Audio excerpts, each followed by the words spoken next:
Obono gini kama chozunu Imana chukwa kosi womo Onyele miu Nyelu yumi What am I looking for? See my God, he don't bless me, yo. He give you me, give me you. Obuni kife la chasha so, obuni kife me chasha me. My baby, you know say you go love for me. Hey, yeah, I do go, I could go. When I call your name, Shakara for me. Oh, Roma, I will be your Romeo. You go be my Julie. Roma, I will be your Romeo. You go be my Julia. Oh, give me your love and I'll go run away. Show me your love and I'll go use you play. Carry me, go me, I go follow you away. Follow you, they go. Maka Munagi, me and you. Okwa Munagi, my baby, and me and you. Me and you. Okwa Munagi, my baby, Obuzi kife la chasha so, obuni kife la chasha me oh. My baby, you know say you go love me. I do go, I could go. When I call your name, Shakara for me. Oh, Roma, I will be your Romeo. You go be my Julie. Yeah. Roma, I will be your Romeo. You will be my Julia. Oh, Roma, I will be your Romeo. You will be my Julia.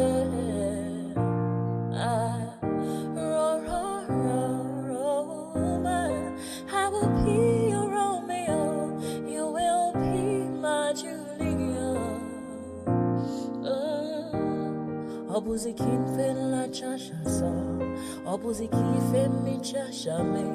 My baby, you know say you go love me. I do go.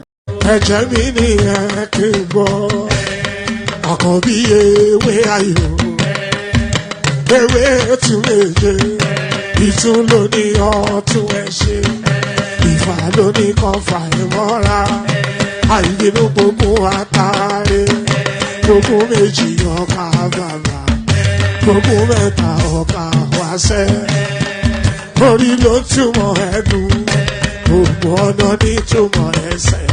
Akọni ìmọ̀ tú ìmọ̀ ọjọ́, ìmọ̀ èmi ni wọn kì í dálẹ̀.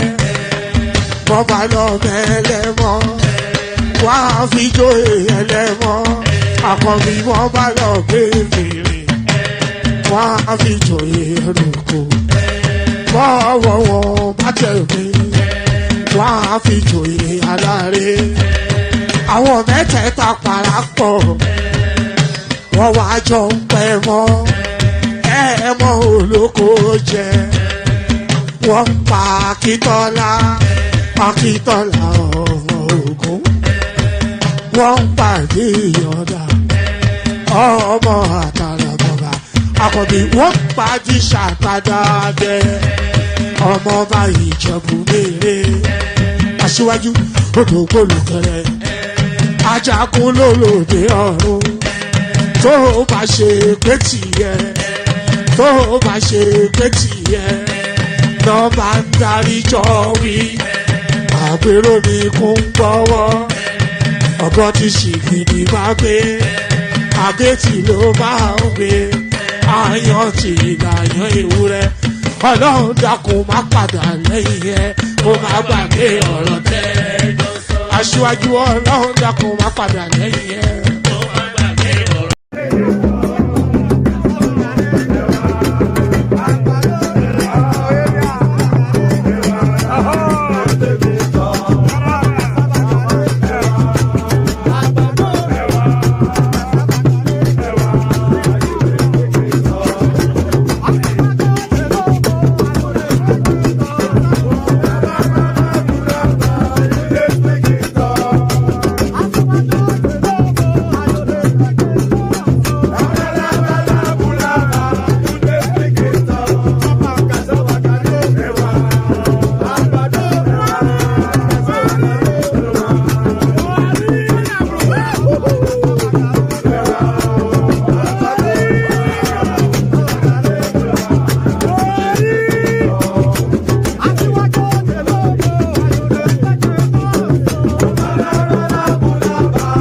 Ayandaba, ayandaba, ayandaba, ayandaba.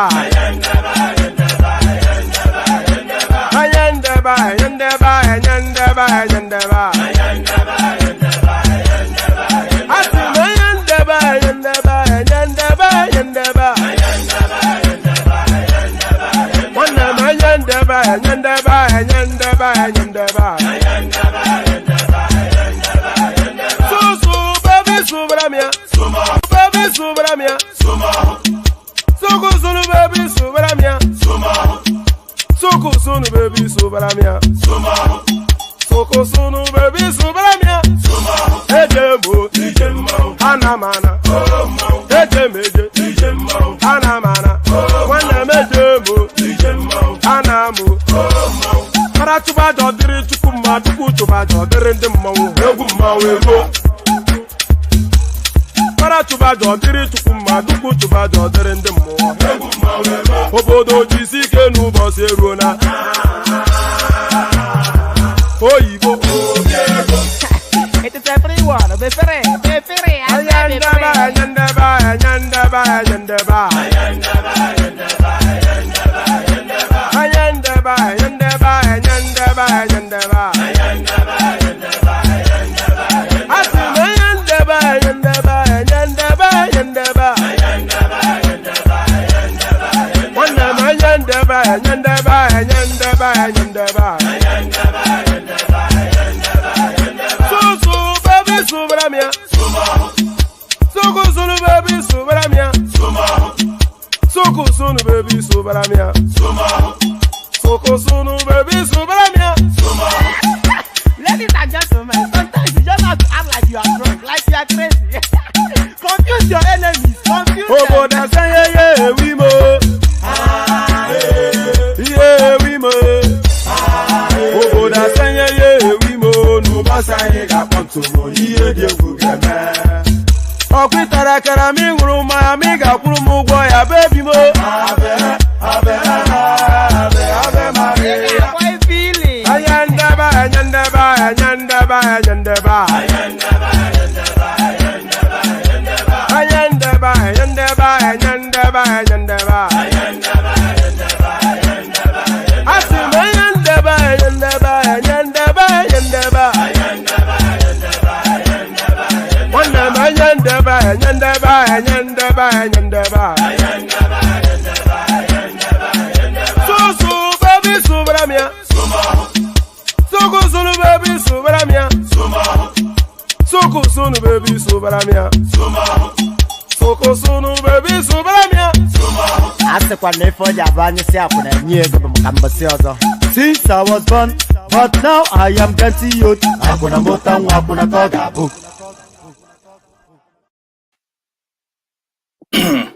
And there it is right there. So there it is right there. Here I am. You are, and here we are. So here we go again. Another day, another session. Probably going to be a short session, just like yesterday's, unless I get back up, of course. But to say you are good to be in your company, and how are you? So how are you? The usual protocol: click on the like button. Click on subscribe if you are not already subscribed. And if you want to come and join us on the screen, that hyperlink that says StreamYard. So those are the spaces that we always mention. Maybe at some point, people will start to pay heed. I'm not quite sure.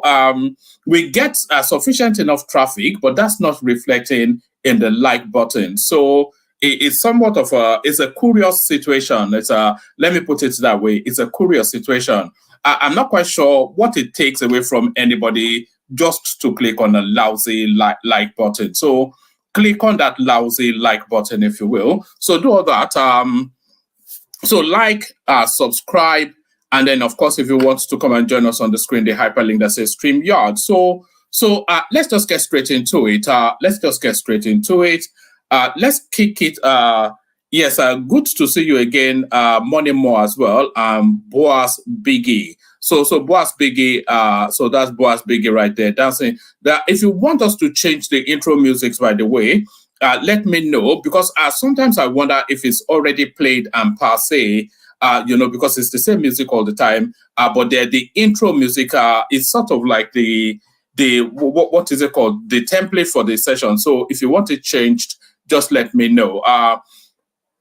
So let's look straight into it and let's kick it off from this space. So a lot of goings on in our Edo state. So there's been this back and forth between the Edo governor and his deputy, Philip SHAIBU. So that's now come to a crescendo.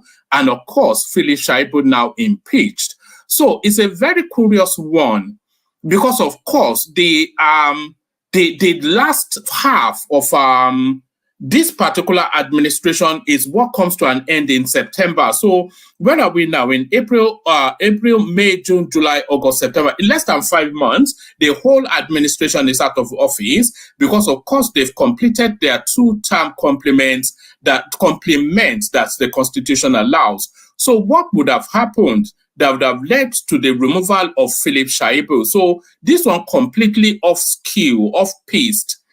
In terms of our political projections. So this one completely off-piste in terms of political projection. Edo Deputy Governor SHAIBU impeached. So he did see this coming, by the way, because, of course, when you drag with your master, when you drag with the governor, there's always usually only one loser. The Edo State House of Assembly has impeached the embattled Deputy Governor, Comrade Philip SHAIBU. The impeachment today, Monday, followed the adoption of the report of the 7-man investigative panel set up by the Assembly to probe allegations of misconduct against SHAIBU. So it's just it's quite a curious one because he was in contention for even succeeding what's it called, Obaseki. So he was in contention for even succeeding Obaseki, and he ran a parallel primary that returned him as the party candidate. But then, of course, another person substituted, or maybe somebody with more legitimate. It's a very convoluted space, but the sum total of it is landed on the point that Philip SHAIBU no longer in situation. So let's take it from the top again. The Edo State House of Assembly has impeached the embattled Deputy Governor, Comrade Philip SHAIBU. The impeachment today, Monday, followed the adoption of the report of the 7-man investigative panel set up by the Assembly to probe allegations of misconduct against SHAIBU.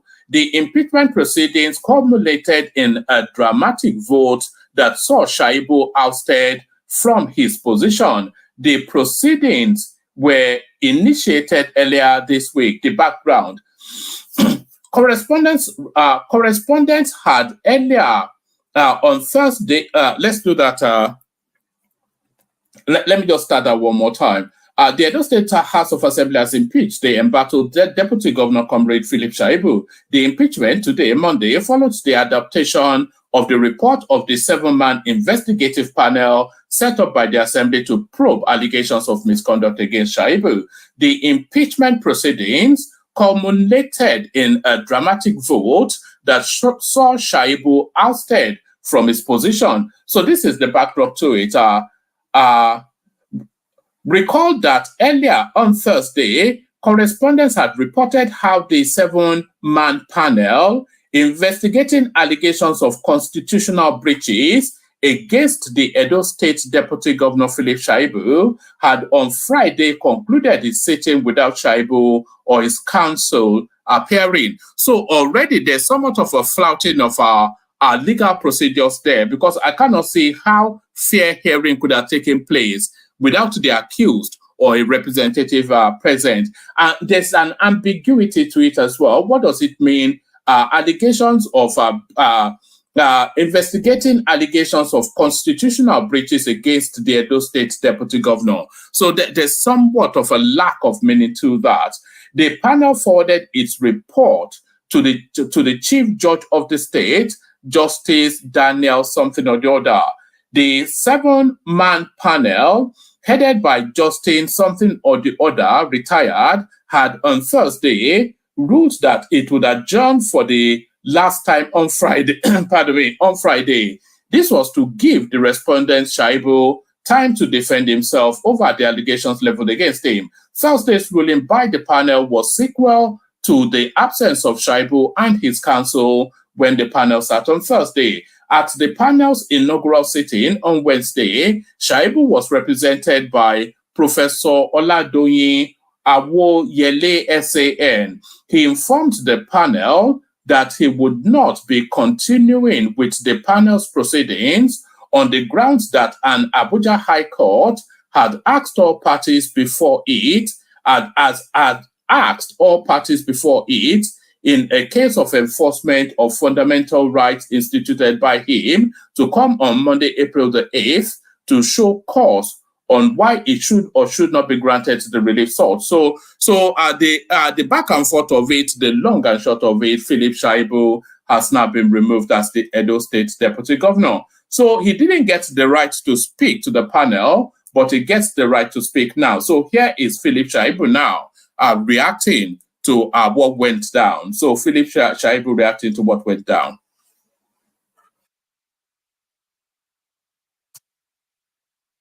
Edo State. I thank you all for standing by me under these troubling circumstances as the Deputy Governor of Edo State.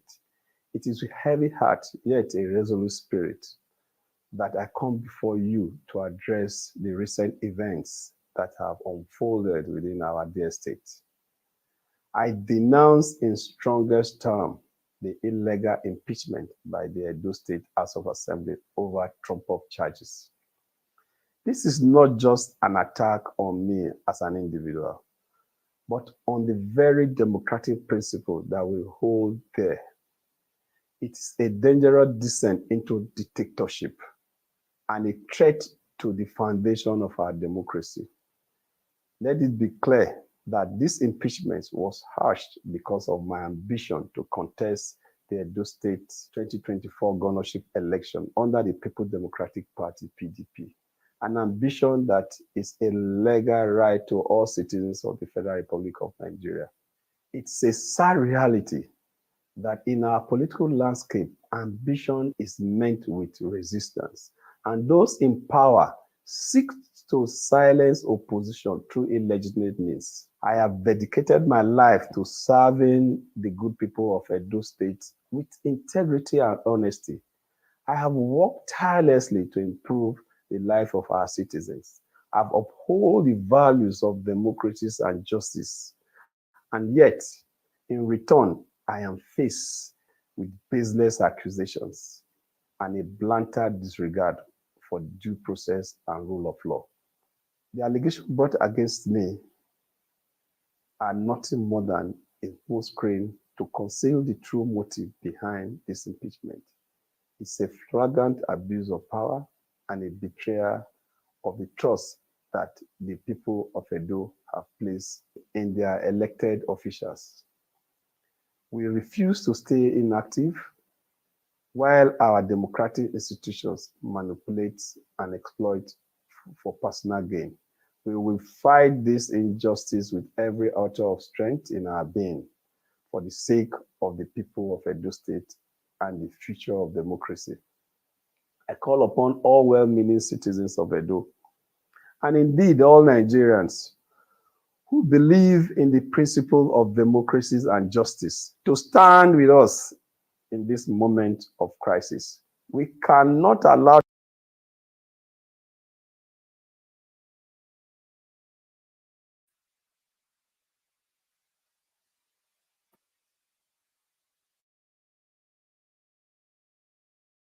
tyranny and oppression to take roots in our society. We must resist the forces that seek to undermine our freedom and trample upon our rights. All right. So that's Philip SHAIBU responding to now being impeached as the deputy governor of Edo State. So he is still threatening to take to law, but very swiftly then replaced Obaseki Priggs 37-year-old Omobayo as new Edo deputy shortly after SHAIBU's impeachment, swearing in set for today. So immediately replaced. But curiously, it looks as though he has actually been replaced by a Yoruba man. So certainly, schooled in Ibadan, this Omobayo. Shortly after the Edo State House of Assembly impeached the state deputy governor Philip Shaibu, the state governor Godwin Obaseki picked his replacement. Obaseki picked 37-year-old Omobayo Godwin as his new deputy. A video posted by Channels Television on Twitter shows that Omobayo's inauguration was set to hold on Monday today at the State House in Benin City. So there it is. Let's have a quick look at the video.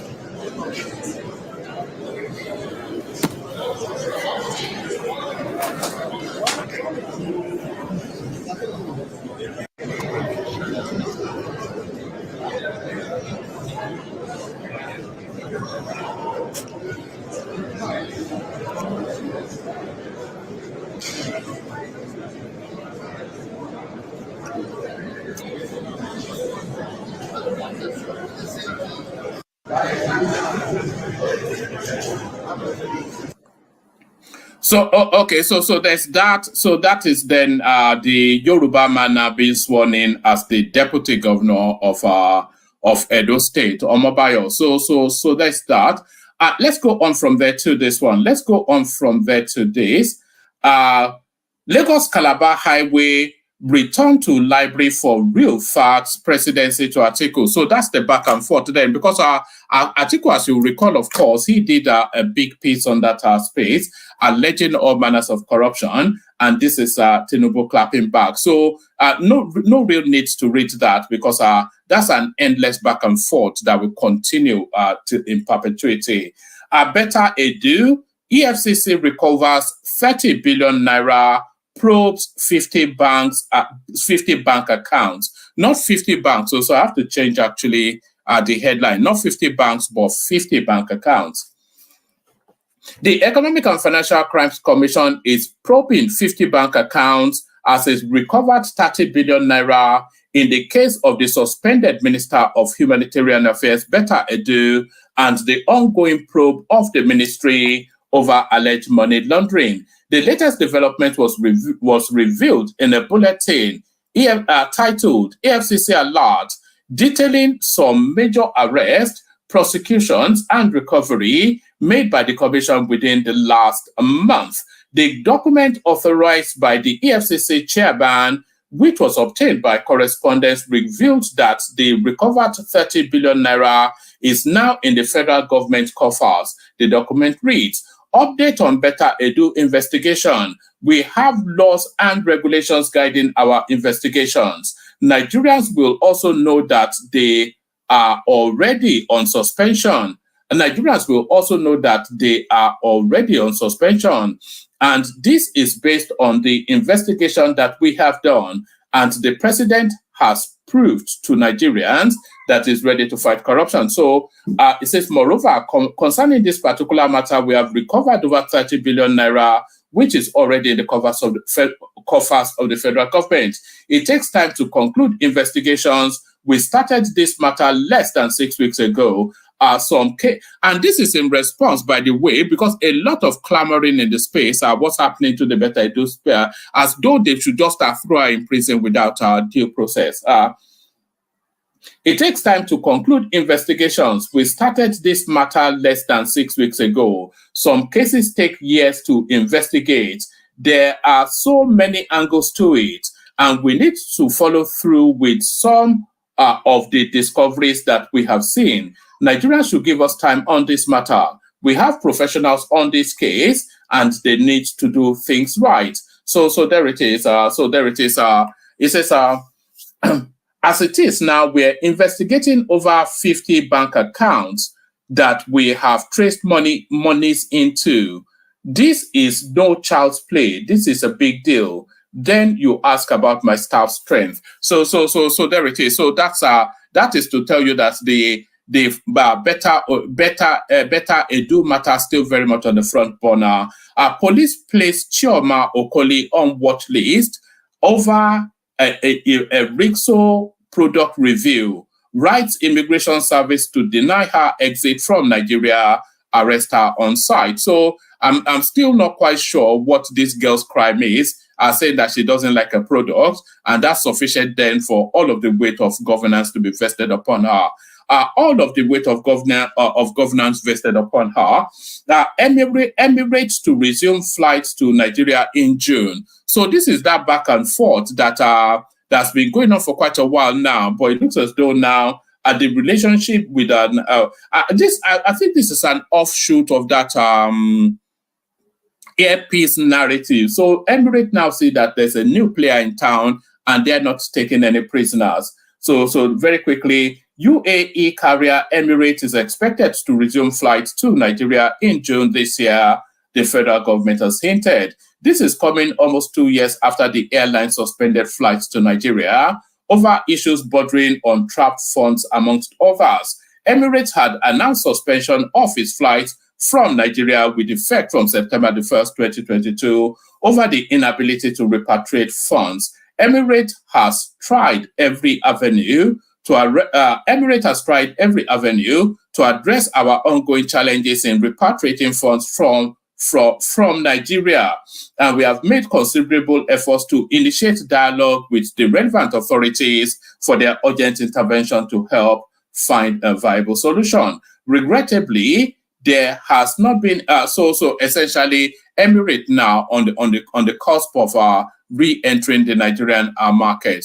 So Emirates on the cusp of re-entering the Nigerian market. Let's go on. I'll just give you the last two as headlines, and then we just move on from there. CBN prohibits use of foreign currency as collateral for Naira loans. So I never even knew that was a thing.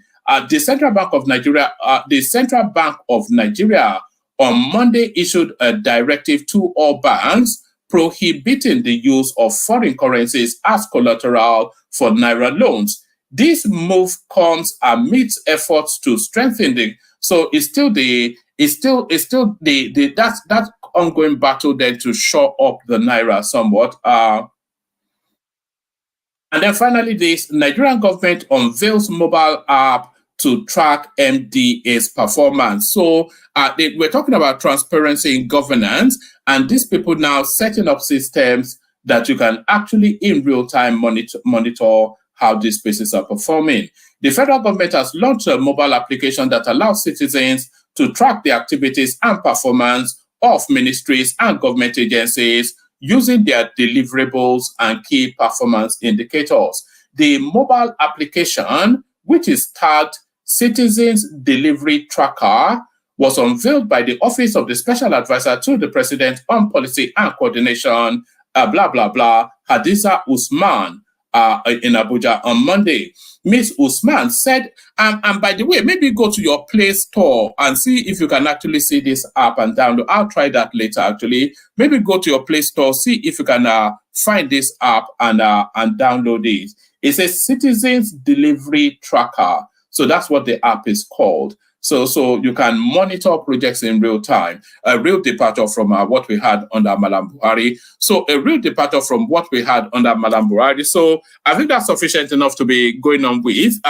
Plenty of space as ever in the studio. So there seems to be a sort of lethargy to it now. I don't know, maybe it's a down cycle in elections. It's right across the board. But there's plenty of space in the studio. Anybody that wants to jump on, jump on. I thank you, Ayo, for the super chats. So we've had the compliment of our 5 that we always anticipate, all from one person. So that's Ayo rattling it through. So that's Ayo all the way through. So let's play the Kegite music and then kick the session off. As you know, I always look for that song, don't I? So yes. So to the Kegites. Water, only water, where they see ma. Water, only water, where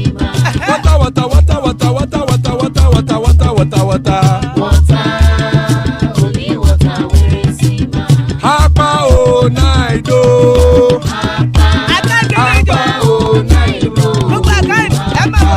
Hapa you don't come o.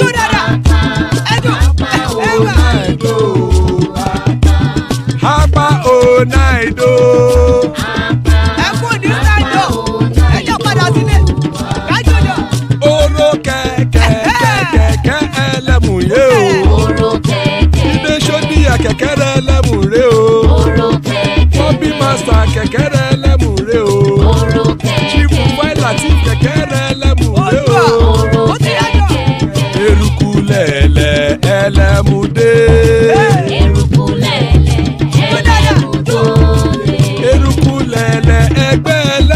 sódò jàre o.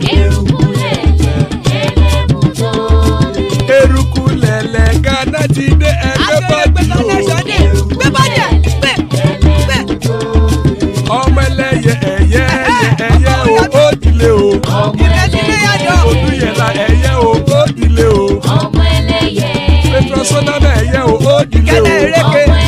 Petrosodunke ẹyẹ rẹ̀ ó dilé o.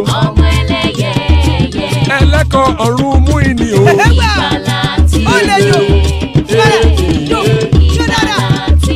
Àkùkọ ọ̀run mẹ́kọ̀.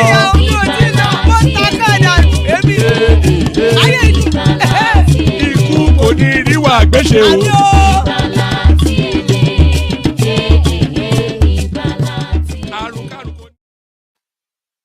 And there it is right there. Àkùkọ ọ̀run mẹ́kọ̀, the cockroach of the heavens don't crow yet. Iku koniriwa gbeshebe that have nothing to do with us. So all that funky stuff. So Richard is in the house. Good to see Richard. Thomas is in the house. Good to see Thomas. Ajale Koko with us. Good to see Ajale Koko. So good to see you, gentlemen. Always a delight in your company. Anybody else that wants to jump on, jump on. Let's kick it off with Richard, who has been waiting here the longest. Richard, Baoni. Richard. Yeah, very fine. I think you can hear me very well. Yeah, perfectly. Good to have you here. Oh, thanks for having me. Good evening to everybody from the East Coast of US. I hope we had a good weekend and then we had good day today. So good to be here. Okay, real delight. So before I take you through the talking points, is there anything that you are looking at, especially in the news? Is there anything that's caught your attention, especially in the news? Yes, there is a news that came later today. It's about some powerful transformer that came in from Germany as a result of the contract the Nigerian government has with Siemens and the German government. They valued it to be $2.3 billion. But everything will be paid for by the German government in exchange for gas, which will come up. I think the exchange will start from 2 years from today. So Germany, they don't want to buy gas from Russia again. So they see Nigeria as the best partner. So they will they will fund the electricity project in Nigeria and they will take gas in exchange. But that cement deal has been going on for quite a while now, you know. Yes. Yeah. Yes. I think but we're not seeing commensurate improvement in electricity. We heard the deal, but we don't hear the. Yes, it was actually initiated by the regime of President Buhari, and in 2018, if I remember very well. But unfortunately, they had setbacks. The former chief of staff, Mr. I can't remember his name very well. Is it Abakari? Yeah, thank you very much. He was actually negotiating it and he was trying. He spearheaded that deal, the cement. COVID came, COVID took him away, and there was slowdown of everything across the world. So that was the setback. And Germany now said, okay, they will look at it and it will start in the next 5 years. Luckily for us, the Ukraine war came, and Russia is the major supplier of energy to Europe. So one by one, European nations now sees that the best thing for them to do is to look for alternatives. So they approach Nigeria, and Nigeria is willing to do business, but we don't have the money and we need their technology. So Tinubu tabled that before them. That forget about the deal you had with the former regime. And luckily, the regime of Buhari had the contract with the regime of the past president or chancellor of Germany. So the two leaders of Germany and Nigeria are new. So they started it all over, and Nigeria said, we can't wait 5 years. You got to start it now. So the current chancellor of Germany is willing to do that. Money on the table, they will fund it. Siemens is it's a public company in Germany, but the German government will fund it in exchange for supply of gas. All right. Where is the where are they looking at in terms of is it weighed towards the north? Because the deal that Abba Kyari was structuring, it weighed very much towards the north. Yes. I think it has to do with Abuja being the seat of power and northwest. But I believe Tinubu might have expanded it to cover a larger area. But I know Abuja. Yeah, but the infrastructure that they were building under Buhari would have been geared towards the north. Well, you know Buhari now. No, that's what I'm saying now. So they have to start building a new set of infrastructure because Buhari only came to develop the north. He didn't really care about anybody else. And all of that cement deal, everything they were doing for the last 8 years was geared towards the north. You're very correct. I believe Tinubu will look into it and see a way of changing it or expanding it to cover a larger part of the country. All right, brilliant. Is that I missed that actually? So that's quite a big story. So, anything else that you saw before we get into the? That's the only thing I saw. Then tomorrow again, the Super Falcons are already in Pretoria, South Africa. So they need a draw. They said they are not giving them visas to get into Spain. No, that's different. That's for the men. This all right. Is for the women for Paris 2024 Olympics. There is a single ticket between Nigeria and South Africa. Whoever wins will take the ticket to represent the continent in this summer Olympic. Unfortunately, we had chances. We should have beaten them like 2 or more goals in Abuja, but we beat them with only 1 goal. So we need to go there now. They're already there. The match is tomorrow, Tuesday. So we need to beat them or play a draw in Pretoria. But I don't know if our girls can do it. It's always a hostile environment for Nigeria in Asa. Yeah. Yes, and unfortunately, I don't know the problem with Nigerians. The stadium in Abuja, NFL declared it free. Nobody paid for it, and yet people didn't come to see the match. But tomorrow, South Africa will troop out, and the hostility will be too much for. I believe our girls will be able to control that. They don't even care about the game. They just want to get one over Nigeria. It's just the Nigeria word that there's a video that I'm going to be doing maybe with Dupsy. Okay.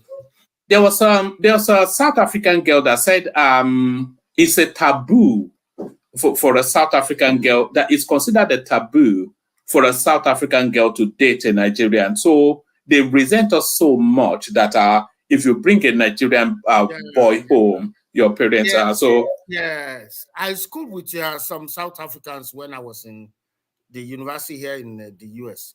They have their men, when they see Nigeria, they feel threatened. I don't know why. It shouldn't be the case, but they feel threatened. But that seems to be the narrative. I think it's actually an African narrative. They view us with the Ghanaians are no different. Oh, the Cameroonians are no different. They anytime they hear the word Nigeria, they are panic stricken and they're on guard and they want to just slaughter you. Correct. You know? Correct. Ghanaians are, and that time we were in school, and even the Ghanaians, they would think that if you know it, I should know it. That why should the Nigerian guy know this, and then they don't know it. So I don't know where their rivalry is coming from. To be honest with you, there's no, on what basis do you want to compare Nigeria and Ghana? It's true, they had their independence before us, but the pace of movement in terms of development, we overtook them. We overtook them easily. Immediately we got our independence. But I don't know why they are citizens today. They don't see us as fellow South Africans. I understand fellow West Africans. I understand people from South Africa for their rivalry.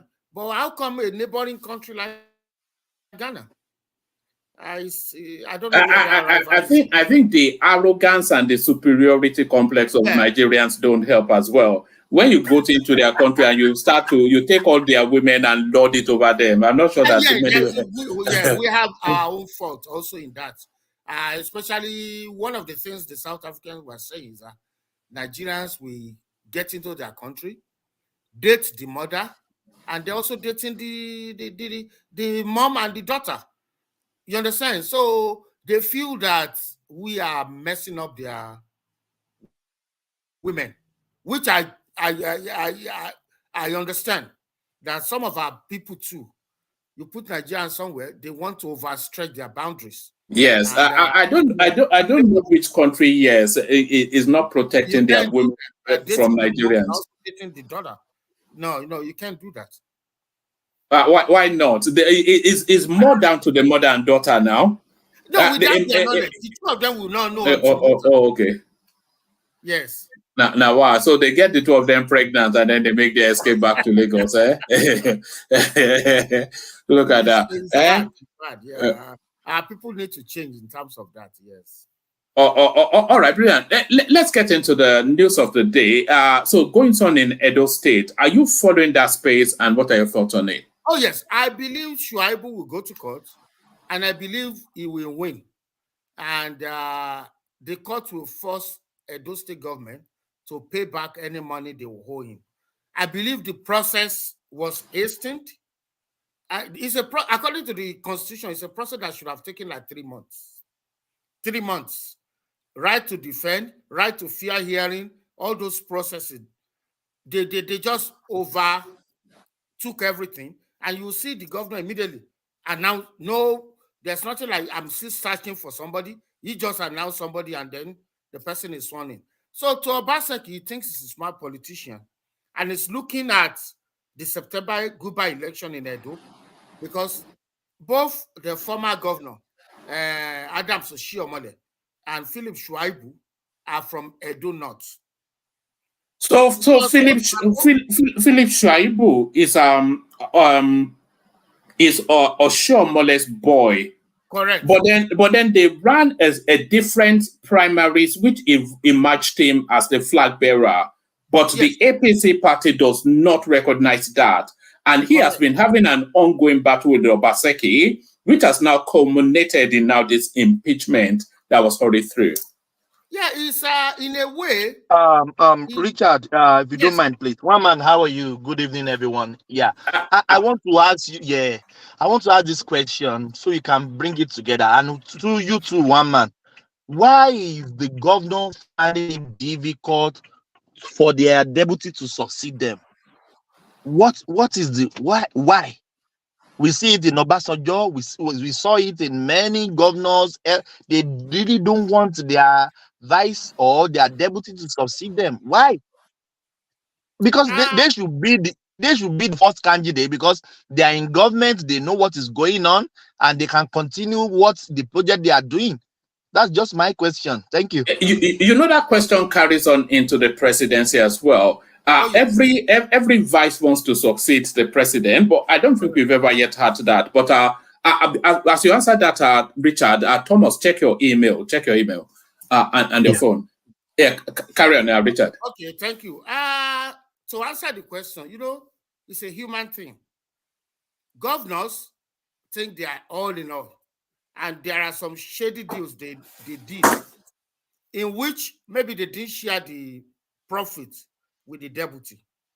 Now they believe the deputy is aware of it, and when he gets in, he's gonna either probe them or do his own shady deal and make even more profit. So it's a human thing that hey, this guy will serve maybe 4 years or 8 years together.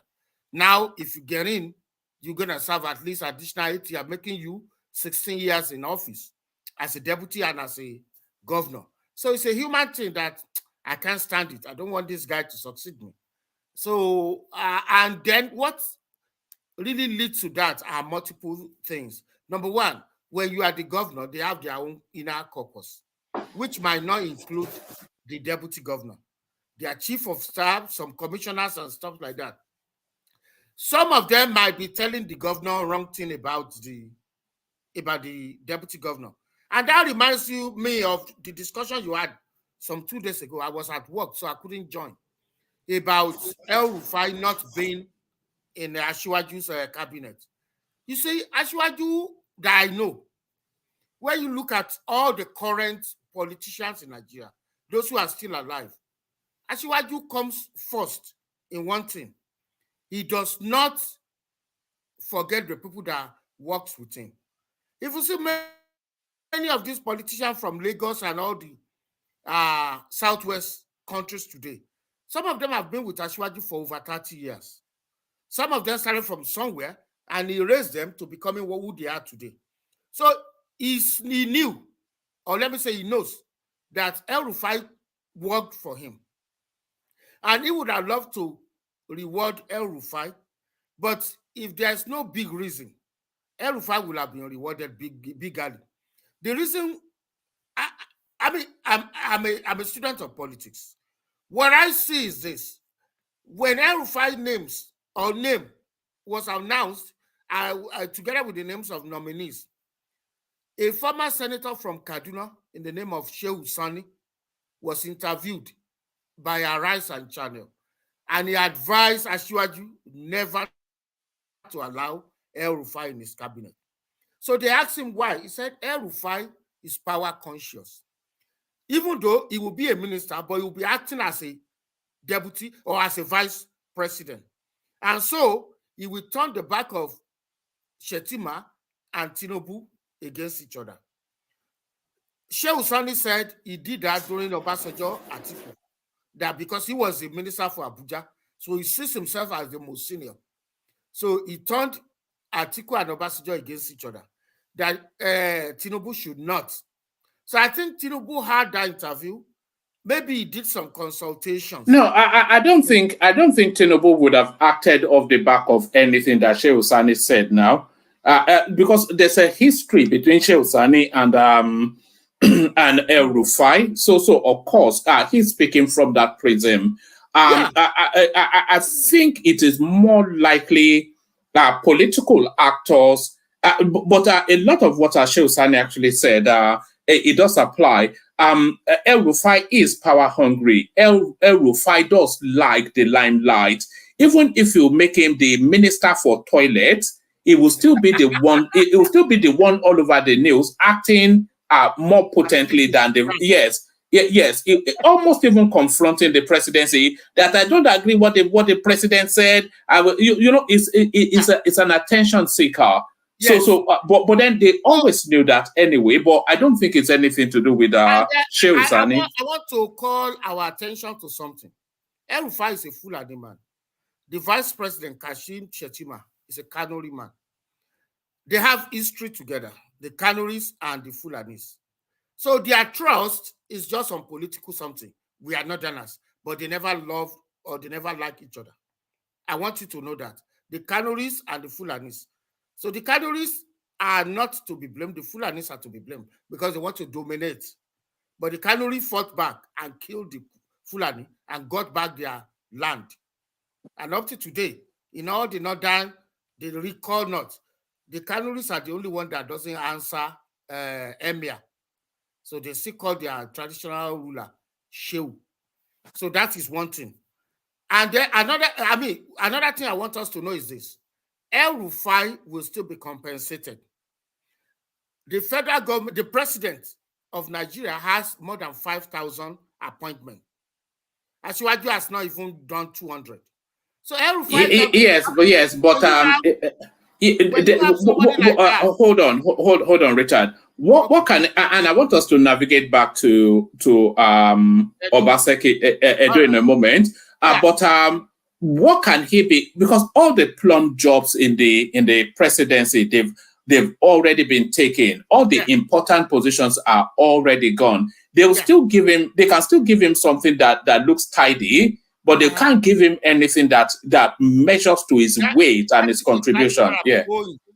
Unless they sack somebody and you throw him out of the country. You make him ambassador to the UK or US. Throw him out. Yeah, but that's a demotion now. In the grassroots. That is how to deal with people like that. You people outside the country. No, I don't think El-Rufai will take an ambassadorial. Because it's a lesser position. It wants to be close to the seat of power.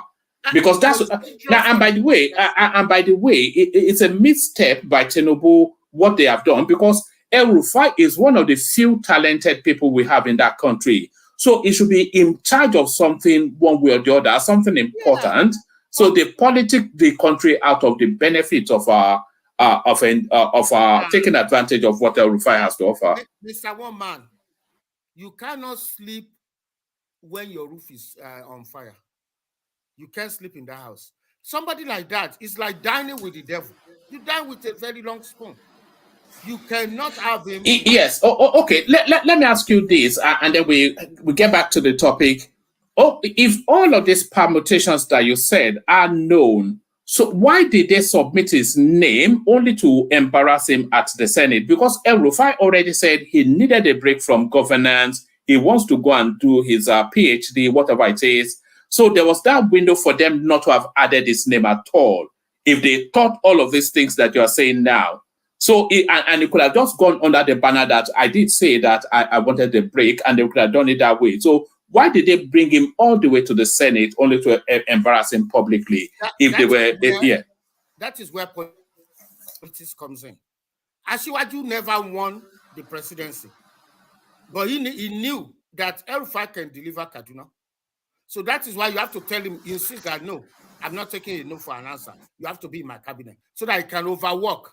Now, after getting it, you cannot, you still want to pretend as if I'm not the one stopping you. Okay, I submitted your name. But the chief security officer said they cannot clear you. You understand? So it's like I'm washing my hand and I don't want to enforce you on the chief or national security officer. That is politics. But you understand? You got what you want by winning the presidency. At the same time, you try and play him politically. That's a smart move. That I'm not the one stopping you, but the country said, the National Assembly, the chief security officer, they said they can't clear you.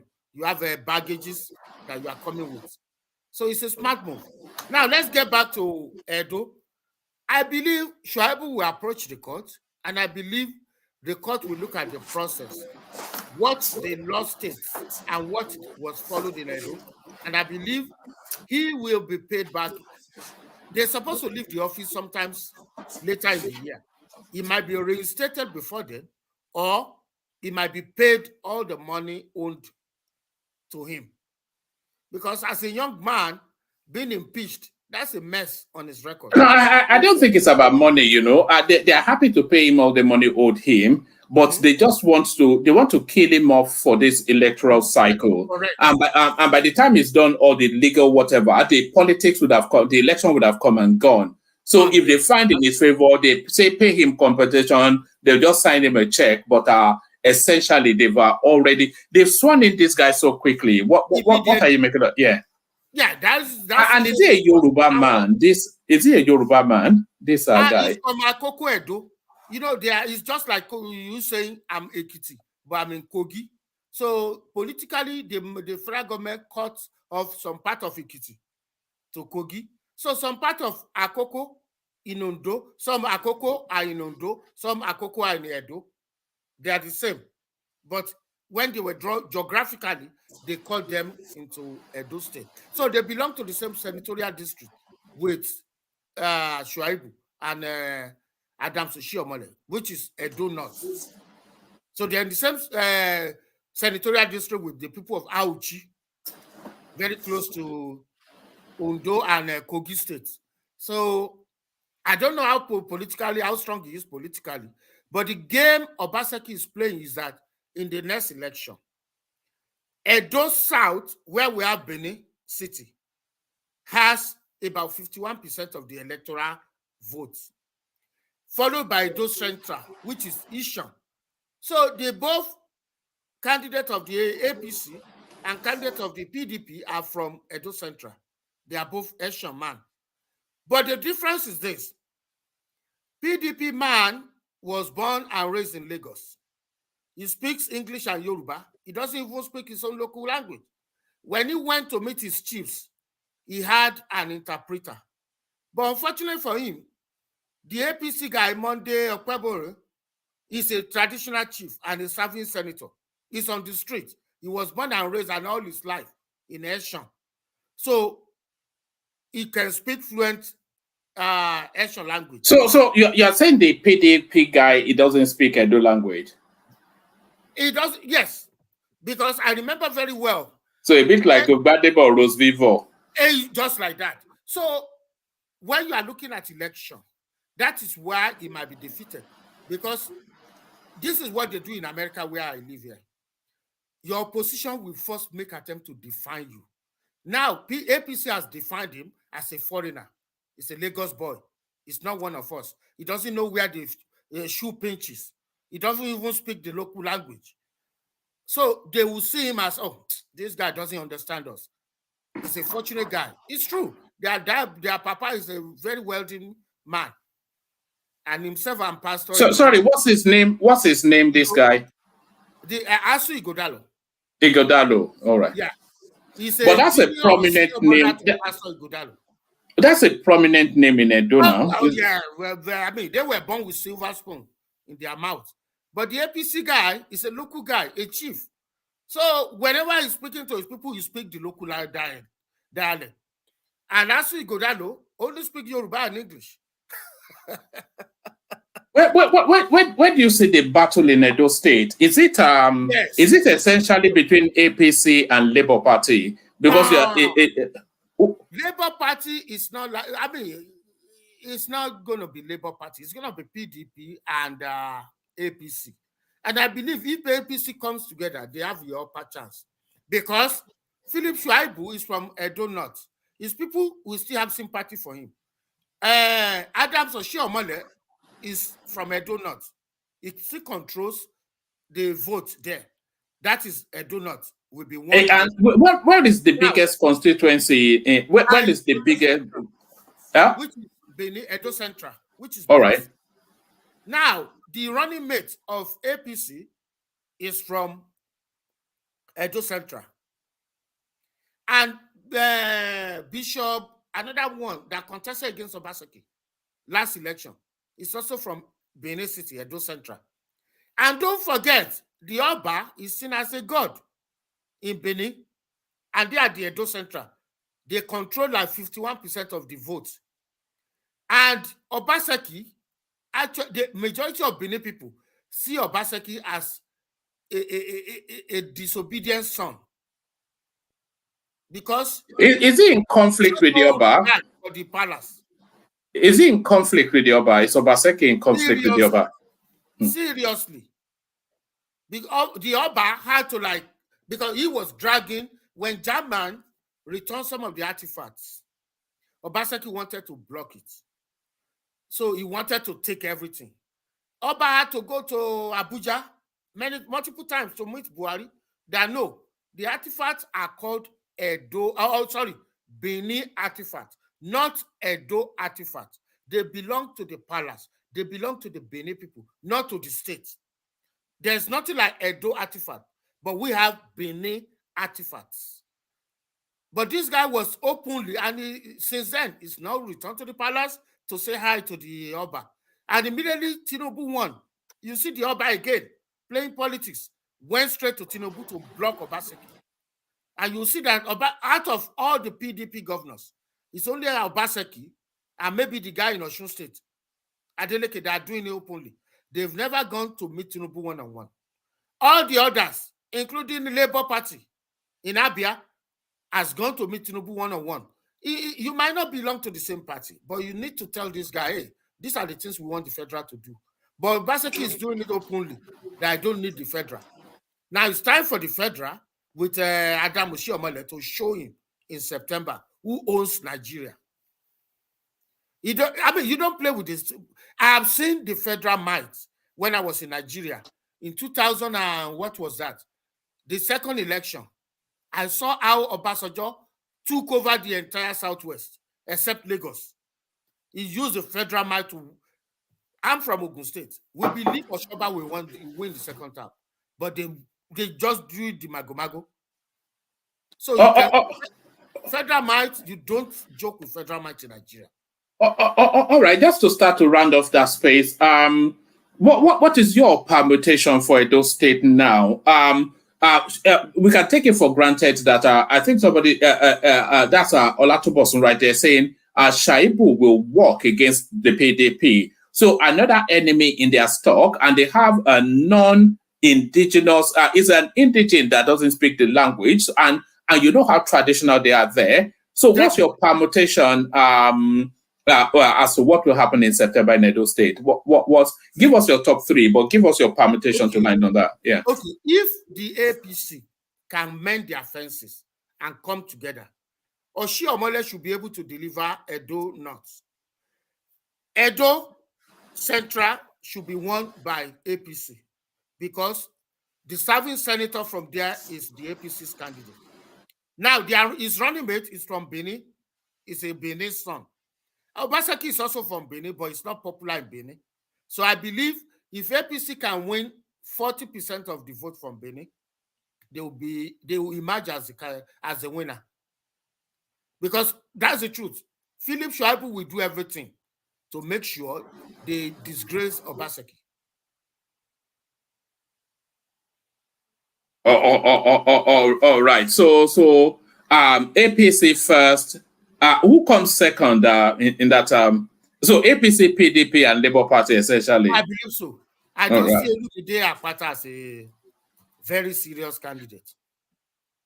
But it seems to be gaining somewhat of some sort of traction, though. His name seems to everywhere you go. He's anytime you switch on the news, he's always getting a mention.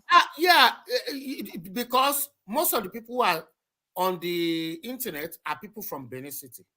Olumide Akwata is a Benin man. People are clamoring that, hey, Obaseki is from Benin. Why is it that his successor will also be from Benin? Let the power go to the Edo Central. So Akwata will not have vote from Edo North and Edo Central. His vote will come from Benin, from Edo South. And don't forget, both PDP and APC also have their foot on the ground in Benin, which is Edo South. So that's why I don't see him emerging as even the second. It's likely to come distant third. All right, brilliant. All right, brilliant. Let me take you on from there, Richard, to this better Edu narrative. They've recovered apparently 30 billion naira. So, I mean, it's just it's quite shocking and somewhat disappointing as well, because we thought we turned the corner, but really we're still on the same boat. You know, how long was she? She wasn't there for 6 months. And they are recovering 30 billion naira from her. So what are you making of better Edu? The sums recovered and the ongoing investigation. Okay, to begin with, number one, the love I have for Dr. Betta Edu, seeing her as very strong, young Nigerian who is ready to take over. Hold on, Bishop. Hold on, rather, Richard. We all know the love you have for her. This is the love you have for her.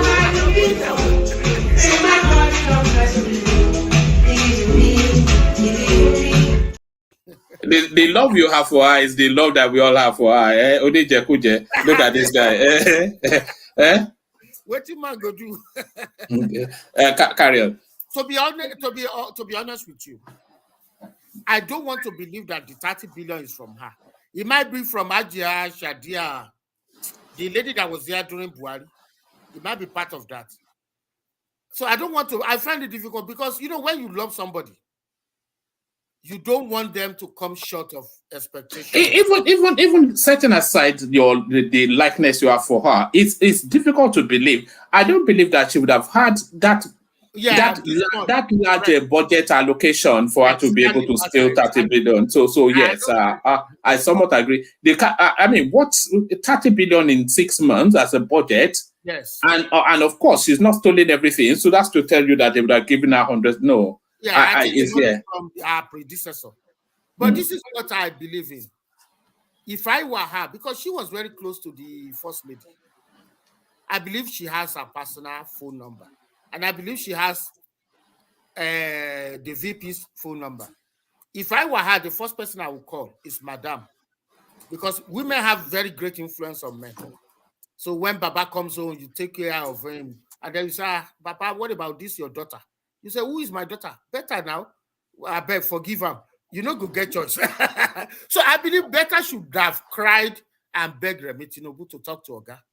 I believe she should have done the same thing with Shetima. That I really seriously want Mr. President to give answer. But I think it was important for them to example somebody very early in the administration. Yes.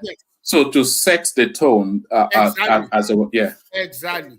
Because you know the reason why that ministry is so important. Number one, we have Nigerians who need help to get up. We have Nigerians who are pensioners. We have Nigerians who never worked federal or state job. So they don't have pension and they are retired, suffering. Trust me, when former governor of Ekiti, Fayemi, was giving old people 5,000, come and see the happiness in these old men and women. So you and I, we might think 5,000 is nothing. But when you give people 10,000, 15,000, it will solve part of their problem. So I want the president to see that ministry as one of the very, very important ministries. And just come up with ways that you can track the transfer of money to people. Call better to the room with maybe... that particular ministry should be heavily digitalized. There should be... Yes. Do you remember that when Sadiya Farouk, who was the person... She used to carry bags of money around market and be handing it and making videos. We can't. You know, she just stole everything. That's Sadiya Farouk. We cannot do that again. So I believe the president loves better, because for the president to have given her that responsibility, he sees her as his daughter. So it's difficult for the president to now say, for just that, I don't want better again. I believe at a point after EFCC finishes their what they are doing, the president will call her. Maybe but the case is so public. The case is so public. I suspect they might sacrificial lamb her. You know, because so many people are watching, you know. Yeah, people are watching. But there are ways the president can say, okay, Betta did a very wrong thing, but she did not. What she did is that she took 500 billion or so, or 500 million from the account into a private account. So the president will say, okay, the intention was good, but she did the wrong thing, and we are forgiving her. You understand? There are ways the president can... to me, I think... Patrick, the optics is not going to be very good. She what she did is against the law. It's against the law, yes. Embezzlement of fund, and we saw huge amounts. 30 billion. 30 billion. No, we are not sure if the 30 billion is from her. No, that is what the report, that is what came out from the report of the EFCC. They recovered the money. That is what they recovered from her. You know, they're actually investigating 3 people in that ministry. From her. According to what one man read to us, from her account, several accounts from our own hand, 30 billion naira. But to me, I would say, where did she get the money? Particularly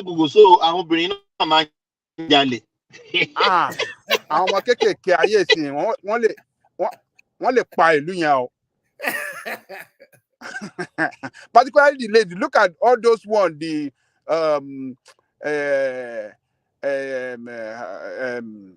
her predecessors. Agency. Or something like that. They were just looting the money. Richard, let me play you a clip of our Better Edu in action. So this is I love her attitude towards work. All right. After this clip, maybe you want to revise that. So the person you'll be hearing in this video is our hairdresser. So this is our Better Edu's hairdresser telling us about her. Honorable Angel, did you see what Madam just did to us? She wrote here, Vicky, this is your own.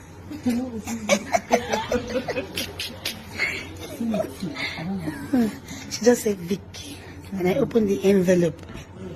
When I opened the envelope, behold, all the staff were smiling, celebrating all the staff. It is too much. This is too much for lunch. This is too much for lunch. This is too much. I don't want to be confused. Let me know what I'm doing. The madam she was talking about is better. She's giving her hairdresser a thousand. She's a 30-year-old girl, though, by the way, giving her hairdresser $1,000 tip for lunch. You know, so your money being given away. Only. SHAIBU is not 30, woman. Stop spinning. He has no regard for the dollars. You just just take this for lunch. We're talking about, I saw at least $500 bills. No, it was $100 bills, but I think there was about $1,000 to say for lunch. You know, yeah. I know you. I know you have a very strong hourly rate, but how long will it take you, Richard, to earn $1,000? Give me somebody. Tax. You know how much goes on taxation in Western world? Everywhere in Western world. How much goes on taxation? I mean, so yeah, she should be made an example of. It's really misuse the opportunity. She misused it. She misused it because when she went to Shiloh, she said that how many of our age mates actually sit down with president to discuss matters of the country. That's an opportunity, a golden opportunity. Sitting with the president, an exalted position to discuss the country. Okay, what's the next thing to do? What do we do? Okay, I will send you to Maduguri. Go and do this tomorrow. Go and do that. And you see policemen who are making 30,000 running here to protect you. This is how you've been spending the money? All right. There's additional information coming out, Richard. Let me just read you it. It says EFCC better Edu not investigated for 30 billion naira. In recent developments, the Economic and Financial Crimes Commission has issued a clarifying statement regarding ongoing investigations involving Beta Edu, shedding light on misconceptions and misinformation circulating on social media platforms. Contrary to rumors, Beta Edu is not under investigation for any alleged misappropriation of 30 billion naira. Instead, the EFCC has confirmed that the investigation pertains to a significant amount, specifically 587 million naira. Furthermore, it has been emphasized that Beta Edu is not associated with any scrutiny related to funds transferred to 50 bank accounts. The distinction between her case and another individual, Halima Shehu, who is being investigated for misappropriating 44.8 billion naira without any official approval, has been made clear. Mr. Adamu, an investigator with EFCC, reiterated these points, emphasizing the need to separate fact from fiction and to discern the truth amidst what appears to be a concerted effort to discredit Beta Edu through a media campaign of calumny. So it looks as though, like you rightly said, is the sum total of so many wrongdoings within that parastatal. The 30 billion is from Ajia Farouk Umaru. Oh, Shadia. Umaru. No, it's some Halima Shehu. I think you know the one that quickly she packed away for about 40 billion, and then she said she made a mistake. Director General of those who gave out the fund. She's from Katsina State with Mr. Former President. And I still remember very well when she was invited by the Senate during her confirmation. Retired Colonel, now Senator Yaradua, stood out for, because Yaradua is from Katsina too. Yaradua said, this Ajia is from a very prominent family in Katsina, that our late father was one of the leaders in Katsina. But you can see how the daughter messed up the name of the father. It's sad. This young girl, this young lady, what do they want to do with so much money? Like, what do they want to do? I don't get it. What they want to do? Aja, what kind of question is that? What kind of question is that, Ajanle Kuku? Baba Jane Koko, let me tell you this. I did my NYC in Kano. So I spent 14 months in Kano City. Let me tell you, these Fulani girls are very expensive. They go to Dubai, they want to wear chain, ring, golden, everything. And then you see them covering their ear every day. They go to salon, they wash their hair, but they don't, they wash their hair, they treat it, but I mean, based on traditional or religion, they have to cover it. But to marry a Fulani lady, if you don't have money, you can't maintain her. They are very expensive. All right. Richard, let me move you on to this space. Exclusive. Police place Chioma Okoli on watch list over Ericso product review. Right Immigration Service to deny her exit from Nigeria, arrest her on site. So be careful what you say when you go to Nigeria. If you go to Mama Put and you don't like the food, don't complain. You could end up in prison. What crime exactly has this? She said she doesn't like your product. So, I mean, does the law oblige her to like your product? Yeah, I mean. No. Mr. Woman, it's more than that. She made a mistake because she said people are dying. She said the product is too sugary or salty. Then she went ahead to say, as if the product were poisoned, that people are dying. It was like somebody sent her to destroy that man's sweat. So I think the only thing they can do now is to set you out of court. It happens here in the US too. You see people who never been to a medical practice, they just go ahead and write, that doctor is a very bad doctor. I don't like that practice. Oh, they didn't treat me very well.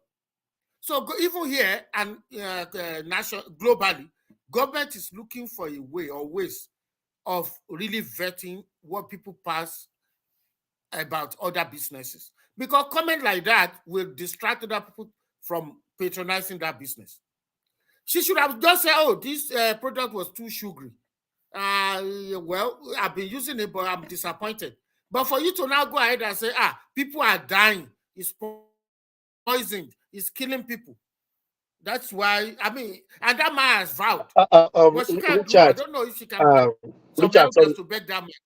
Has the lady brought anybody out that was killed by that product to substantiate her claim? Why she got it wrong. She doesn't have no evidence. It should go to jail. It should go to jail. No, I beg go. Biko. She's pregnant too. Joe. If she can get some elders. Richard, do you know why I'm saying this? Do you know stress people pass through to build a business in that country? It's very difficult. It's very difficult, my brother. As somebody who just came out and just bastardized your business like that? I don't know our intention to have gone that far that people are dying. It's killing people. You don't go that far. That's like you have an intention. I think the reaction of the business owner is too extreme. And I think the negative publicity that is getting off the back of this is going to do more. If that girl had done her, how many people saw the review? But how many people are aware of it now? You know, so I think he shot himself in the foot. Yes, CNN. This girl was interviewed on CNN. You see, I think it's going to suffer a real reputational damage off the back of what is done. The man is a very stubborn man. So I believe the only people that can beg him are either the traditional ruler of his place and the elders. He's a very stubborn man. Very, very stubborn. He has made up his mind that no, he's prepared to die. I don't know. Yes, there's agidi. He said it openly on the national TV. He said, "I will spend my life cover to destroy."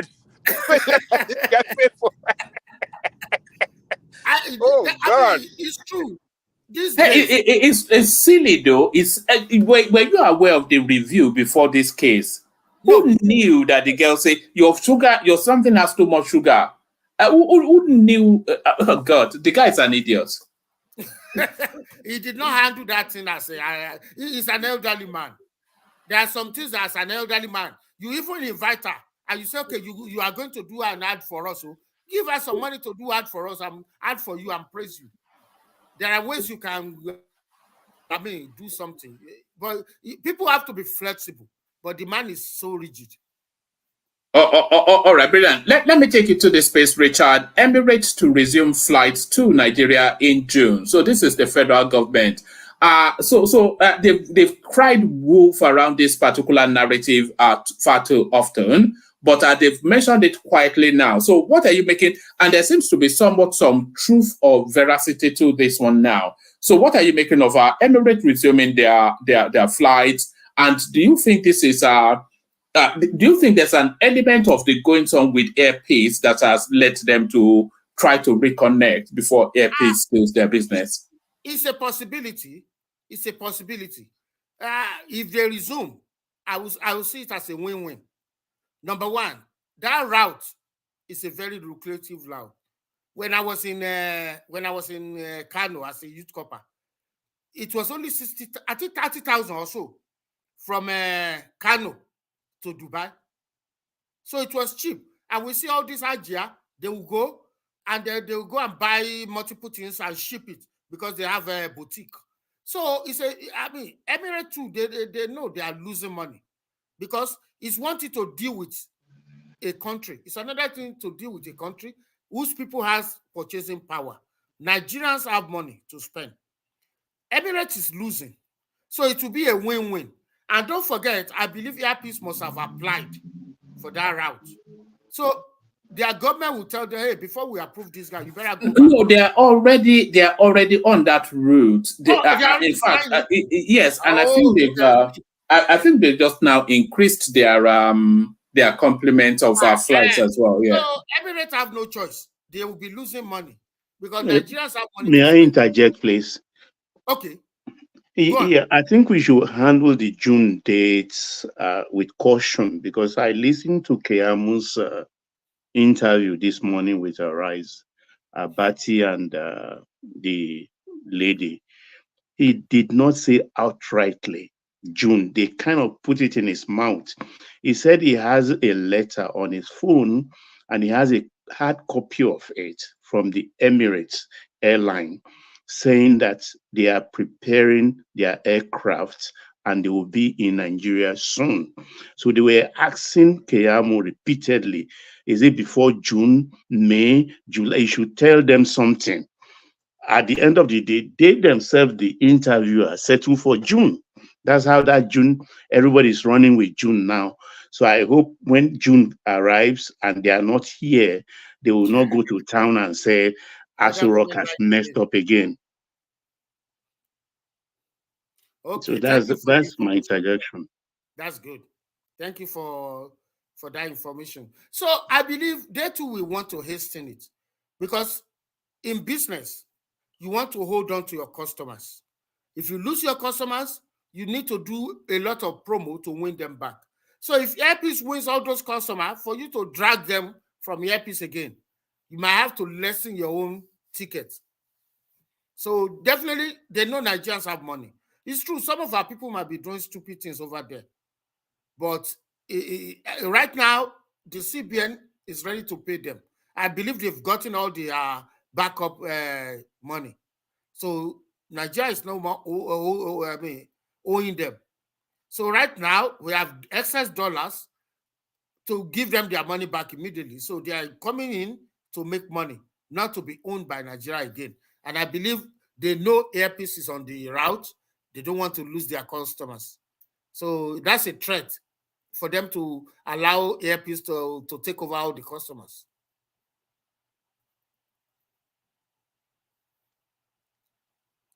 One man. Sorry, I was muted. Let me take you to this space. CBN prohibits use of foreign currency as collateral for Naira loans. I never even knew that was a thing. So do you know that space and do you have any thoughts on it? To be honest with you, I'm reading it for the first time too. But this is just one of the evils committed by our bank directors and our banks, especially in the last the last 10 years of Emefiele. That is why it is dangerous to pick from former bank director to be the CBN governor, because as soon as they get there, they already have their people. So they will use the opportunity of the position to steal dollars and accumulate money. How can you be saying, okay, I approach you, I want to borrow money for business, and you are saying my collateral has to be dollars? So that means they are doing some shady black market deals. For instance, when you look at throughout the Buhari administration, the gap between the official rates and the black market, the parallel market, was enough to make somebody a millionaire overnight. And that was what Emefiele was doing. That was what he did throughout. The black market, the gap between is for you to just say, hey, Mr. One Man, I'll give you $1 million as a loan. Then go gather some black market people, exchange it, and return the money in 10 days. You will thank him that, yes, I will return your $1 million in 10 days. So that was what Emefiele was doing with his people. Give them $1 million at the let me play you this clip, Richard. I think this explains it better than you are explaining it now, or this captures it succinctly. Listen to this. All right. That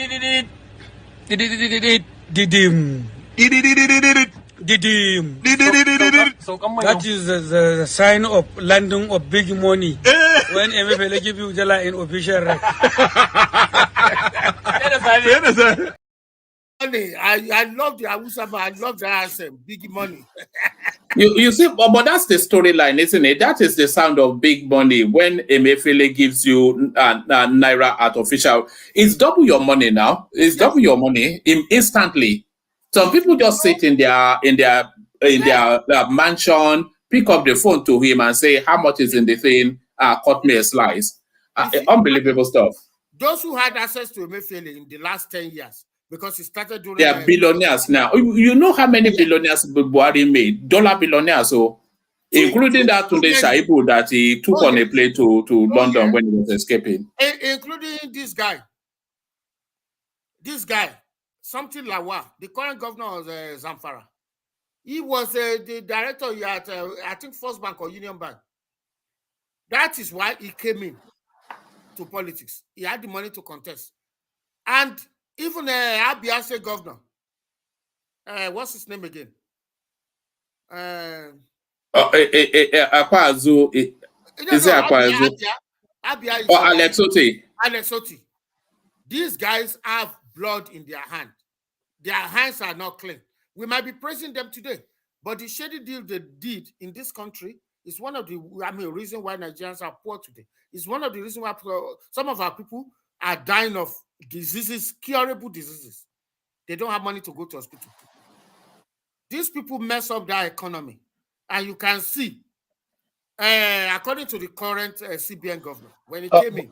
Richard, let me put a position to you, please. But people will be crying that this government is not doing anything. Look at this headline one man just gave you now. That is abnormality. Why are we dollarizing our economy? This guy is reversing it. It's a mobile app. There are many developments that we don't even know that Buhari has really. For people who say this government they are not working, they are not doing anything. I don't get it. Continue, my brother. Yes, I understand. You see, everybody on this planet is a fortunate Nigerian. We might not have big money in the bank, but we are fortunate because we have opportunity of access to electricity, access to the network or internet, access to information. But the grassroots people, until they can afford to buy gari and they can afford to eat their pounded yam again, whatever you are doing in Aso Rock doesn't concern them. So they are suffering today because the Naira doesn't have big power and things are so expensive. So you can be doing everything possible, but until they can afford to eat 3 square meals, until they can afford to pay their children's school fees easily, they won't give you no credit until that is done. So that is why I believe Tinubu need to sit up. Number one, this is April. By May 1 is Workers' Day. You need to push out a new minimum wage immediately so that people can. I remember I was in Nigeria in 1999, 2000, 2001, when Obasanjo did the new minimum wage. That was when I was in OAU. That was then you start seeing what? You know, they are meant to do that in every 5-year cycle. They are meant to review the minimum wage. But I don't think they've done it since Goodluck Jonathan. Well, Jonathan did not do too. So people are hungry. So Tinubu need in 1 month's time, salary must change. I want to beg him. And then if you are calling back my girlfriend, better do so immediately. If not, please put on another person. That ministry is too important. The Senate has passed the budget. The president has signed the budget. Money is sitting down in your account for that ministry. You need to help some people to get out of poverty. If people can feed very well, if young graduates can be given some loan to start their businesses, you will see smile on the faces of people. We cannot, it's dangerous. Let me say this. It's dangerous for us to allow people to go to bed hungry. Number one, they will be dying. Number two, pregnant women. When you are pregnant and you are not well fed, it affects the development of the embryo or the fetus. And we want citizens with well-developed brain. We don't want people who go to school and will not understand what they're being taught. You put them to places to learn job. They cannot because we have we put their pregnant mothers in a bad position when they were carrying the pregnancies. So it's very important for the Ministry of Health to tell the president that the pregnant women has to be taken good care of. Once, and another thing I want us to know is this: those of us who have the opportunity, the way human being grows, there's what we call stunted growth. That is when you are 1 year old. If you miss that growth, when you are 5 years old, if you don't get to where you should get to, and now you are 20 years old, you are saving money. All the years you have missed, you cannot recover. The brain has not grown. It will never grow again. Physically, if you have missed those growth pattern that God has put in our places, you will never get it back again. So the government needs to know that.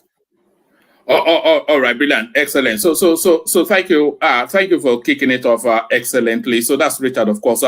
Stay with us, Richard. I'll do it in this order. I'll go to Baba, and then from Baba to Ajande Koko. Baba, you're up next. Baba. Hey, woman. A very fine evening to you. Same to you. I salute you all, and there are people in the comment section.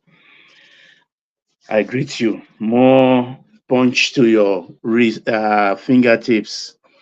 To our viewers, please, it's like you've forgotten to click the right like button. I'm reminding you, do so right away, please, and share and subscribe. Okay, I will thank you later for that. Yes, one man. If I go into your topic, there is a question I've been asking from the comment section in the last couple of days, and no one has answered that question. It's about Aburi's convention in Newi. Otis deputy, that is the Abia governor, attended that convention. And it was him that declared Abure the chairman of the party. So, and no deputy governor will go out and attend a function of that magnitude without the express approval of the governor. So I'm a little bit not comfortable with that, because until we get the permutation, the reason behind that deputy going there, all our permutation about the activities going on and the Labour Party, Abure, the Obedient Movement will come to naught. It's all moot. M-O-O-T. That's what it is, because a deputy governor attended that convention. So we have to look into that, because if that deputy governor was not authorized, he would have been questioned or queried. But there has been some silence.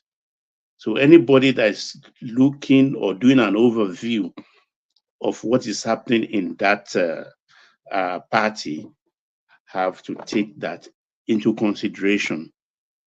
So one man does it for that. So police place Chioma Okoli on sorry, Baba. I've got something for you on that space before you move on. Okay. Somebody sent this in. Have I got it?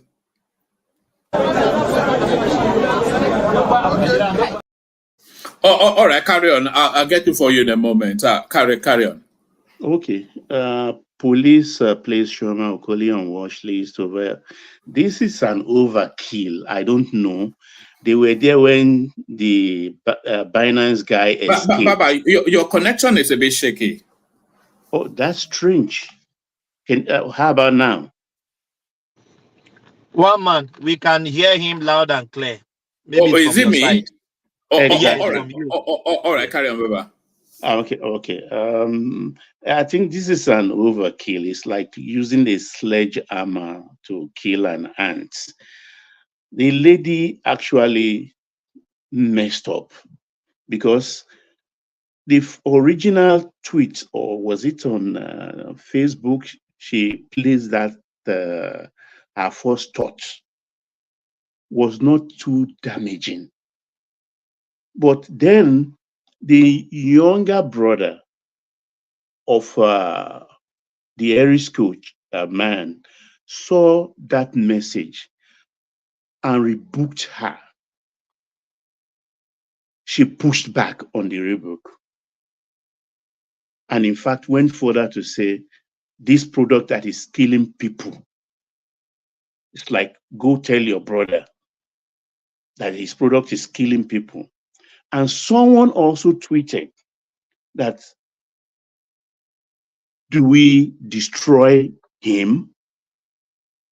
And Chioma replied, done already. So I think that is what actually informed the Erisco guy to go after her. I know Erisco have been having a running battle with importers of tomato paste for over 6, 7, 8 years, trying to protect its own industry. You know, these same importers of tomato paste crippled Dangote's tomato processing factory in the north. It did a lot of damage. So that was, it's frantic. If you understand, you can understand why he's frantic. He said, look, I have $15 million facility from two of my partners in China, and this is shaking everything up. The Chioma was not patient enough, like most of us Nigerians. We don't read, we just don't jump into conclusion. I'm saying this thinking or believing that she was not actually sent by importers. She should have read on that tomato tin.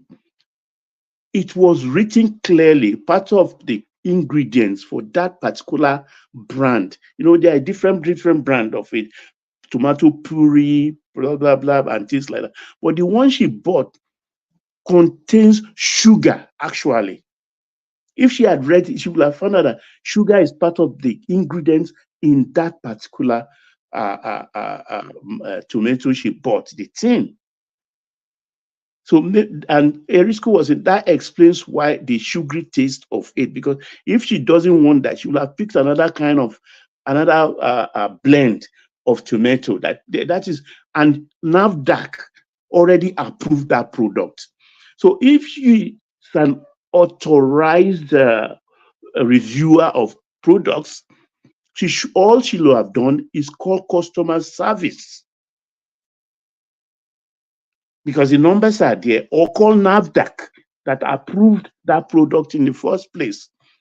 But to go to town and condemn a product wholesale in the manner she did is what actually draw the eye of the man, IRA. And the man went after her. But Baba, it is common practice for consumers to write, especially these days, to write online reports on products. And they can criticize as they deem fit. I don't think she's not obliged to call customer service. You have to come from the space of knowledge. You see, this blogging thing has become an all-comers affair. Even a 7-year-old can declare himself or herself a blogger and will go to town. It's like free speech. I can do what I like. You cannot do what you like. Particularly, look, one man to arrange to build up a factory is not a one-day thing. It takes time. It takes guts, sweat, blood. You have to have a big heart. I'm surprised that so many people are backing this man over this lady. I'm still of the thought that she's entitled to write whatever she likes about the product. No, one man, no, you don't have, because you are not qualified. In the heydays pre-cyberspace, where everybody is now a journalist, people who do review, they are eminently qualified to do so. They have paper qualification even to do it. You cannot be in agriculture and condemn an aviation product. Baba, there's a guy, they call him the white van man. All he does is he sits in his van and reviews hamburgers. And it is very, very popular, and he will slam a burger company and they will go and beg him, and he will praise another one and they will invite him. So, this is the nature of the world we're in now. You are entitled as a consumer to reflect on the product that you've bought and share your thoughts. And your screen, Baba, they say police place her on watch list. If they are placing her on watch list and sending immigration, what are they doing to Boko Haram? What are they doing to Boko Haram? If somebody brought up that you allow a Binance man to escape, you didn't remember to put that Binance man on watch list, but a kind of little lady somewhere you are putting on watch list is because CNN and some international, I think New York Post or so, they pick up the matter already. Is that why the police are doing that? That maybe they will push out of the country, and a lot of women bodies in Nigeria also rooting for her and things like that. The thing has gone international, and I'm not swayed by crocodile tears. Maybe that is what's swaying a lot of people. She crying, the woman thing. I'm pregnant and she's crying, but she knows she knew what she did was wrong. She's trying to beg, but like Richard said, she should have gone maybe back to Erisco's village to beg the chief, to beg him, because the guy has gone far. Even when she was initially given bail, police bail, the guy protested. If there's a GoFundMe to back this girl up, I will bring it here. If anybody, if it's existing, I will not give you shishi. According to I will put money in it. It's unconscionable, this sort of behavior. Oh, you don't know, woman. Seriously speaking, you don't do that to people's business. You don't destroy people's business. More so when you have not even done anything in your life. Your life is just starting. I mean, it's not easy. You don't. And there is a process to everything. She should have called the customer service in the first place, and she couldn't even find the tin. They said, we want to see the tin so we will know the batch. And if we still have the badge in our warehouse, we want to. Who keeps the thing? She would have thrown it in the That bin. is Now, what where sort she of doesn't have the ridiculous? experience. She's not qualified. Those who do it, they are qualified. They will keep the tin. The tin of the tomato, they will keep it because they know it might boil down to this. So she just either, I'm discounting it now that she was not sponsored. That's why I'm speaking like this. If she's sponsored, that's a different ball game entirely. You understand? Because business is competition, particularly a product that's for consumers, which also these products are perishable. You don't just come out and attack it like that. They do it all everywhere. They do those on the cyberspace. They do it, but most of those people they hide. But you are in Nigeria and you are doing it. You think the man will let you go? Maybe if he's in Britain, Canada, or in America, or Australia, maybe he should have gotten away with it. Maybe. But you in Nigeria, you are destroying my product and you want me to let you go free? It's not going to happen. It's not going to happen. Now she has been charged. Even Erisco sued her again. Double jeopardy, I consider that. But then the lawyers at least will know what to do about that. Because she's in serious trouble. Serious trouble. Cyber crime and then criminal defamation. She's in serious trouble. All right, brilliant. Baba, let me take you from there to a different space. Going on in Edo State, I'm sure you are tracking it. Your take on that space. A new deputy governor, a Yoruba man in Edo State. Well, I don't, this Yoruba thing and this thing, leave that one alone because I've said that to rankle the, you know the people from I know that AD already is grabbing Oga by the throat there about the Yoruba-ness of it.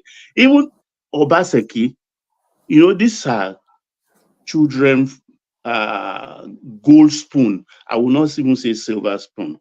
They are gold spoon children. Even the one Richard referred to, what's his name now? The PDP guy.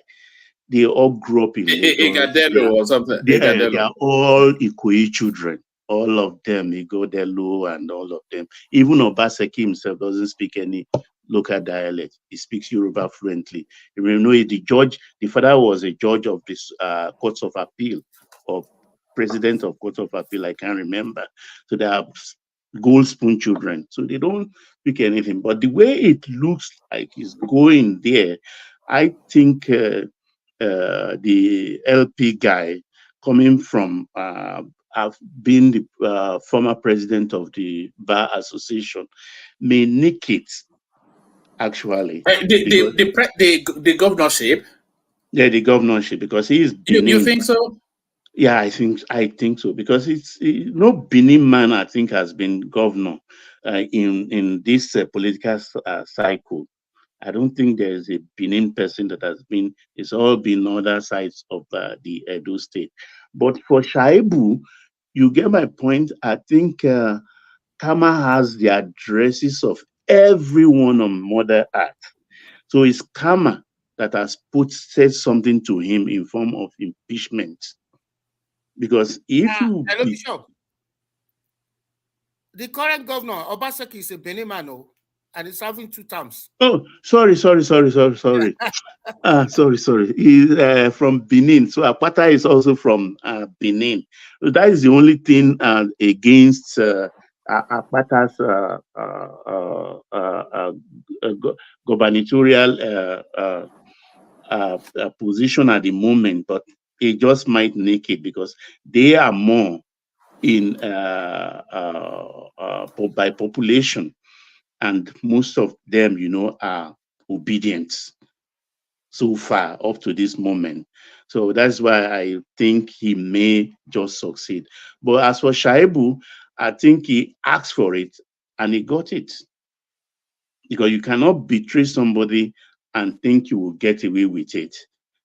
So he has been impeached and going to court, and Yoruba say, there is nothing. November is by the corner. We are already in April. It's 5 months away. All they will do is bog down his high court cases against his impeachment. And by the time you know, November has come and gone. Another person is sworn in as governor, and that is it for him. So it's a political lesson for him. And I think it's a lesson for others who think they can betray somebody and get away with it. You know, Machiavelli said that never try and outdo the master. Don't outshine the master. I think it's 48 powers of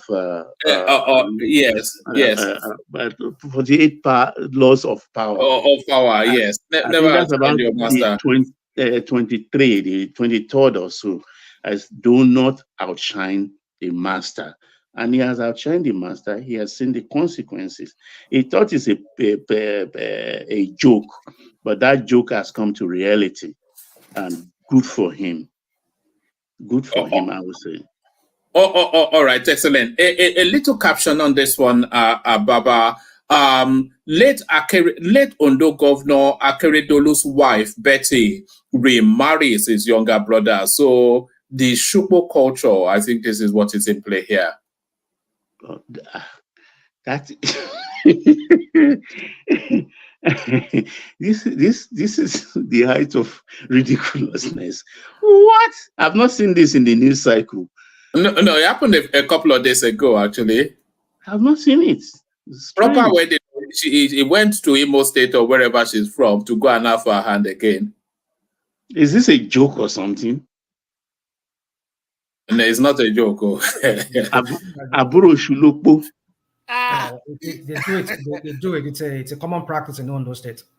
So, but then the only thing is, usually in the time passing, if the person does not have a child, they usually transfer the wife. Well, let me not say transfer the wife. But this case is different. Madam is already 70 years old. Even she's old, she herself is older than Akeredolu himself, the late Akeredolu. Now marrying the younger brother, that you mean the woman is older than Akeredolu? No, she's not older than Akeredolu. No, I think she's 3 years older. She's older. She's older. She's about 3 years older than Akeredolu. Yes. The husband. Are you serious? Yeah. Yes, I think I'm so. very Yes. sure. So how old is the brother she's getting married to now? That's why I'm asking that That question. was even younger. He's even younger. In marrying the younger brother, Shuloko. I think she loved the Akeredolu family. I thought the Yorubas have forgotten about this tradition. It's a long time I've heard of this thing. Very long time. Some Yorubas have forgotten their culture. People have no, but I think we have gone past that. Hold on. Let rational mind come in. Yeah. I mean, Baba, some of the Yorubas, let me not include you, but then, most of the Yorubas, especially you people, the Yorubas from your axis and we in Ondo State, we still stick to the tradition. We still do it. I don't know. I was saying that. But the Ondos, they are borderline Yoruba, Even my wife is Ondo, by the way, but they are not. They are more Edo. You can tip them over the river and call them Edo now. One man. One of the oldest town or city in the entire Yoruba is Owo. One of the oldest, and up to today, the largest palace in the entire Nigeria is the Palace of the Olowo. That's the largest palace. I don't know. If you look at the renowned Yoruba professors that wrote Yoruba. But Rational Man, why did you reject them when they are trying to show up for you? Why did you reject it? Well, you don't allow me I think what happened is that Akeredolu's brother might have lost his own wife too. Now you are single. I am now single. You don't have to lose your wife. I mean, they do that. It's a common practice, even though it's Shorty mora on lójú tẹ́lẹ̀ kí ẹ̀gbọ́n tó kú ni àbí báwo.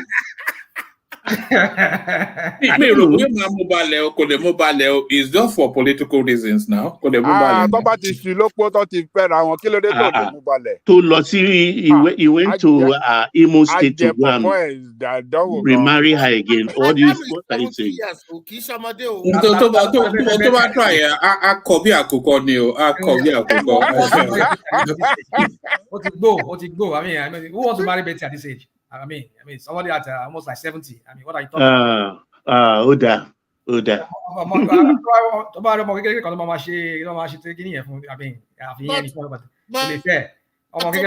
winner here is Akeredolu's junior brother, which means he is going to inherit everything his brother had. The children are adults. The children are. She's a grandmother. You think the children will let her give things out like that? There's going to be fight. We've not had the beginning of the case. He has not even started the case. Professor. He's a professor. So he will inherit everything his brother left behind now. What about the children? I'm not calling my brother. Who told you that? Okay. We'll hear more stories. Is this interesting? Yeah, this is chapter 1. But they should have waited for at least for like a year. What a durara. I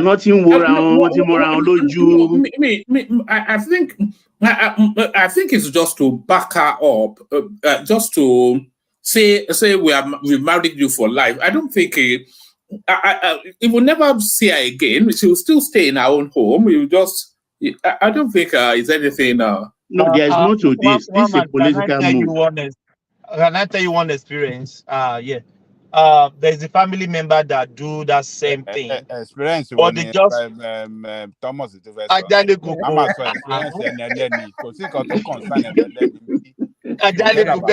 now is the family member. They leave do their privacy. Leave their privacy to them. Don't say anything about. No, I didn't mention name. I didn't mention name. But what I'm just trying to say is sometimes they do the shukbo something, but the man will never touch the woman. They will just do it for traditional sake, but the man will never touch the woman. I've seen that before. Yeah, yeah, it happens sometimes. Yes. Yeah, go on. Yeah. Okay. I think when a king dies, the tradition is that the new king should post the oloris in the palace.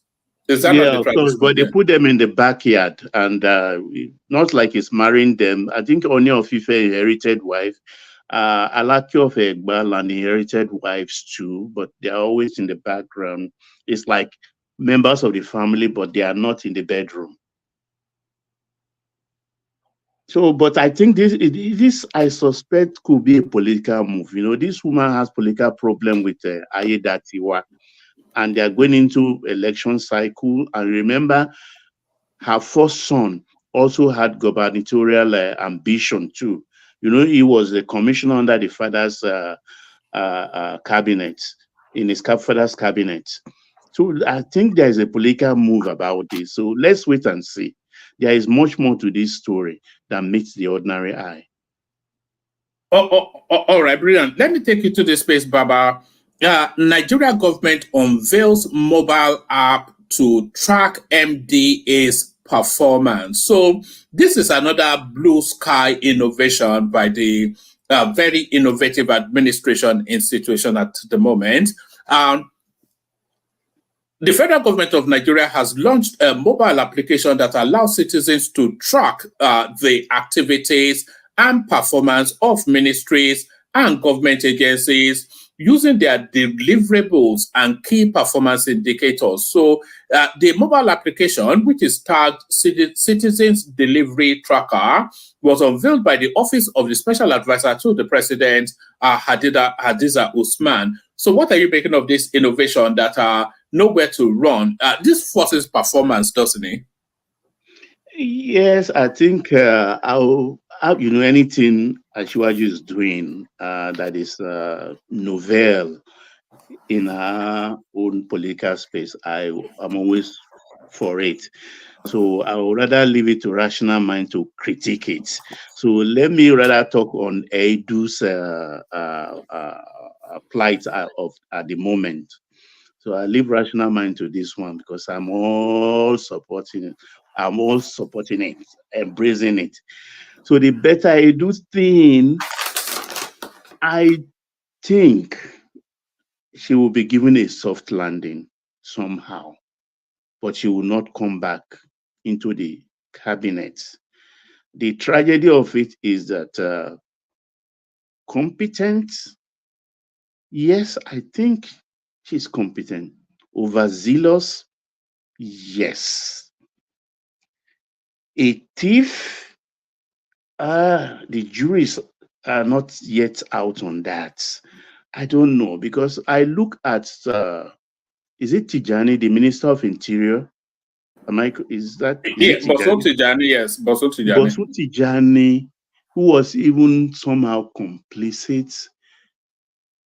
If you look at what he's doing at the moment for the country, do you take that as a scorecard that can let us just forget about his activities with the Edu's ministry? I'm a little bit leaning towards sympathizing with him because what he has done, if only for the passport thing, it's amazing to me. I'm still wondering how he managed it, because you talked about 2 months ago. You talked about the passport office in UK calling your home and telling them about your passport being ready or something like that. And there have been several people to whom they even posted their passports. And I have even gone to the consulate in New York, and I think 4 days. Yeah, 4 days. Is it for Tuesday to Thursday? That's, I think, 3 days to get to renew a passport. So it's those. Baba, can I please tell you my experience in Australia? Go ahead, please. Yes, the embassy is in Canberra, which is the capital of the country. They brought their biometric machine to my own state, which is Victoria, in Melbourne. They did the capturing for us. They took our data back to Canberra, and in less than 3-4 weeks, they sent my passport to my house. Has it happened before? So easy. The last passport I got from Nigerian house. That is how it's very easy, my brother. But if it can be done, if it can be done this way, so why has it not always been done this way? It's not even. Look at what we are praising them for. These are things we take for granted everywhere else. That you apply for a passport, you meet the criteria, and they send it to you. Is that not what should happen as a matter of, the bar is just so low in that country. We are applauding that they are doing something so basic. We are easy to satisfy. And I think, look at what we are praising, exactly what you said. But it's worth it because even right from the 70s, I will tell you confidently, right from the 70s, it has never been easy getting a Nigerian passport. Never a time. All my adult years, I've found it easy. It's always pushing it with money and sending somebody. And what about those who hasn't got money? Some people have applied, they never even got it. It frustrated a lot of people. But this young man coming to do a lot, and he's been doing all other things, exemplary things with immigration, with prisons, with every other thing. But that little... Baba, sorry, Jemabino. Yeah. Why are we doing another biometrics? Why do I ask that question? In Australia, you don't do another biometric. When your passport expired, they send you new passport. You don't need to go to their embassy and do another biometrics because my fingerprint has never changed. Maybe they may ask for new photos or new pictures, but why are we doing another capturing and biometrics? My finger never changed. My finger thumbs will be like that forever. So I don't get it. No, I Thank you. think they are introducing new software, because when I went to the consulate, for instance, I met some Koreans there. I'm sure they are Koreans right at the consulate, working the system with them. In fact, when I went on that Tuesday and they told me to come on Friday I went there. They are trying to check their own computers, I think on one of the floors, and it was not giving them access. So they have to go to the 5th floor, where the Korean said, okay, come to my office. That is the officer. Follow me to my office, bring the file along. And on that same floor, they print it there. So I thought they were even joking, because this was after 4 already on a Friday evening, and they told me to wait. And around 5, the guy came downstairs and gave me my passport. That was how 3 days I got it. So what I'm saying, the bar is low, but what Yoruba says,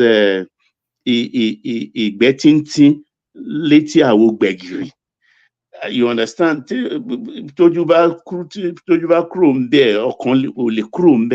That little thing he has done, you understand, it rankles me, that with this brilliance, with this forbearance, with this scale of competence you have, why involve in this? I think he got about 400 million, if I'm correct.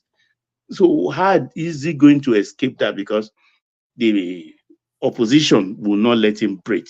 Anytime you talk about Edu, you will remember him.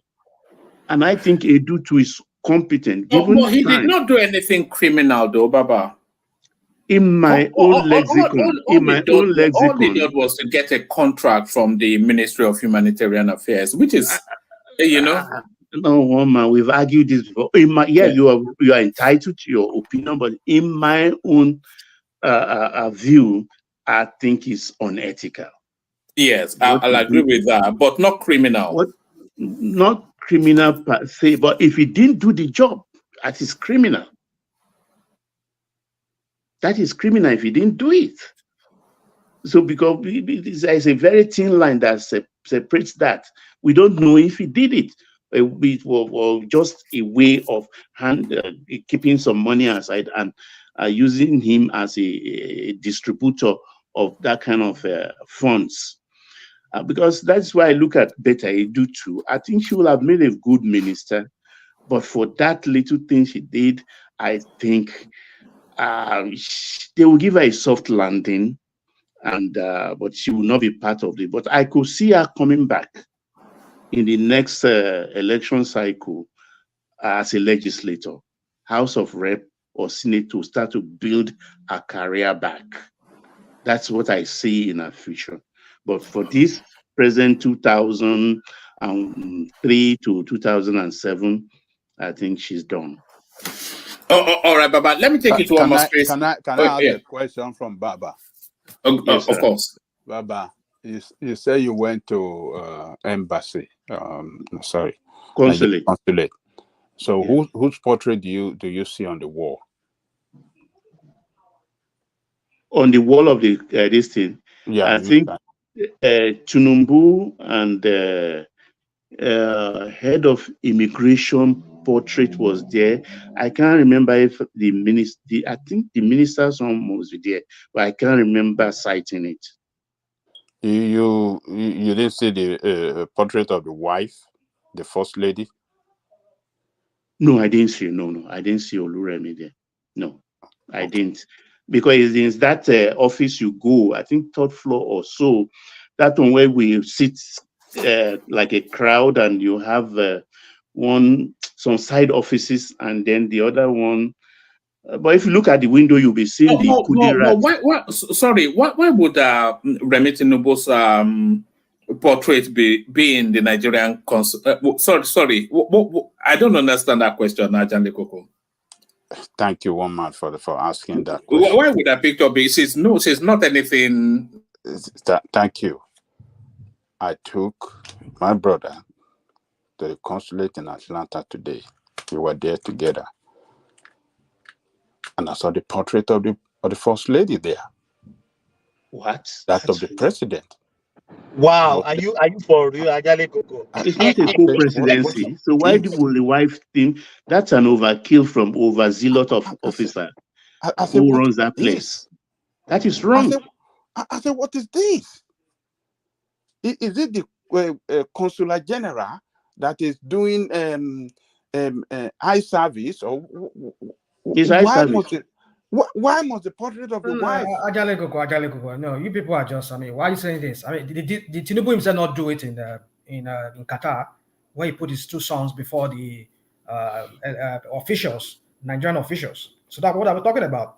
It's a personal kingdom now to the Tinubus now. What are you talking about? If Tinubu can do it, he has set the pace for them. Everybody do yes and yes. What are we talking about? I mean, it's still of rational mind. That's not a surprise. He put his two sons, like as if we're running a monarchy, a presidential monarchy. He put his no vex, rational mind. No vex. Apparent to the Nigerian president. No vex, now misdemeanor. We'll slap them on the wrist. No vex. Rational mind, please. Can I say this? Can we say it could be overzealous of those officials there? Can we say that? Because I don't think the presidency will order the picture of the wife of the president to be in the consulate. Who is she to Nigerian government? It's just mere first lady. Yeah, I saw it there. I think you should file a complaint. Aja, if it's not coming from you, I wouldn't have believed it, honestly. But coming from you, I know it's 101%. I think somebody should complain about that. It's not. It's not a co-presidency. So why would an overzealous officer do that? Yes, I mean that is strange. Yeah. So when you were talking about you went to consular, I said, this is your opportunity. I was gonna say it. I didn't observe it. I said, okay, let me ask Baba. Maybe it's like that in where you went, and So I'm surprised. I was saying, what is going on? Who must have done this? This is she's playing no constitutional role. Her portrait shouldn't be. It should not be. It's like desecration of that place. I mean, what's she doing there? I'm gonna email that consular. I think call the attention to. I think you should, and I think if you do, you will probably find that other people may have as well. Yes. It's not something. I mean, God, what's? Are we Uganda now? Is this I don't know. Are we Uganda? Are we Museveni? Something? What's all this nonsense? No. Like Rational Man said, having the son as one of the officials to Qatar recently, it's disgraceful too. Even putting them ahead of the line of the ministers. What's going on? That was poor. What is going on? Who is doing this? You guys at the beginning, you people, you've created a monster that that's going to consume all of this. Is that Ranka they did something though? You people don't know. When I say but it's not uncommon though. Rational Mind, do you remember when Buhari's daughter took the presidential fleet to Bauchi to go and do a school assignment? Do you remember? Exactly. Yes. So it's a culture rather than Yeah, well, it was wrong. Is it right? That is very wrong. It's not good. They do the Yinka and what's the other one now? They are not ministers. They are not official of the states. If the president wants to introduce them, he will have done that. Should have done that privately, maybe in private dinner in the evening, and take the children to the Sultan or whoever is ruling Qatar. But when you have your ministers lined up as a dignitary. What's your children doing there? Even if they are there, they should be at the end of the line. Even at that is wrong. Because this is state business, not family business. I think those things are things that have to be corrected. Whoever is arranging his protocol has to be warned. They have to be very careful. All right, Baba. Let me take you to one more space, and then I'll go on from there to Ajanle Koko. So, to the space on your screen, Emirates to resume flights to Nigeria in June. But you were already debunking that this is the media squeezing what he was not intended to say out of Festus Keyamo. Yeah, that's right. But listening to him today, actually, quietly, I think he's doing a very good job and is achieving a lot of things he's doing. And I pray that he remains there and he does not falter. He's ready to fight. You know, Keyamo now, coming from his Ghanaian Chambers background and all the rest of it. He's trying to fight the cabal there and making sure that, because one thing he even said today that rankles me is that, look, even these people, they go and take a dry list. They bring the aircraft to Nigeria, both even private people that say they have private jets, but most of them even use their private jet as commercial, it's private charter. And he said, once they default in paying and the aircraft owners come to collect, they will go to court and get an injunction. And that aircraft will be on in a hangar at the airport for maybe 2 years. They are fighting in court. So the people who will facilitate the dry list told him, okay, you minister, you have showed up. This is the problem we have with Nigeria. Go and talk to your people, your judiciary particularly, and come back to us if they've agreed that if we come for our aircraft for defaulters, we'll pick up our aircraft, and fly it out. And he's done that already with the permission of the president. They've spoken to CJ and judicial officer, the attorney general. He's spoken to them, and they've also, the people who are in the aviation industry, he's spoken to them that, look, no more injunction. If you refuse to pay, they will come for their aircraft and nothing can stop them. So, and he said that's one of the things that have been making it difficult for our people, aviation people, to get a dry lease. That facility is always available, but they've denied Nigeria enjoying that for many, many, many years. That is why we've been having problems. So he's doing a lot of work, talking about the master plan for the Lagos airport, for instance, that they were just developing at their own pace, as if those is a disjointed or not organized and estate where you just kind of put houses anyhow. That is why he said, look, for instance, in Abuja, in developing a tower in Abuja, they have to destroy the fire service terminal there because it's an obstruction. It shouldn't be there in the first place. So what they've done now is that they've taken a budget with the president's permission that they have to draw a 30-year development plan for, like, for instance, in Lagos, which is about several hectares of land, to put appropriately where things should be, where hotels should be, where car parks should be. So they are now going to put a bid for the best drafts people, architects, to map out the Lagos airport, so that what we have now is not fit for purpose, actually.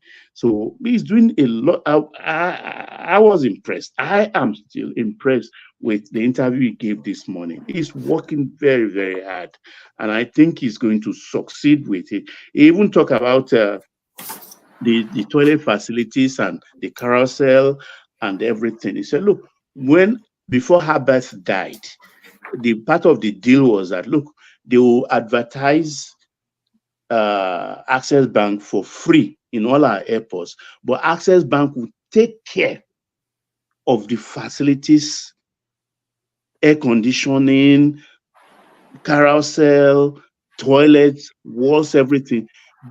Access Bank will refit everything.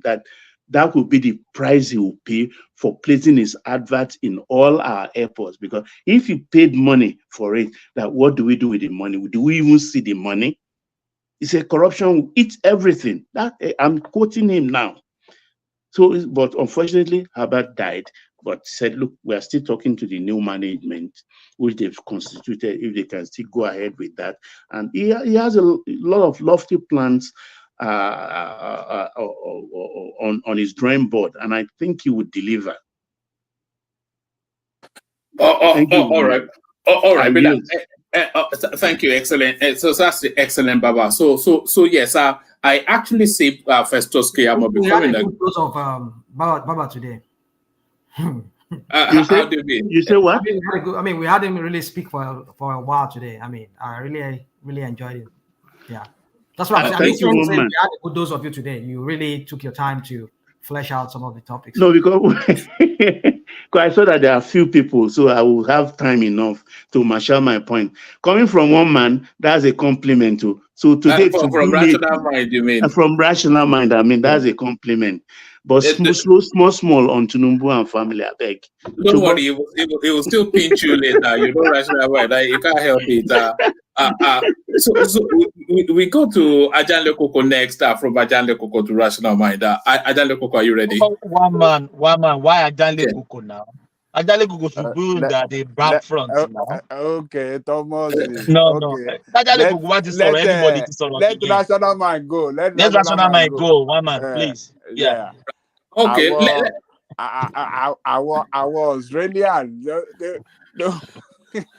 want to hold him back for your after hours, Abby? I know you're okay. Let rational mind go. You know that after hours is really building a real culture, because I get a lot of feedback. It's almost like it's two different sessions, isn't it? But let me it's a more relaxed sort of atmosphere. We go organic. We don't even we just go as the flow. You know, I envy it actually. I think maybe I'm a bit too stiff to be that relaxed. You know, you know. So then we go to rational mind, but we bring rational mind in a proper manner. We have a theme song for rational mind now. So rational mind, you're up next.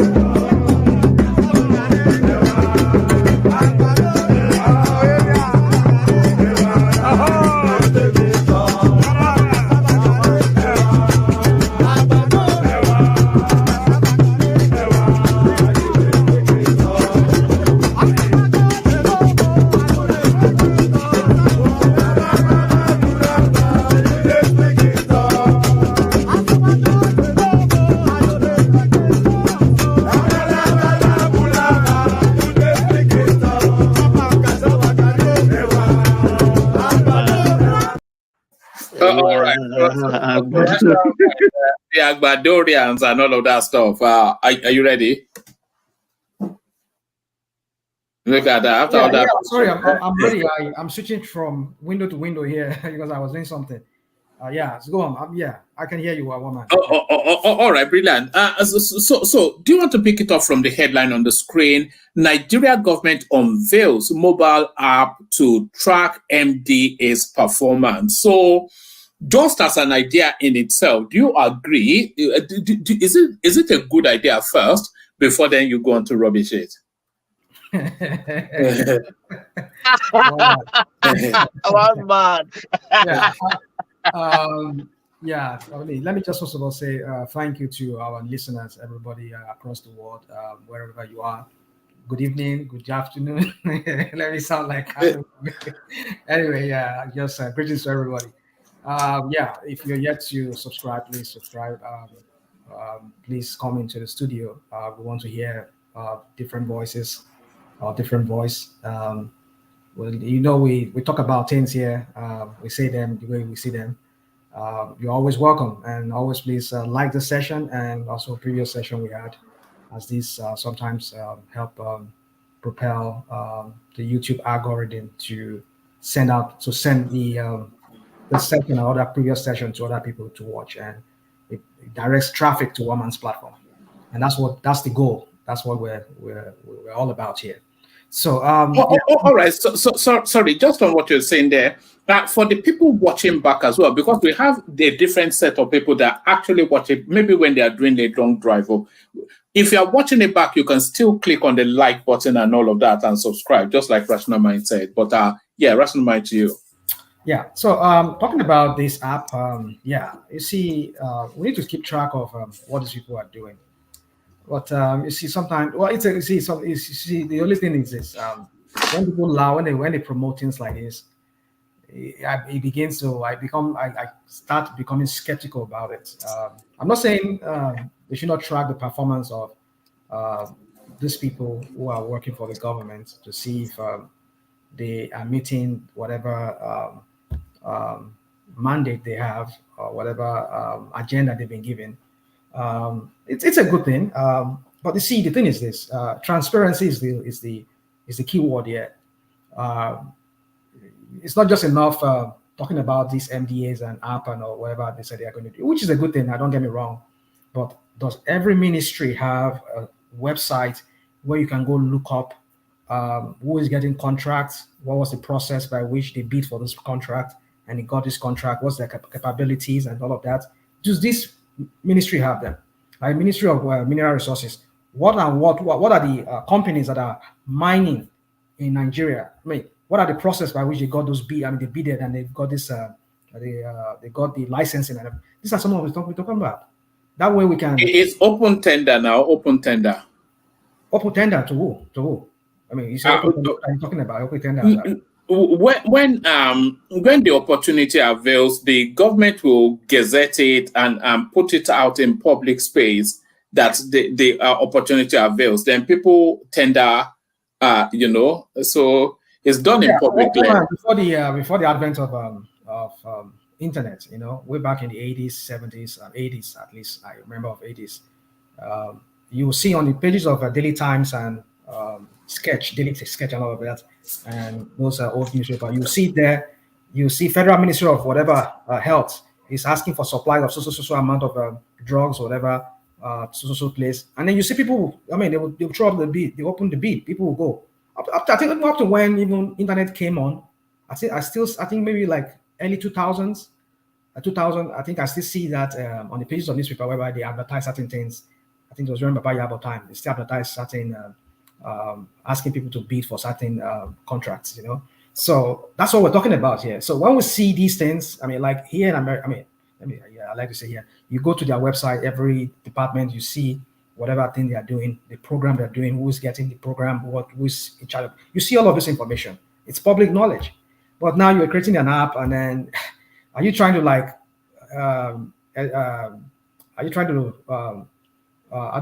take the responsibility from these ministries or agencies that should be putting it there in public on their websites for people to see? Are you denying No. The app is not for the bidding process. The app is for monitoring. So is it not about the language of transparency? Yeah, it is. So they say they're going to do X, Y, Z, and then you can monitor it via portals available. So it all plays out in open glare. Yeah. Is that not what you want? Yeah, that's what we want. But I'm just saying that the ministries, the agencies should put on their website who's getting what contract. What is the process by which they got the contract? We need those information on their website. Then with this app tracking their progress, whatever progress they've been making, or whatever MDAs or agencies, whatever contracts or contractors that are working for them. I mean, suppliers that are supplying them. I mean, let us see all this progress. I mean, yeah, that's a good thing I'm saying. But when you see, the thing about the Nigerian space is that because there's this app now, these people don't want to do their own work anymore. this agency, I mean, those ministries and agencies telling us how who's getting what contract. We won't get all that information anymore. Next thing we'll be seeing that, what is his name? Fashola and company have been given the supply of whatever, all the vehicle in the Asoro they delivered. But how did Fashola and the Sons get that, what's it called? That contract for the Ministry of Finance or whatever? It's not there on there, it's not on the Ministry of Finance portal. You can't find it there. But you're just saying Fashola and Sons. I mean, who is the Fashola and Sons? Is it the same Fashola we know? Get what I'm trying to say? So these are the things we need to know. So it's not just enough just saying that, suddenly they are delivering whatever they are doing or whatever contract they were giving, they've been effecting it or they've been carrying it out. That's not what we just want the information first before you even give it to them. We want to know who are these people. Like we were talking about Beta Edu a while ago. Where on the Ministry of Women Affairs did we see that this guy, I don't know, how did we even get to know about this guy? Was even the one that owns the company. People went to go and dig. People like Sahara Reporter, they went to corporate affairs and go and dig out who are the people behind it. But I don't think the information was on the Ministry of Women Affairs. She was just doing it behind the door, behind the whole scene.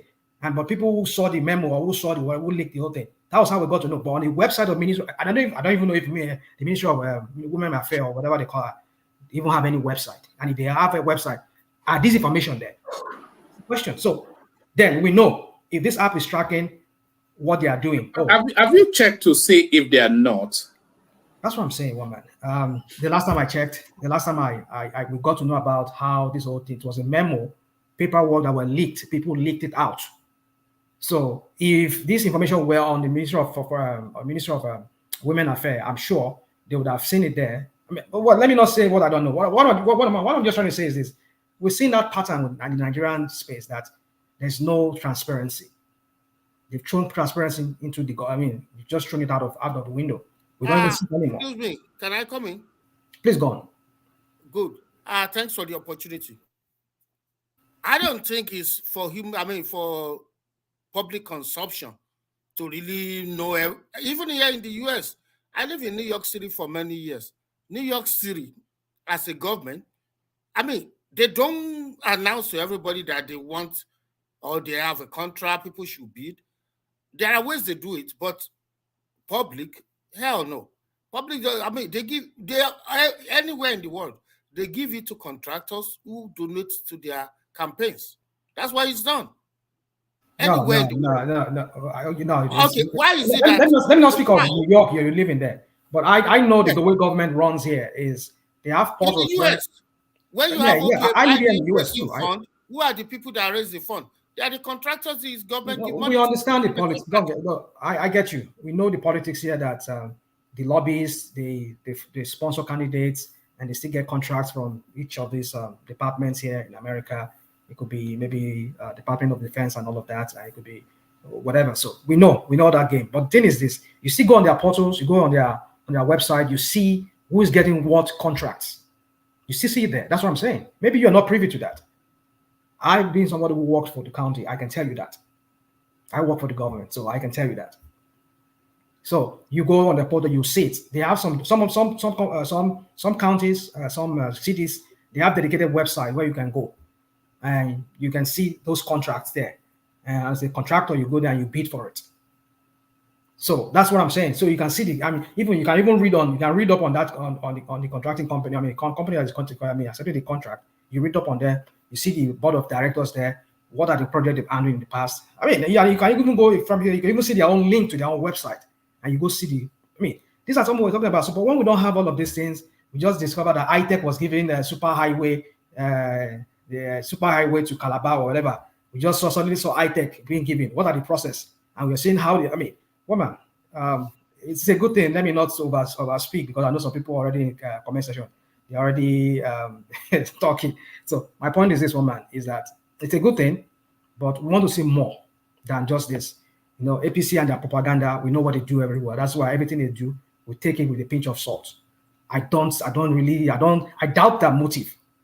I always doubt their motive because I know their motive is not always with the right motive. They just want to throw out something there just to create an illusion that they're doing something, whereby at the other side of it, there's something behind it that they're doing, which is even more worse than what they're trying to make us believe.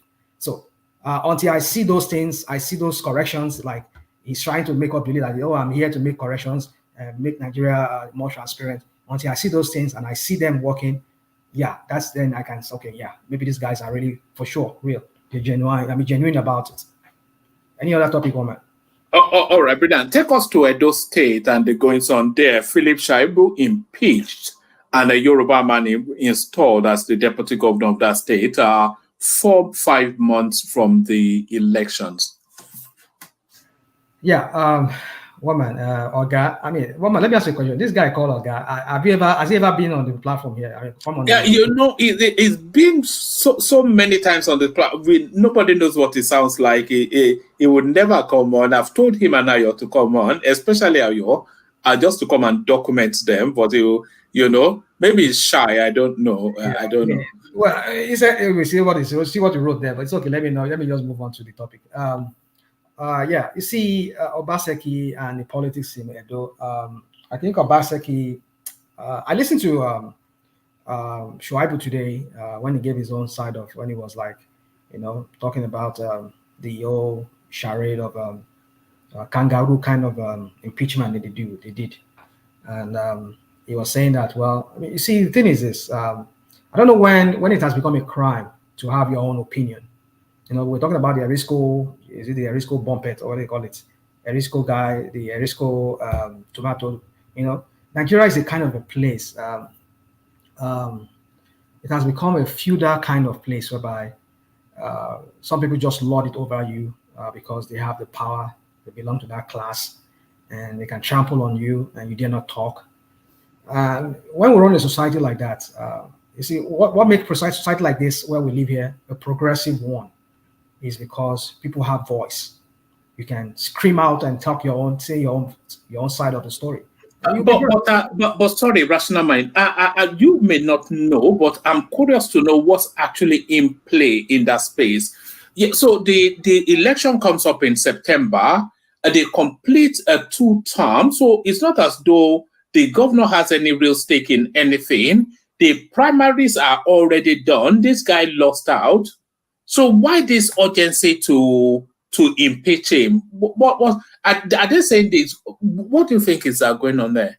I think the whole thing dated back even before the election when they did the primaries in the APC. I think there's something wrong, which both of them are not really telling us is the matter is wrong. But I think from at least, let's just speak to what we know that is out there. I think the only thing that I gleaned from what we've seen out there, because even SHAIBU, when he was interviewed and asked the question, he said, I don't know what I did. I don't know. In fact, I went to my boss. I was trying to shake him. His bodyguards, they were like DSS or whatever bodyguards that were around him. They were like pushing me away. It's like, no, himself, he even ignored me. It just so. Rational Mind, sorry for cutting you. Before you came, I asked this question and I didn't even get the real answer. What is the problem of a vice or deputy having ambition to be a governor or president? What's the problem of the boss that they always get they just get rankled that no, you can't be. They are in the same government. Even the deputy or the vice president is you should be the first candidate because they are in the government. They already know what is going on in the government. So we saw it with Obasanjo. We saw it with many governors. We saw it with Akala. We saw it with so many people. I don't know. So I don't know, maybe you have a reasonable answer because I didn't get it. Why? Yeah, Thomas, you see, for the fact that nobody can give you any logical, any sense that any answer that makes sense to you, or anybody can give any sensible answer to that question, it tells you that Nigeria is a space where everything, that country just defies logic in every aspect of it. You were just talking about, which I think is almost the same question you're asking about, SHAIBU not being able to succeed this guy. If this guy says, "I want to be like you, boss. I want to assume your position, wear that shoe," some of you who are biblical students here, you understand when Elijah and Elisha, you had to take over the cloak of Elisha. He took over from him. So the point I'm trying to make here is this: that your students wants to become like their master. Every student undergo through training from their trainer or their master to become like them, or if not even surpass them. But I think the only answer to that question would be maybe some of them are afraid that they will surpass them. And I think it's a black man thing. I'm not sure if it is a black man thing. You know, when Thomas asked that question, I was reflecting to see if I have any memory of a vice succeeding a president anywhere in the world, and has it ever happened in America? Biden was deputy. No, but it didn't succeed him immediately. Now it didn't succeed. Yeah, you're right. And George Bush, and Ronald Reagan. Yeah. And Ronald Reagan tried too. Yeah, they all tried. Yeah. So you see, let's not. Well, Al Gore did not become the president now. Of course, but he never. What's his name? Clinton never opposed. Never Clinton saw. Did not oppose him. Did not oppose his candidate. Yeah, no, but I'm saying actually because even Oshiba and Joe tried but failed. But Buhari did not oppose him. Is because you think it's the natural order of succession. Bush first, Bush father after Reagan.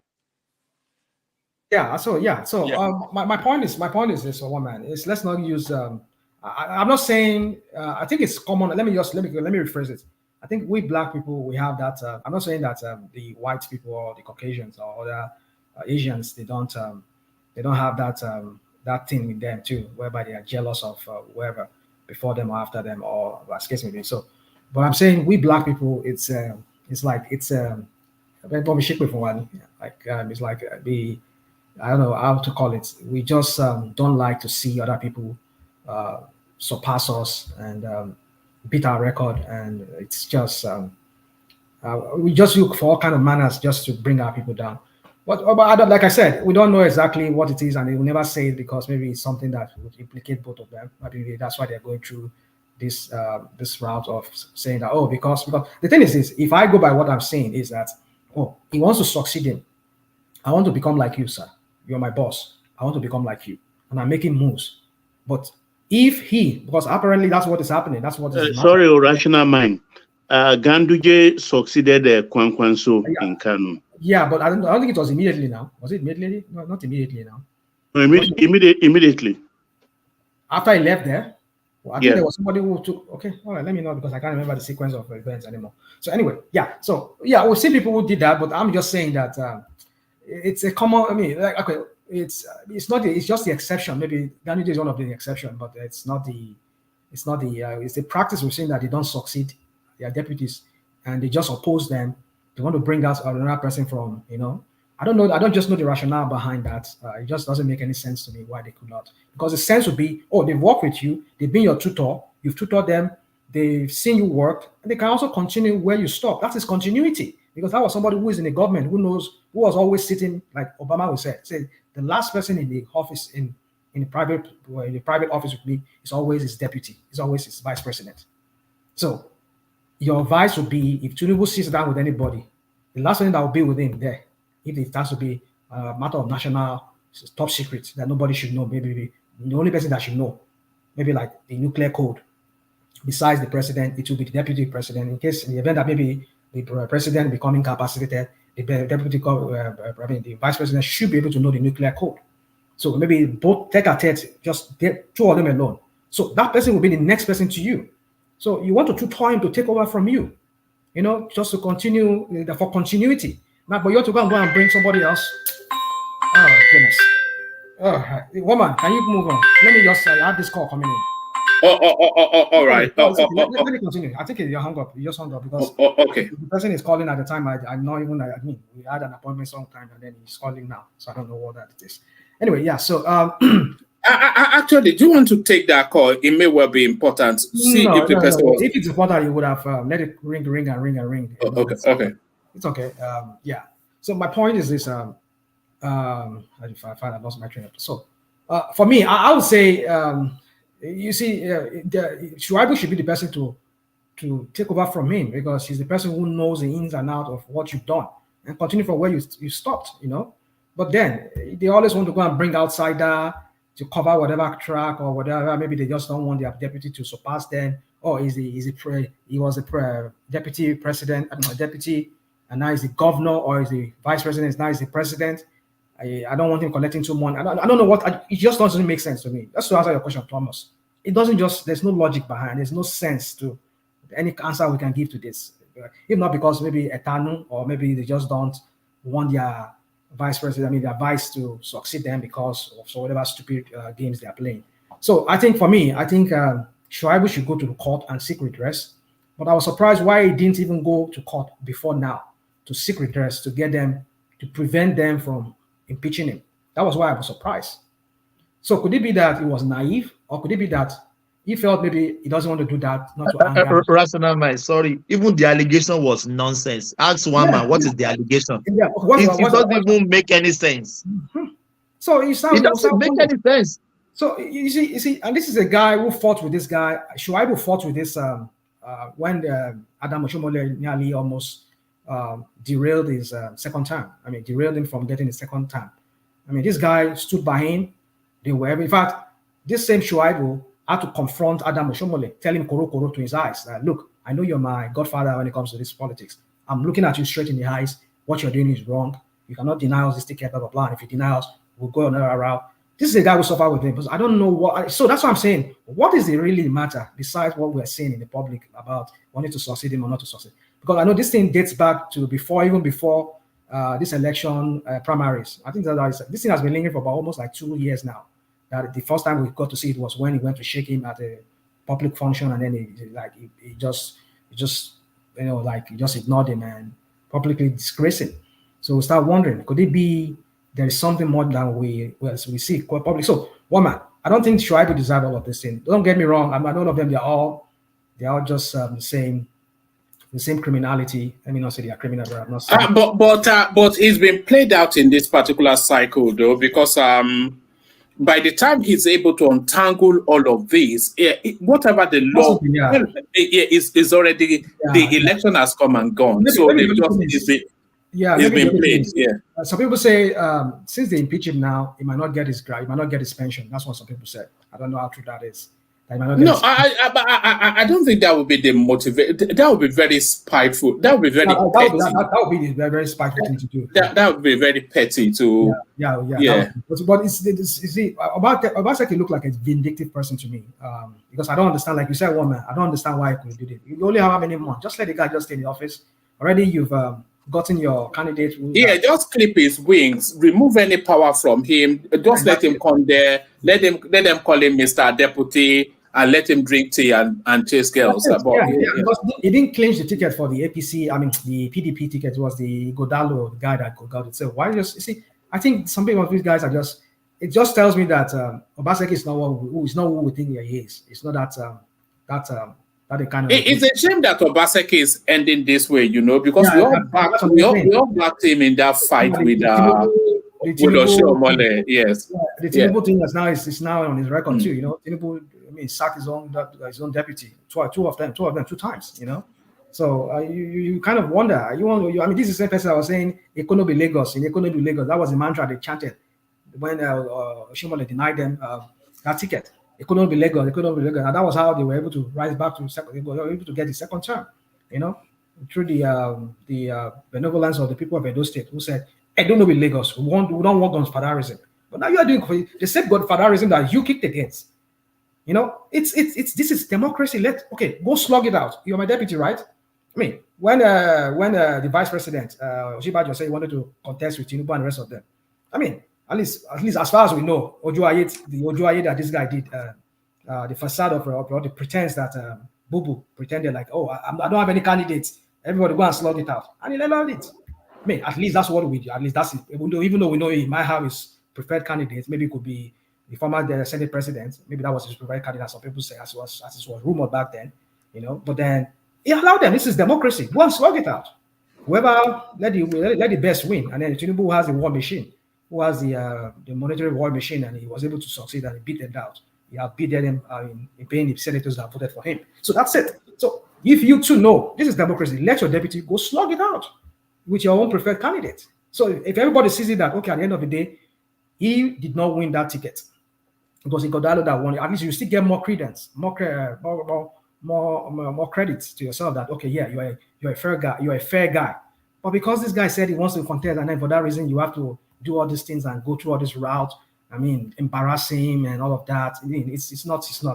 I mean, I think for me, Obaseki's political ambition, it dies from here.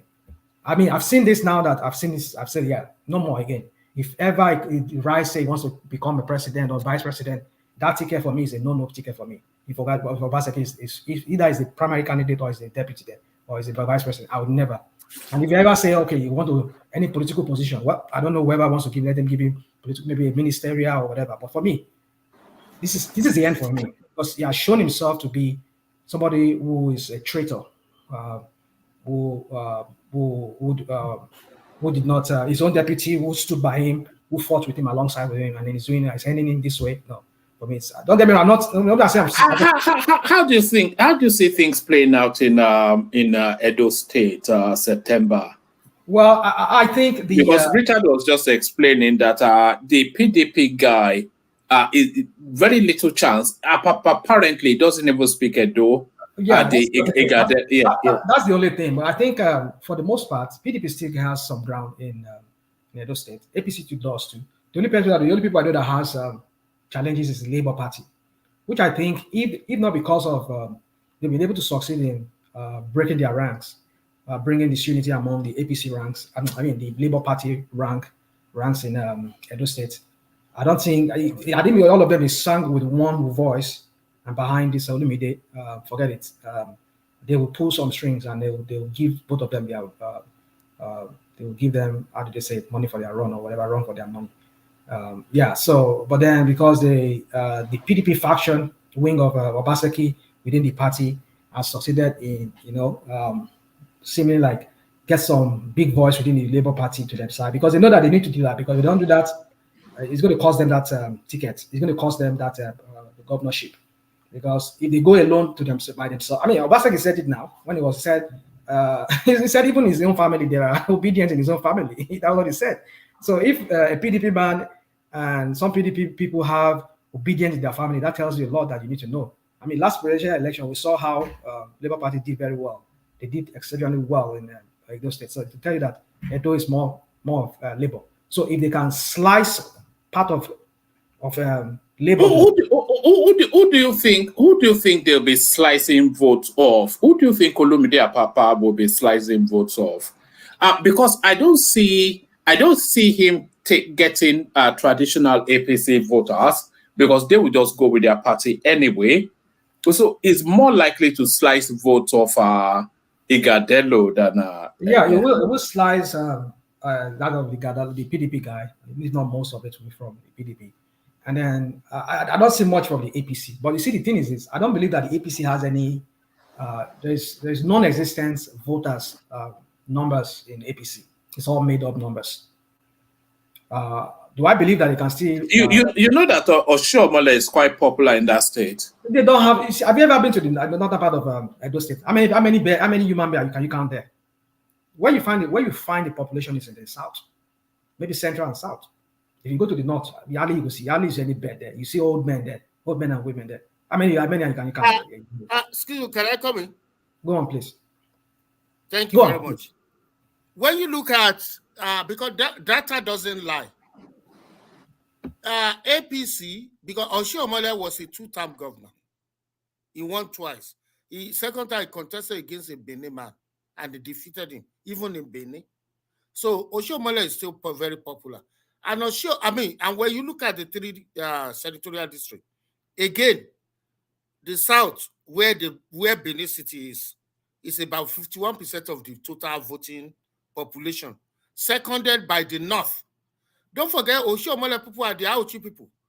Majority of them are Muslims that has 2, 3, 4 wives, many children. They have the population.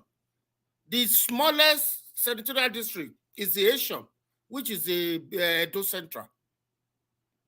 So majority of I agree with you that the central south, north, and then central is the you see that north is a manufactured number. You see, like we've always said in the north too, North Nigeria, that number it's always manufactured. It's there's no just Google the map of Benin.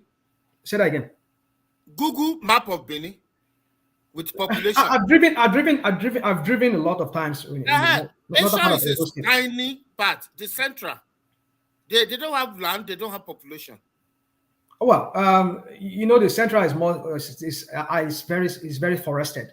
The central part of it is heavily forested, so I won't be able to say much about that. But and then even south, Benin City, the southern senatorial, not all of them are Benin people.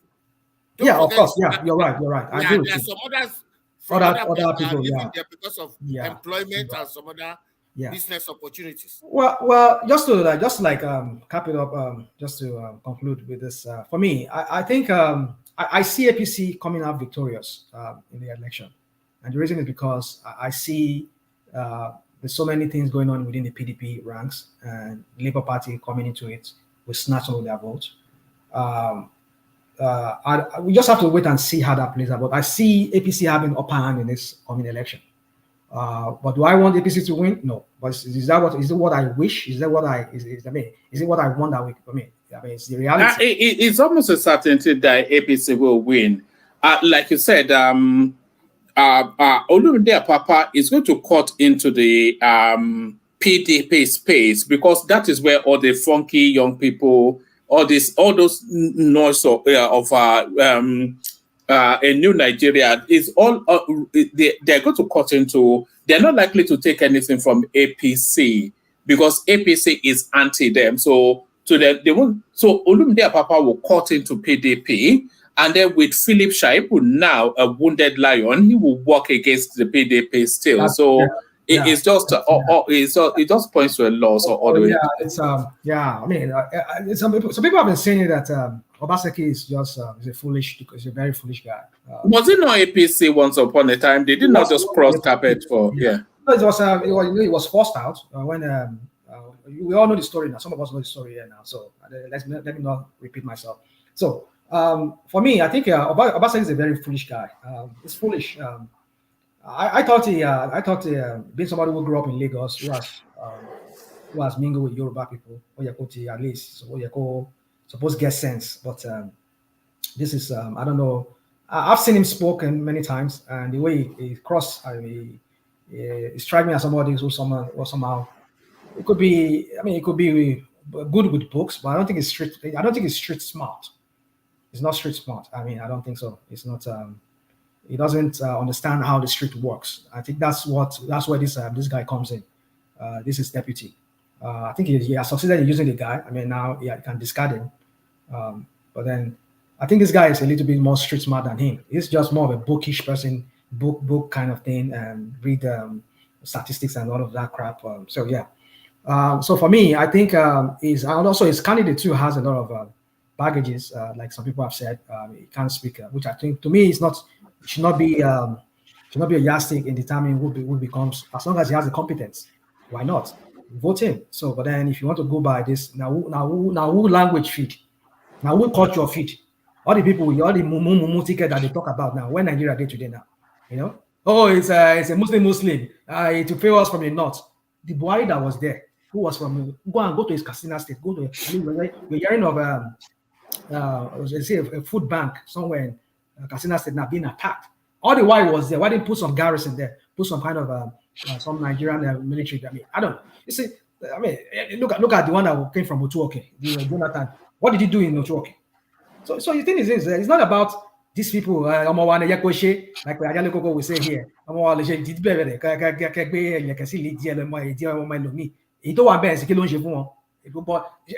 Did you see when he went to Lagos Island?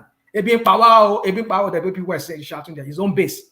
We are here, and we always come and promote these criminals. This how do I call narcotics commander in chief in Nassau Rock there. What are we talking about? Now we benefit. But Tinubu become a president. How did that put food on the table for me or my people? How does that do that? So for me, it's not about where it comes from. For me, it's about what's your competence, what's your antecedent. I'll look at your antecedent. If I've seen some pattern in you that you've been known to be this kind of person, for me, is a no person for me. So that's how I judge who I think should be a leader. I look at his antecedents, whatever he has done, what he's currently doing. Now I will make my own job. So for me, I think Obaseki already has wounded himself. Has already wounded his candidate already. with this final thing that he did to his deputy. Well, let me move on. I can go on and on that, but let's just move on. All right, let us move on to this topic. Rational mind. Police placed Chioma Okoli on watch list over Eriko. So this is you already know the backdrop. So and the headline is there on the screen. But it's just a misstep. I mean, it started as a joke and it's now turned into somewhat of an ugliness. I mean, what are we talking about here? Some girl writes some review on a product, and then they are warning immigrations. Do you know the level of input and the level of hierarchy that would and big ministries are synergizing on the movement of a young lady simply because she wrote a review on tomato paste. What's going on here? Well, man, that is what we have become in that feudal contraption called Nigeria, where I will sing that song. I think was it this guy Two-Face, and when they used to have that plantation boys. What was because I mean I know Ajalikoko is not from that era. It says something the poor will die and the rich man will something. That's how Nigeria is, you know. So it's like the rich man with something, and the poor. Somebody from the comment section, please give me that lyrics. So yeah, that's how Nigeria is. Nigeria is designed for those elites. It's designed for those oligarchs and kind of people who find themselves in power and who have people in power and maybe who are also fortunate to be wealthy in that country. The poor man can go and die, you know. Your opinion does not matter. If you run a society where people are not free to express themselves, if you feel, the only thing for me about this whole thing is what it concern the Nigerian police. You see, and then some people say, oh, this was the Attorney General of the Federation. What's his name? Latif. What's that name? Latif Fagbemi. Latif Fagbemi. You start wondering. I mean, you're not just an Attorney General for the government. You are Attorney General for the Nigerians. There are certain class actions or certain things that might go against some individuals. If you feel their right is violated, you need to call whatever agency, call them to order. Like, I don't know if this guy is touted as an erudite scholar, whatever, very good technocrat in his field of the justice system. Why would you allow as one of the chief prosecutor of Nigeria, why would you allow the Nigerian police to be meddling in these kind of things? It's a civil, for me, it's a civil case. If Erisco Foods, if they have anything against this lady, take her to court, and file your case and whatever. But for me, it's the slant, that angle of the Nigerian police in getting involved in this is, for me, that is where I feel the intimidation, as they've tweaked that intimidation to the highest level. Because with the Nigerian police getting involved now, it has given it a different dimension that is both intimidating and trying to silence people and make people feel like you don't have mouth, there's no freedom of speech. I mean, it's a civil case. If my company is giving a bad review and I feel it was malicious, it's something that was not done with a good intent. The intent was just to you feel that some people are behind it, then take the person to court. Why is the Nigerian police now getting, we arrest the lady today, we put her in jail, we lock her up, they free her, they go and arrest her again, they'll be giving out, we are watching you on your watch list. I mean, goodness. How can Latif Fagbemi sit down? I'm sure if, that's why I know. You said? Can I come in, please? Go on, please. Yeah, I don't understand why you are mentioning the Attorney General, Latif Fagbemi. The thing is, anywhere in the world, when you feel somebody did something wrong, you approach the police to arrest that person, and then you charge that person to court. Is that how they do it in New York? Where you say? Is that how they do it in New York? No, it is now up to the court and the judge to now say, come on, this is just a single. Okay, just apologize to her, let her go. That has nothing to do with the Attorney General. Yeah, you go. Yeah, you said you live here in the United States. I mean, no disrespect, my friend, Mr. Who, me? Yeah. Sorry, Richard. Thomas, if you are there, let me know. Sorry, carry on, Richard. Okay. Yeah, Mr. Richard, I said, you said you live here. You live here in the United States. I mean, the way you speak, I don't know. Maybe let me not say much. But what I'm trying to say is that I don't know how you understand the politics here in America as such. But you speak like somebody who is in the know, because the way I heard you at the beginning, and you spoke very well, very more detailed, like somebody who is in the know. But then you're telling me about here in America, we've seen cases whereby people's rights, individuals' rights, is violated, and either the city attorney or the state attorney or whatever county attorney would get on that case. So hold on. Where is it that somebody said it's company? Somebody called this company what is not. Okay. You destroy the reputation of my company. It is me. It's my responsibility to report it to the police. And police will say, do you want to press charge? And I will say, I want to press charge. That is what's going on. Okay. What's the responsibility of the Attorney General?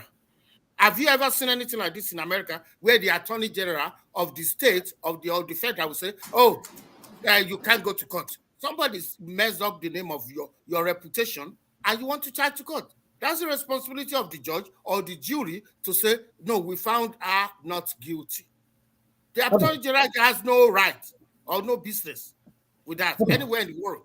Now, I'll explain why I said the Attorney General is involved in this case. But first of all, I will explain it. But first of all, what I'm trying to say here is this: that if you look at it, I don't know if you've ever been in a situation whereby you call police and you say somebody, maybe your girlfriend or your wife, says certain things or is trying to. They'll tell you that, look, sir, we cannot do anything. It's a civil matter. Just take it to court.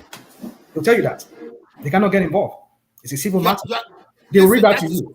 That in America here. Yeah, in America, yeah. In America, let me explain to you. For instance, let's say I'm the manager of a store. Somebody comes in, took some stuffs, and that person is leaving without paying. We'll call the police.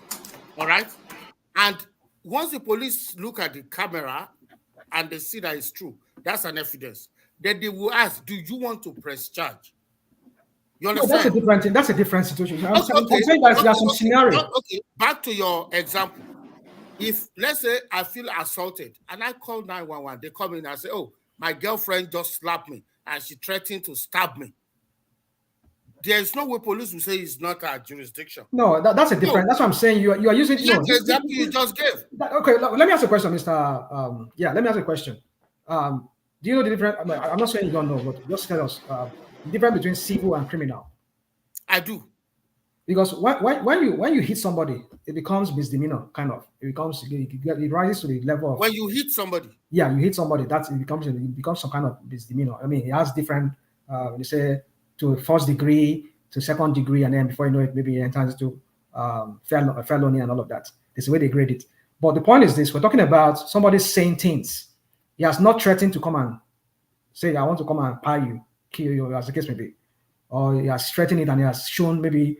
He was on the internet brandishing the gun and saying, this is the guy I'm going to use to, this guy only wrote a review. Correct. Or this lady only wrote a review, which was directed to a company that your stuff is killing people. Okay. I mean, it has too much sugar. I don't know. I was listening to Baba when Baba was saying it. I was going by what Baba said. I only follow that lady say because I know Nigeria matter. That's why I don't really want to read much about it. I only go by what people say here. But if I were to go by what Baba said, because it seems like more Baba knows is in the know as to what happened to that lady. Now, if that lady said the way he said it, that you wrote those things, oh, this tomato paste is killing people. It has too much sugar. I don't know however she wrote it, because I don't know how Nigerians, the way we use English, the way some of us, I think we need to learn how to write things. I mean, maybe our kind of education. We are one of the best writers of English. Forget that thing. Listen, I've been in America. We won the Nobel laureate from writing English. I read what they write. You people are just coming out to to condemn everything that is yours. That's the same system. Can I just? Hello. Okay. I'm listening. Listen, let me tell you this. Compare Nigeria with America with the opportunity they are having. What percentage of them go to college? What percentage of them? You understand that? One thing you should understand. But just you are come very out bad and at the use of. You see. Let me say this, Mr. Richard. I've never seen that kind of life. Mr. Richard, hold on. I was a teacher for over almost 20 years in Nigeria. It doesn't matter. Hold on.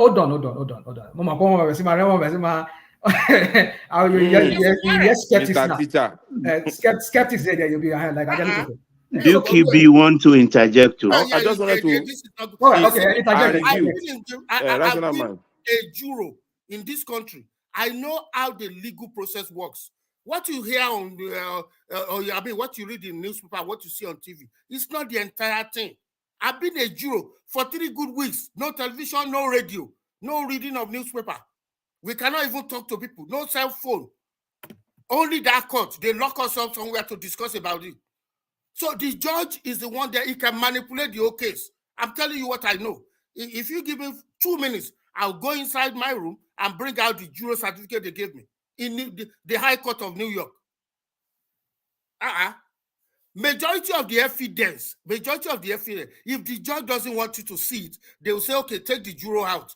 You will not be there when they discuss that thing. And after seeing all the discussion of the legal, it is the judge that will now give you, okay, these are the things I want you to deliberate on. The judge can influence where he or she wants the case to go. No system is perfect. America about perfect. New York City is the largest school district in this country. The budget of education department alone in New York City is more than the budget of the entire Nigeria. And yet, New York City, they cannot produce 40% graduation from high school. What is private about America? Also, let me, I don't know, somebody said I want to comment, but let me just say this. No, I just wanted to comment on the review. The review is not just normal review.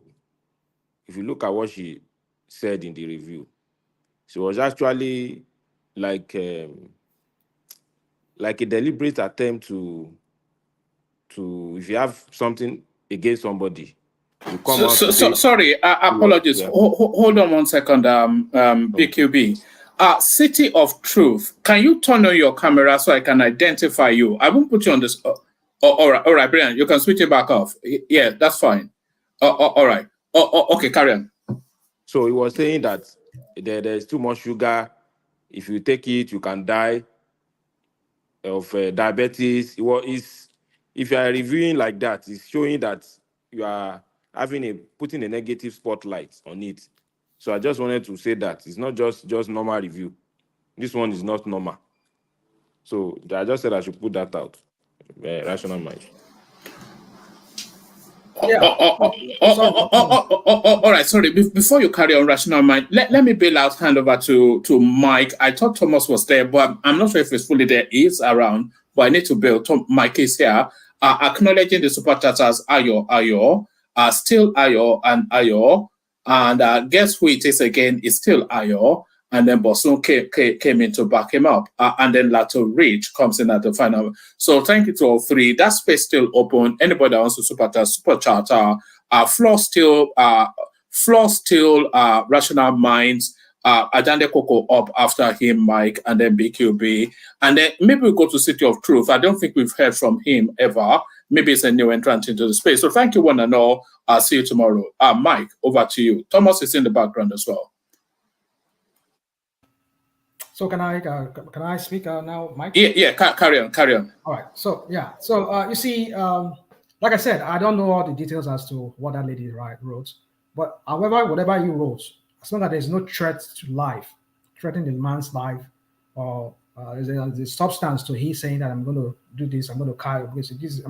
Then I don't think there's anything why the police should come in. If it's just a civil case, like for me, I don't know. From as far as my understanding of this court's judicial system, it's a civil matter. I don't even know why the NBA is not even silent on this matter.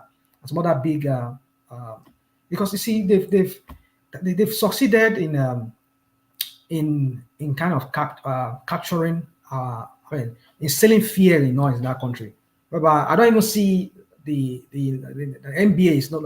That's why I was saying that the Attorney General, being the Minister of Justice and the one who is in charge of justice, you're not only there just to protect the federal government's interest. The people of Nigeria, individuals in Nigeria, if any company violates their fundamental rights, you can take the case against them, and you can write directive to the law enforcement agency that it's out of your bound or your jurisdiction to be getting meddling in this kind of affairs. It's a civil matter. I mean, for me, somebody wrote a review. Oh, your product is bad. It's killing people. It's doing that. I mean, however how she said it, that sounds like she's just out there to just. The owner of the business takes the person to court. Show your evidence. What are the evidence that something is bad? You're trying to prove your case in court. Don't involve the police. If you report the case to the police, let the police have that in their record. But the point is that the police is arresting this woman, threatening her, and doing all this story that we're hearing about the police. And now they're saying that, oh, we'll put you on a watch list. Oh, goodness.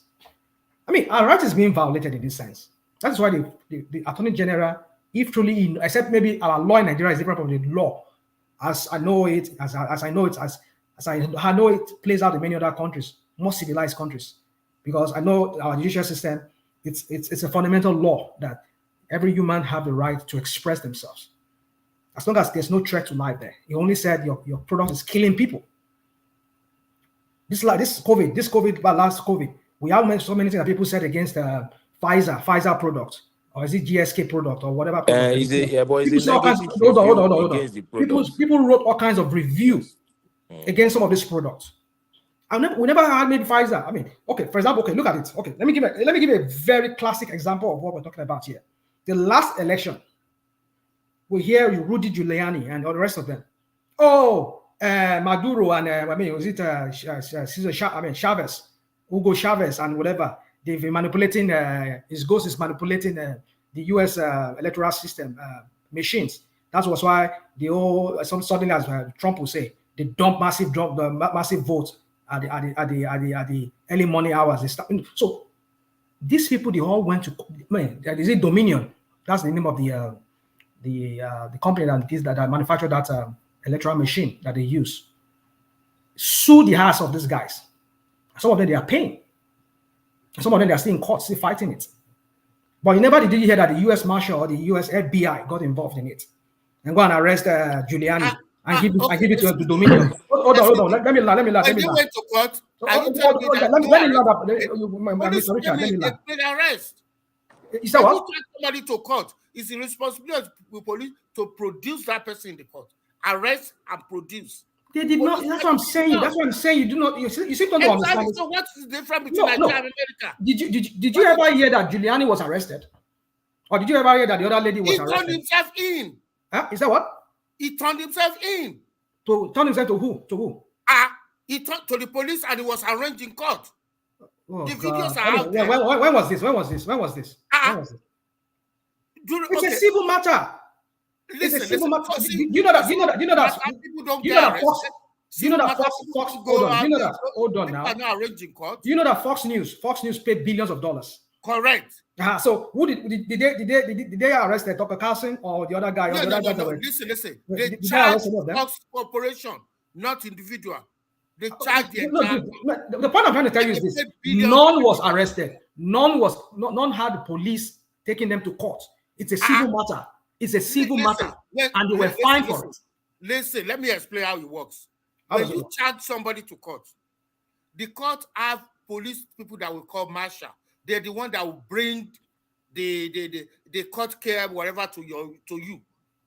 The police will come to your place. This is between a company and another company. Mr. Richard, and Fox if we don't live in America, I'm seeing all of these things. It's a corporation versus another corporation. So it's a court martial, which are police. They're the one that will bring the court letter to you. Well, they bring the letter to you. Does that mean that they have to arrest you and threatening you? Okay. Tell me how do you arrest the entire Fox News? No. Hold on. I'm just giving you an example that Nigeria, people who are involved and an individual. The police has to arrest the individual. No. I've never seen that. I've never seen that in a civil case here in America. I've never seen that. The civil case that I know of that I've seen is that how will that person be arranged in court? Is that what? How will that person be arranged in court? Thank you very much. Good. They will write you. The court will write you, or the lawyer. Hold on. Let me lie. the lawyer of the person who is claiming that you're defaming him or that's claiming that civil case against you would write you. If they have your address, they will serve you. Either they, like you say, maybe they use the court's clerk to serve you, or if they have your address, they'll send it to you, or they have to ask the police to come and deliver it to you. If you are maybe you've been threatening, or maybe they feel like you are capable of shooting anybody that comes to your door, they might send the police to come serve you. But that does not mean they will now arrest you and put you in jail and threatening you and all this crap that they're doing in Nigeria. They won't do it. They don't do it. So you see, when we come here, we want to justify some things that they don't do in a saner country, in a saner climate. That's what really gets me off. Like, you see, what's the problem wrong I with have us? with you is because you are using some language about Nigeria. Oh, this is civilized. Compare the crime rate in America and crime rate in Nigeria. No, let's not do this, Mr. Richard. Let's not do this. I need to go right. I need to go real quick, Mr. Richard. I think they're not raising good children. Okay, look, we have somebody here. Mr. Richard. There's a guy here called Oga. I mean, usually I listen, I read the word of whatever he says. Sometimes he's correct. He said Richard is confusing civil cases with criminal cases. It's a civil matter. That is his own opinion. That's one. I've said it before here. That even before you said it, I've said it. Okay, there's a difference between criminal and civil case. The way things are to you doesn't mean this the way things are. No. That's what I'm I telling wish you. somebody can come here and tell us some things. And the mere fact that America does it one way, must we be copying them? Nigeria is an entire. Okay, thank you. You asked a very good question. Now, let me conclude this way, Mr. Richard. Let me conclude this way. Because Mr. Richard. Mr. Richard, America is the standard according to standard of what? Standard of what? America is the standard. I can go. I have to go. The way America cheats is the standard. Anybody that doesn't cheat, hold on. I didn't say. Hold on. Did I say? Hold on now, Mr. Richard. I didn't say America. Yes, sir.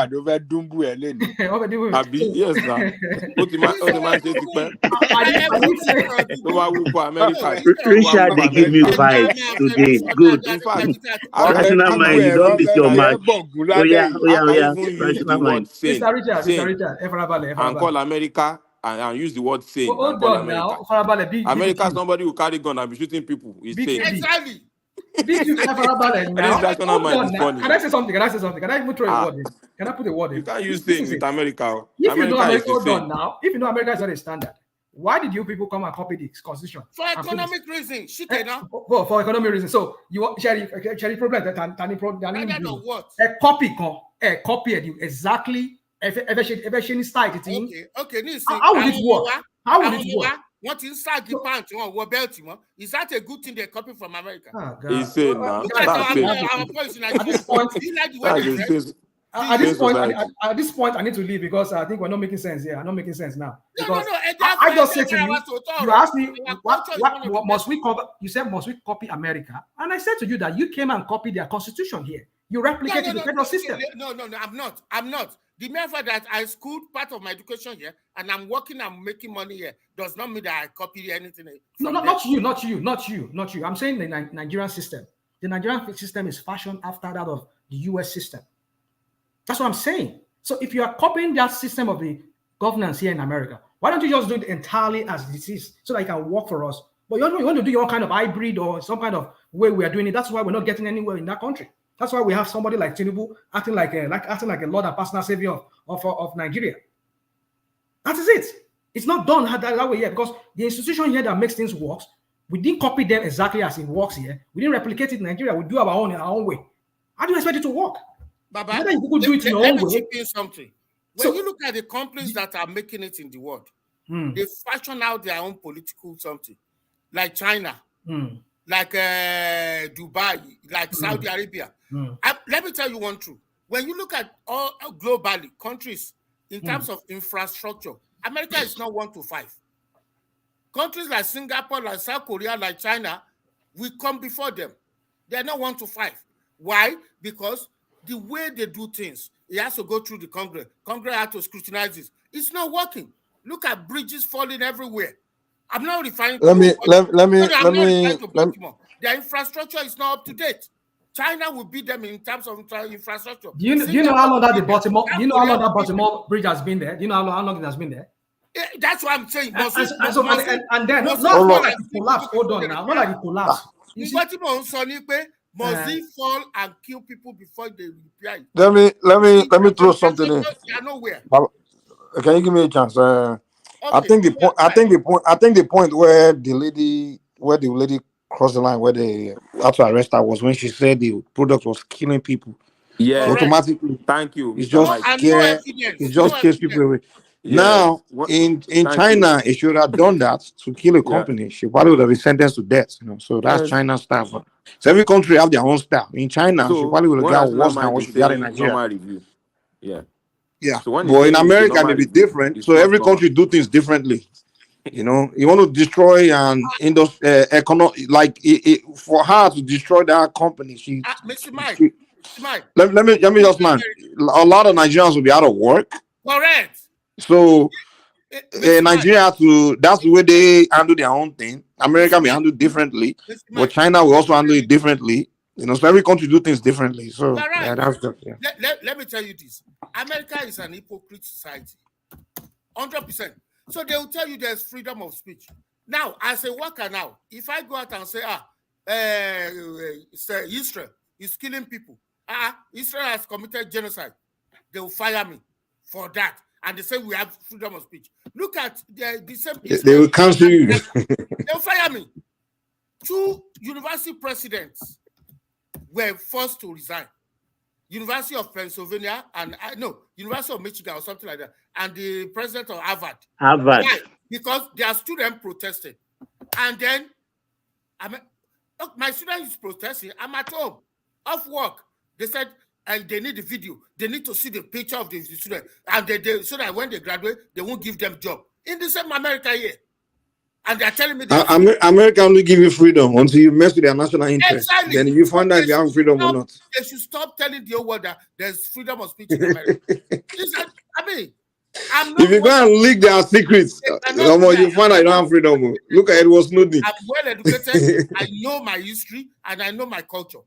They are liars. They are quick to say, "Oh, Russia has committed genocide," but up to today they can't say Netanyahu has done the same. Who are they lying to? And somebody will be saying there is a freedom of speech in America.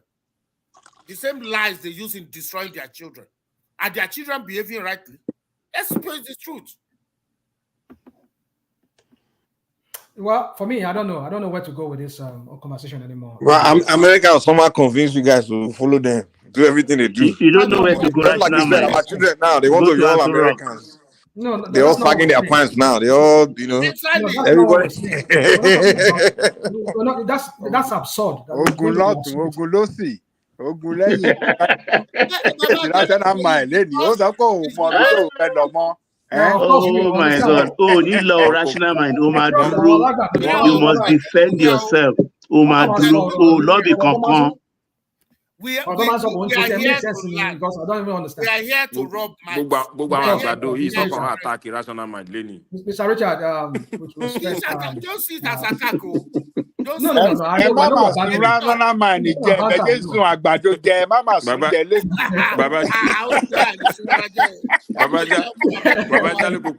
Ìgbà tí rational mind bí mi nú ló lọ Spain fún Amẹ́ríkà yẹn ló tiẹ̀ bí mi nú nǹkan tó bí mi ní jù nìyẹn. Báwo ni màá bí ẹnu ṣé lọ́ọ́ ni mo pa ni pé constitution yìí is fashion after all. How can you say in America? No. Dáhùn ìbéèrè yẹn. Amẹ́ríkà téèyàn tí police máa fẹ́ arrest èèyàn for traffic offence tó máa shoot yẹn. Má jẹ́ ọṣẹ́ lápasùn. Má jẹ́ ọṣẹ́ lápasùn. Dáhùn ìbéèrè police máa fẹ́ arrest èèyàn tó máa shoot yẹn. Àgbàdo wọn máa ń yan àgbàdo jẹ. Má jẹ́ ọṣẹ́ lápasùn. But Baba Jale Koko, again, so can you come for you? I want to believe that everybody on this planet believes in data. Data doesn't lie because it's a record of events. Data has it in America that when immigrant first comes here, they do the right thing. Maybe put themselves through college or school. After some 10 years, they become somebody.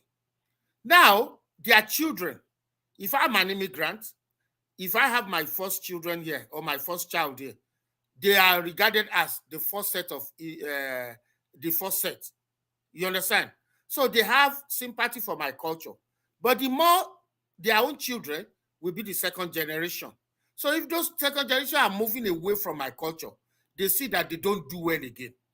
When people are detaching from their culture, then I'm becoming American, then you see them not doing well. Yeah, When yeah, they I think start you're saying right. that It's always about like their that. The parents' first culture, generation, yeah, yes, the first generation. Not exactly. America has always been at the mercy of immigrants now, from the beginning of the country. It's not All that their they are greats were either first generation or immediate immigrant. All 90% of American great people have been either first generation immigrant or exactly. direct straight So immigrant. because they fought, you don't see that spirit in them again. By 3-4 generation, they are gone. They are lost. But that is why America. That is let me where. correct something. Don't say they are kind with immigrants. It's because they cannot do without immigrants. Their social security, who if you don't work and pay into social security, they don't have money to pay into for the retired. It's going to bankrupt. Even most of their presidents have been first generation immigrant now. Even Donald Trump is a first generation, sir. Exactly. Oh, yeah. So that's the culture. We tell you America is perfect. You always teach your children your culture. Do not forget where you came from.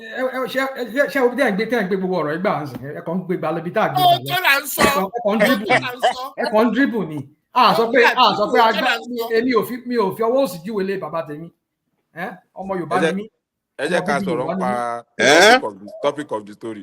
Ọmọ Yorùbá ní rational mind ṣá. Ọmọ Yorùbá ní rational mind. Ọmọ náà tó ń kọ fújì.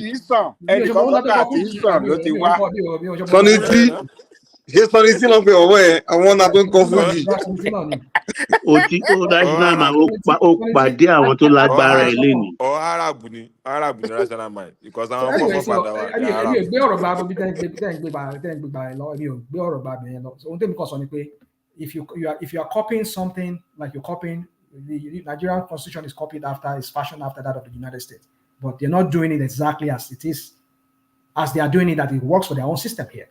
But then if you were trying to do it the way we're doing it, and we're not getting any good result, any positive result over the years that we're doing that, for almost 20-something years now, that tells you that something inherently wrong.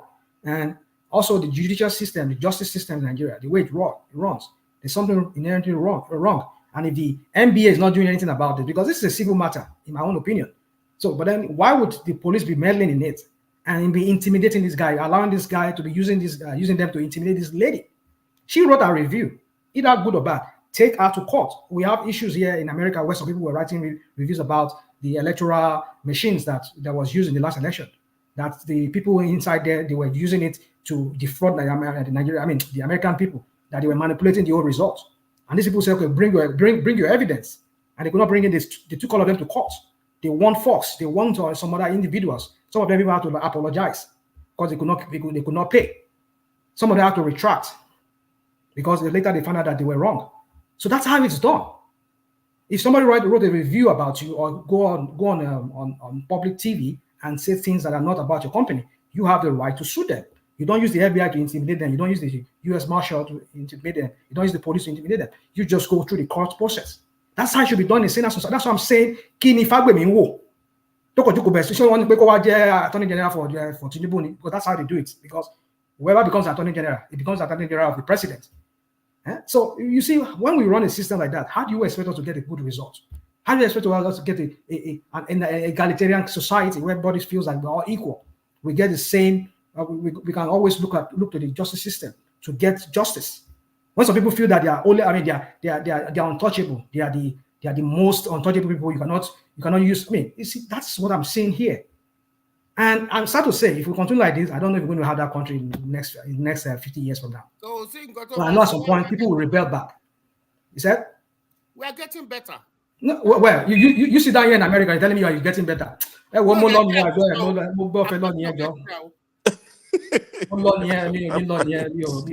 don't go nowhere. That's why you can't go now. I have an appointment for someone. I purposely joined because of you. No problem. This show, money appointment. Asanama, you have to debate BTQ for 5 minutes at least. Why are you not going? I've been getting texts here. Guys, I need to go. Why are you scared of BTQ? I don't know why it's just going. Should have known. Ask him. Which question was it? Was? Did you ask any question? Guys, could you No, do you ask any question about anything? I was just trying to tell you that the review is not just normal review. What the lady said is not normal. Exactly. You review a product and said, yeah, sugar is too much, then if somebody take it, it will kill people. How can that one be normal review? No, you see, no, okay, hold on, because I'm texting the person, I'm saying I'm coming. Anyway, so you see this is what we're saying here. You see, Mumanipe, you see, gone are those days when Nigeria had freedom is not free. I was at the peak of its education. You see, 70s, early 80s to mid 80s. That was when Nigeria had real educated people. Tom more their left from their right. They can express themselves and they can stand on what they believe. But let me just say from maybe mid 90s, 2000 down to this era, to this period, that country just went on a decline. And I'm so sad. I mean, it saddens me when I come to a platform like this. Some of us who got education, no doubt, like in the 60s and 70s, and maybe to early mid 80s or maybe like late 80s. I mean, I will speak the way we speak here. Like we need to see in Nigeria at some point whereby Nigerians feel like, oh yeah, if you're educated, you feel nobody can cheat you on your rights. But we come here and we just want to promote some kind of things that sometimes I just wonder. Some of us here, where people who live here in the Western countries, whereby we see how their system runs here, that people have rights. Rational mind. Let me ask you. Why would you, so why would you be saying that somebody wrote a review? No matter what it does, don't also anything. Fine, but we don't have to be Western countries now. Rational mind. Why do we have to be Western countries? Why can't we be like China? Mike, your land. I want to ask you're not practicing Chinese. You're not practicing Chinese system. If we are practicing a Nigerian system, then your Tinubu probably will not be alive. Tinubu will not be alive by now, I'm sure. Omadi Belori. Yeah, of course. If you become a Belori because Toba Dikwe Oji Owo. Rational mind. Rational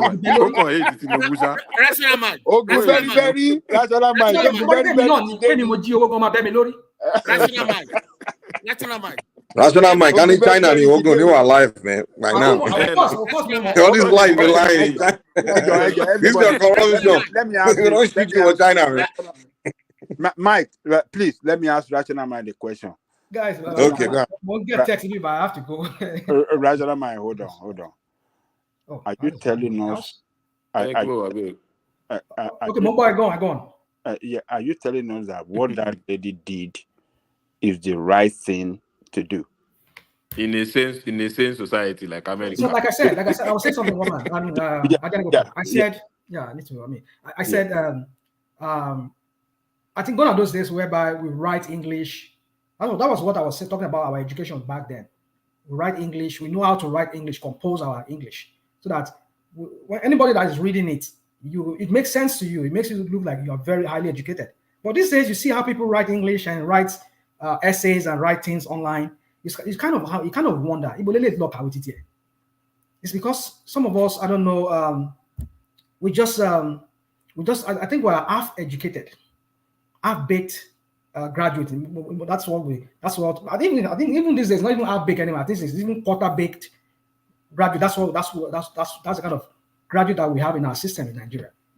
I mean, if we have real graduates that really went to school, that went through the school, and the school went through them, then they should be building most of our bridges, our roads.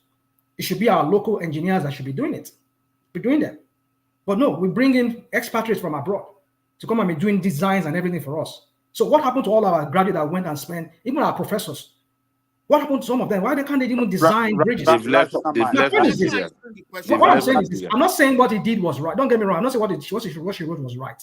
Okay. But however, whatever she wrote, let her have a day in court. Show the normal court process. Civil matter is a civil case. Let her face the civil case, the civil matter.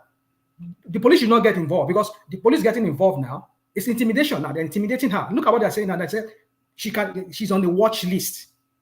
What kind of work? I mean, is she a criminal that she's on the watch list? It's a civil matter. This report might not even be true. Because I don't know. But rational mind, but even in Nigerian law, if it's a criminal matter, so it's a criminal matter. Exactly. Must we be following? If in America, if it's a civil matter, if in American law is a civil matter, that's America. But if it's in Nigerian law, is a criminal matter, it's a criminal matter. And why do we always have to say Nigeria? We are, like we have to push our own law aside and follow American law. No, do you tell Chinese people? Do you tell Chinese people to put their law aside and follow American law? Or tell German to put their law aside and follow American law? I mean, come on. Okay, thank you for the opportunity. For instance, if I'm a teacher here in America, if I teach mathematics, the law in America, at least I live in New York City for many years. If you get to the class, hey, children, it's time for maths. The law in America, in New York City, say if they say no, we are going to the gym, they are not doing maths. The law says that's number one. Number two, for those of us who work in the healthcare, in America here, if you have a psychiatric patient, I will say, okay, take your medication. If he doesn't want to take it, there's nothing you can do. But in Nigeria, as you are coming to give a psychiatric patient medicine, the security guard, those who will pin him down, won't tell labor. So studies have shown that a psychiatric patient gets healed in Nigeria faster than America because the law here destroy people. I'm telling you the fact. Look at how the law of America to destroy. Ti Nigeria ẹ máa ga lọ́rùn ẹ máa fún lógún tipátipá. Yes. Àwọn security guard wọ́n máa tẹ̀lé nọ́ọ̀sì yẹn. But America question tí ẹnìkan bèèrè lọ́wọ́ mi báyìí. Ẹnìkan bèèrè question for everybody here. Teacher wọnú class. Olùkọ́ ẹ̀kọ́ ọmọ níṣirò, àwọn ọmọ làwọn òṣìṣirò. Agbọ́yìn. Ohun tẹ́ sọ ó yé mi. Teacher sọ pé o káwọ́ sókè. Teacher káwọ́ sókè. Ṣé ẹ̀rọ pẹ́ ń táyé àwọn ọmọ yẹn ṣe ni? Okay, all right. No, so on below me, ẹnìkan bèèrè ní comment section pé penal code wo ni lady and violate? Penal code wo ni? This one is just trying to talk based on differences between a criminal and civil case. So if you are talking about penal code to violate, you are just talking about strictly criminal case.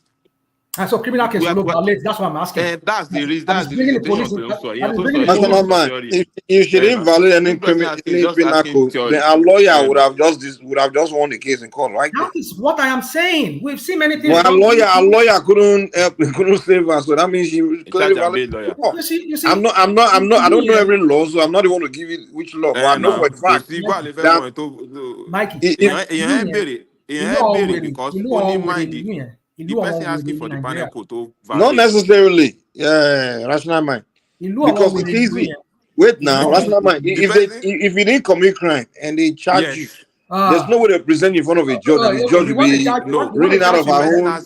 They want to charge you, is it not there? It is not a criminal case. That is why he's asking which panel code low violate. That's the why the reason. It's not a criminal case. It's not a criminal code. It's not a criminal.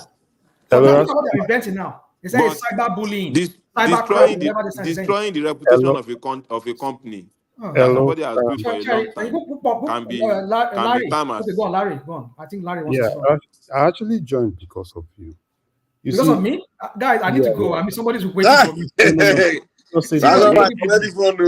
Okay, go on. Maybe I'll be listening in the background here. Just go on, please. Collect, use background, collect. I think you're kind of like mixing things up. So basically, if you look at what the lady said, if you look at it, can you tell your brother to stop killing people? That's one. There's even between your product is killing people and can you tell your brother to stop killing people? And for the police to charge her, they are charging her under the Cybercrime Act. And for you to say the Attorney General, I don't really think this actually concerns the Attorney General. And if you look at that case, at the point, I knew when they kind of like tried to settle out of court, when they were in Abuja, everybody settled out of court. I think the problem was that, I think the lady eventually... She apologized initially. Yeah, she apologized and she was supposed to do a public public apology. I think the charge and bail lawyer. Yeah, which was supposed to have even, everything was supposed to have been settled. But unfortunately, this social media thing and all these lawyers on the internet. They said the charge and bail lawyer convince her that no, don't apologize. We can actually make money from this case. Yes. So she now supposedly withdrew the letter of apology. I think this guy they call SN, that human rights lawyer, is the one representing. He's the lawyer. So there are some things that will actually be settled at court. But when you see sometimes when you see some of these internet lawyers advising you on some things, you need to sit back yourself and look at it yourself. Okay, take for instance now, if you say some things are civil case, why are they holding Ijele? Because ordinarily what Ijele did was just to come on the internet and said, oh, probably this pastor was, kind of like doing fake miracles and everything. Do you know that guy, it's been held, right? And I think they had to like take him back to Kuje prison or somewhere today, right? So I think but that one is even wrong now. You said the cybersecurity law, all those. Yes. Is it not a bailable offense? It's an offense. It's not a criminal. Baba, I think we need to. I think we need to understand that cyber. Larry, my question is this: what is the criminality that she has committed? Or even the jelly that you're talking about now, what is the criminal in what she did? That's what I'm saying, right? I think a lot of us have not really sat down to really analyze that cybercrime act, and that is exactly what the police is basically using now. Probably if people need to go back to National Assembly to kind of like do some correction in that act, and I think a lot of people do not really understand that particular act, and that's exactly what police. If you look at most of the cases the police has actually been treating now, everything they tell you is that 2015, law is basically what they are using. And I'm very sure this is exactly what they are using for this lady. And this is the same thing that they will keep using for people until probably, somebody, they go back to National Assembly, renegotiate that particular law and put one or two things there. So I like when Mr. Richard. I hope they will not use this law against rational mind, though. No, because a lot of people don't even understand that. Even the social media lawyers, right? A lot of them don't even understand. I think what they are supposed to do, sit down. Rational mind, Tinubu catch you. They use that law to finish you. I hope they will not use Attorney General use that law to finish you. Rational mind, most of the recent cases now, anytime police talk, they'll tell you is that cybercrime act they are using. And most of the social media cases you're seeing now, right? Okay, look at Eniola Badmus versus the one other lady like that kind of like said one or two things, right? That I think they gave her 2 years or 6 months or something, and it's the same law. So probably people need to sit down, read that law, probably from section 25 to kind of like, I think section 45 or thereabout. Look at what they need to change in some of those laws. If they need to go back to National Assembly, they need to go back. Because with the way the law is now, I'm very sure a lot of people will definitely be charged. We say a lot of things. We've had that advantage, right, in Nigeria. Like, yeah, I can say whatever I like. You see somebody just come on the internet, say whatsoever. Now they charge that person. Look at what happened with this what's this person's name? That they were kind of like saying, oh, probably the child, looks like someone else, something. Yeah. Now they are using that same law again, right? And that's the same law they are using to charge that other person.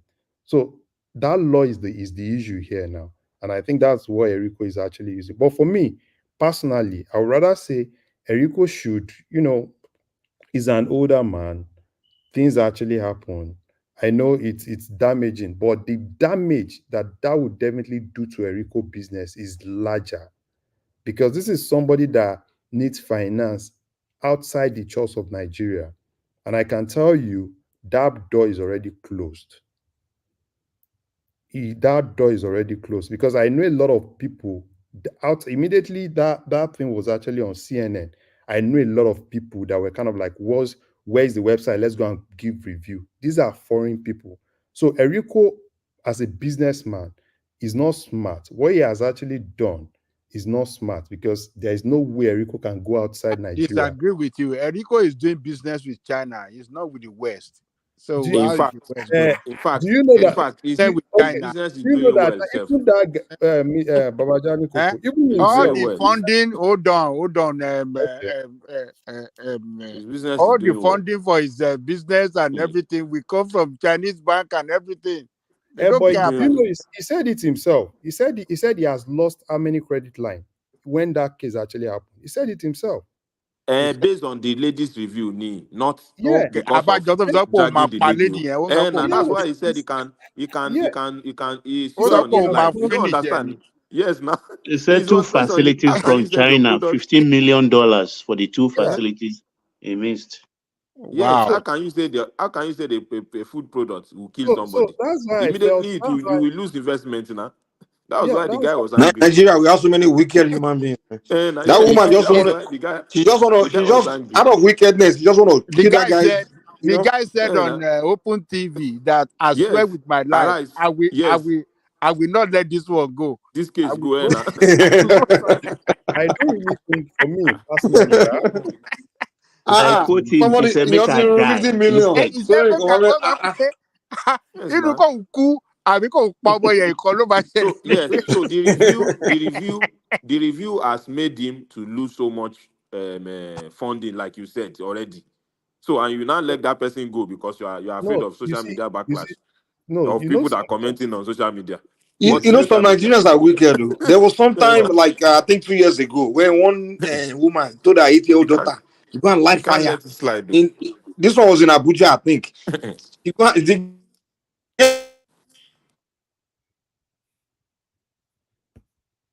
Chopping everything. That is the small girl was caught on camera now, on eating camera.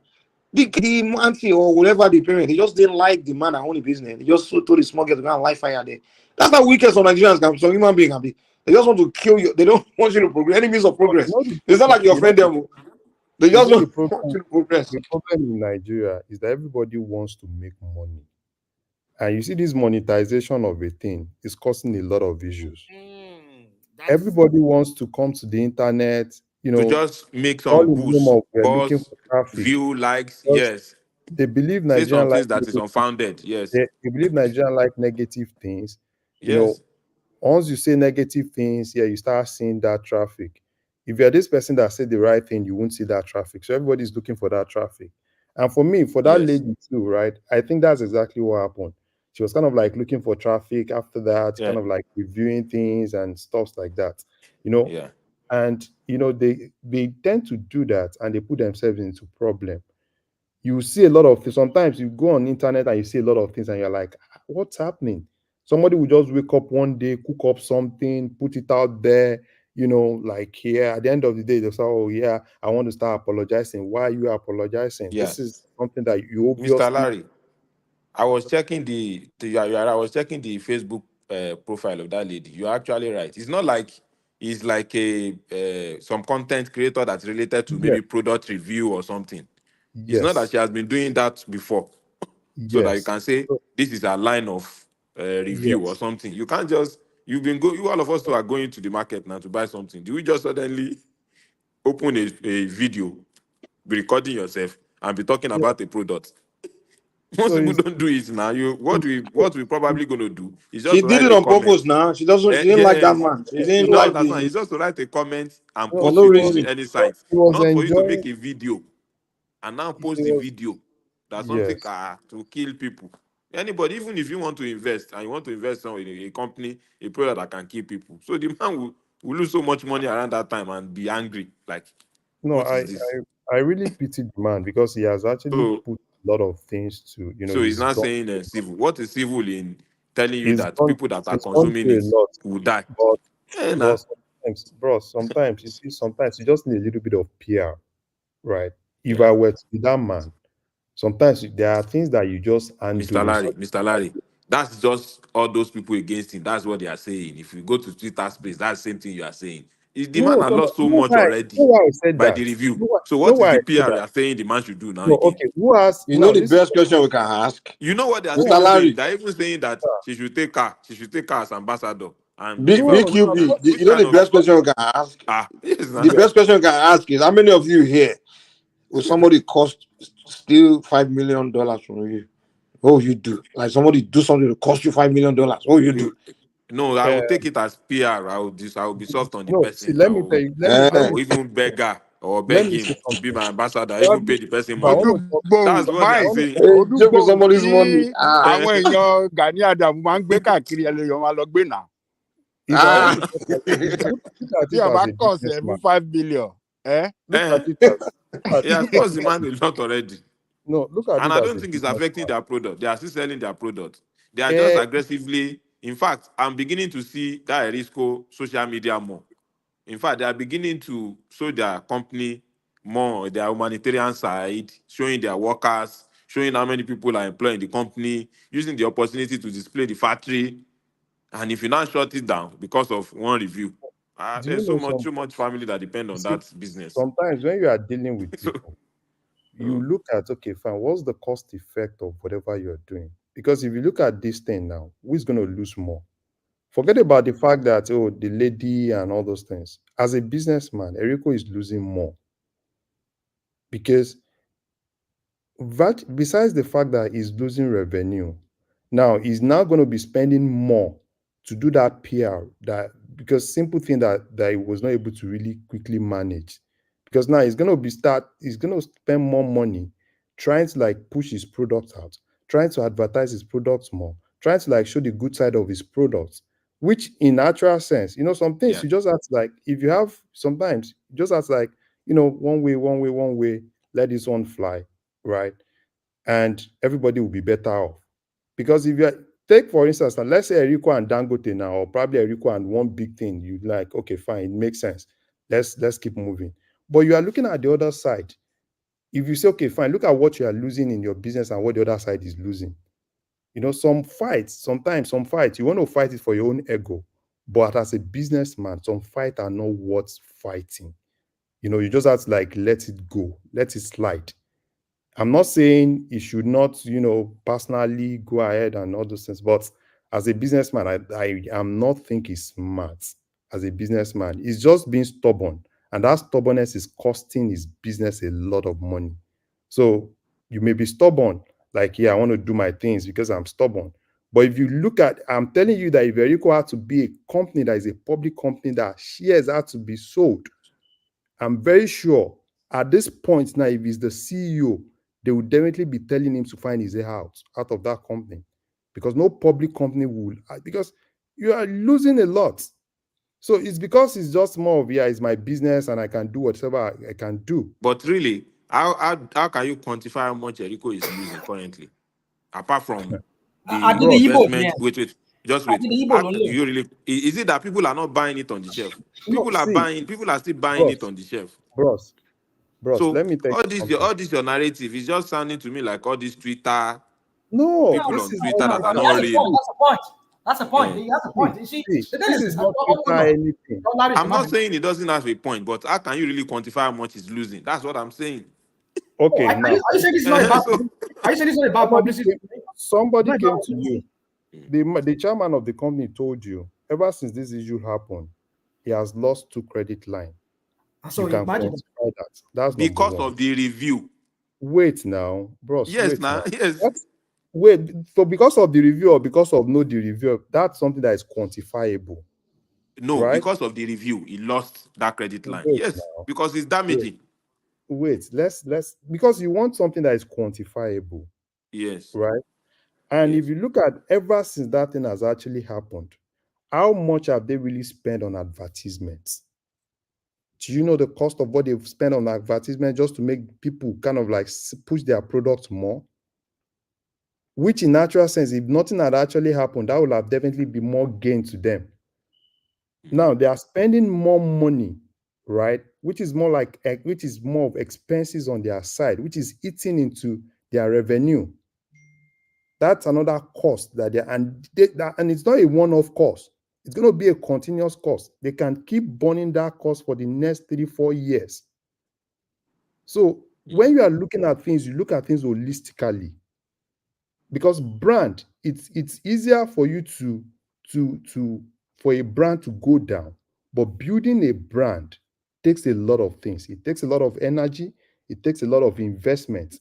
And once you have that brand, and that's the good way. That's why sometimes when you are going into buying a company, you are not just buying their assets. Goodwill is actually a key asset. Now, that goodwill, I'm telling you, is negative for that company. Now, if I want to acquire that kind of company now, right, goodwill of that company is negative.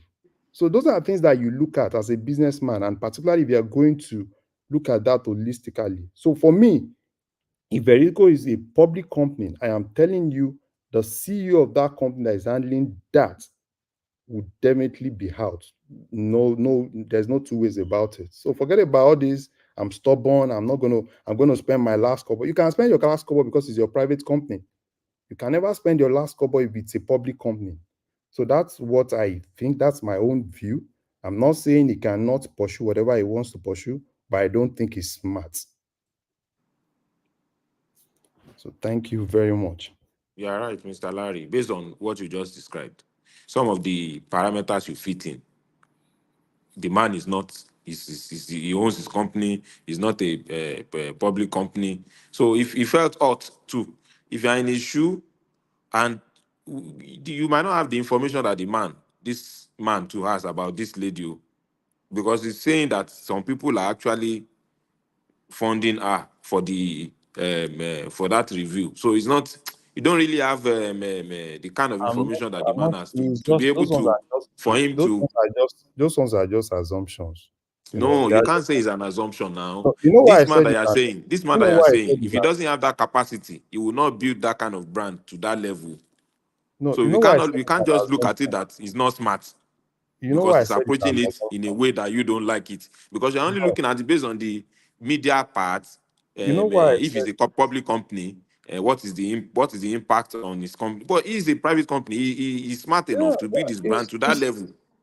He's a private company. You know why I said it's So for you to not say he's not smart, it's looking somehow to me. Ever since this case has actually been, I know the police they've investigated. I'm very sure if they've been able to trace that particular lady to another company, probably a competitor, I'm very sure. You know, Nigerian police now, it will have been out now. Probably this is, but ever since they've been doing that, those are things I was looking at. I was looking at probably they did their investigation, they're able to do some financial traces, and they're able to like link or anything. At the end of the day, it's not linking. If you look at the whole thing, for me, it's just normal. All these people come on internet, and when they are doing all this, their live session, and when people started clapping and everything, they say a lot of things that even when some of them replay some of the things they've said, they just look at they've fucked up, they've done a lot of damage. So that's what I just see in all those things.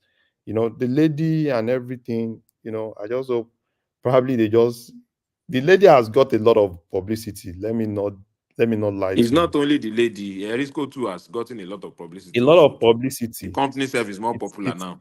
It's a lot of publicity. I'm beginning to see a lot of external agencies now kind of like standing up and all those things. And I know why the reason why all those external agencies will stand up, even to make me to believe that there is a conspiracy for international news media to be waiting, for international news media to be carrying it. Yes, who sponsor? How did the news get to CNN? No, this news will get who paid CNN to air that news? No, see, Okay, bros, they just carry news about Nigerian free, Abi. No, the thing About will any get to case free. CNN now. These are cases. You see, that's why I said, look at the person that has a lot of things to lose. And at that point, these are things. What is media? Media wants to get something that will sell. And they just saw something that will sell. Somebody reviewed. No. It's not only something that will sell. People control media. Anything I want for them to show, I'll pay them to show it. What I'm saying is that it might have been some people that paid CNN to show it. Not sentences the way you are describing it. Need to pay CNN to show it. Do you know how CNN picked it? They said somebody reviewed something, and that person is likely to get 7 years in jail. That was CNN didn't even give you the full detail. When I saw the thing on CNN, I was like, okay. The thing was more like, because somebody reviewed a product, right? and that person is likely to get 7 years in jail. So that is how they actually, put it out there. And immediately they put it out there, everybody all over. Excuse me, please. Yeah. What is the status of the lady now? Is it being arrested, being released, what is the status? No, It's silent to me. I don't. I think it's still, the case is still in court. They are still, pushing here and there, But this one, because me, I don't even trust Sahara Reporter, to be very candid. Sahara Reporter is not one of those people I trust. Sahara Reporter sometimes is more of, yes, and they push it out. The sensation, they roll with the sensation. So I don't. So that's why I'm saying the people behind the media is not just picking news So and most pushing times, it. There are some people behind it when that one fund man it to brings be things, on our faces. when one man brings One things voice, from please. Sahara, Yeah. when one man brings things from Sahara Reporters, I'm always like, these people, these Sahara Reporter people again, that will just wake up and just write one or two things. And once they see that thing is a lie, right? Next thing you see, if you read Sahara Reporter, you say, oh, because this person said this has confirmed what Sahara Reporter said, and you're like, what are you guys doing? Is this a newspaper? So I don't really trust, because I don't expect. Why will police put her on watch list? For what? For what? Is she an international criminal? Watch list for what? Are you sending her name to Interpol? For what? So Sahara Reporter, sometimes don't trust them, because it doesn't really warrant putting her on watch list. And even my brother, this case they are talking about is an offense. It's not a crime. So why would So you can't it's just an misdemeanor offense? You know what I mean? Yeah. So It's even a civil case. Is It's that a how they civil put case. people on watch? Is that how they put people on watch list? Do you just wake up one day and say, "Oh, probably this person and this person. Oh, let me go and put this person on watch list"? It takes process. It takes procedure for you to put people on watch list. That person has to be able to, do something against the state. That you see that if this person is not put on watch list, right, and this person escape, then it's something against the state, not somebody are doing this, and you want to go and put them on watch list for what now? Like Mike will not they follow Sahara Reporter. Now Lamba de Sahara Reporter. Lamba. Sahara I Reporter like that word. I won't lie, Lamba. Sahara Reporter is no longer credible, man, to be honest. Like, Now Lamba did there. sure, the moment he got into politics, I'm like, okay, you're done with that. I can't trust you again.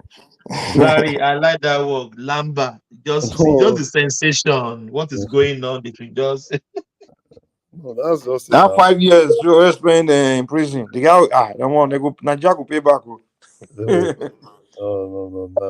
Sahara Reporter. Have you seen that? How many people do you see? Do you see normal main media quoting things from Sahara Reporter? They watch it. Never. Because it can put them into problem. Sahara Reporter. Forget that thing. All those the problem of Sahara Reporter.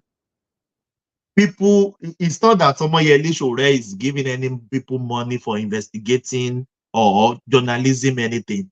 People will just call them, blah, blah, blah, blah, blah happen. They don't even verify the source, the claim, and the event. They just put it online. So they did. Thomas, how they escape any lawsuits? They will say, according to this guy. But people that really don't know that, they say, according to this guy. You will just read it. It will be according to one way on the street. It may be. So the moment you say, it's like me saying,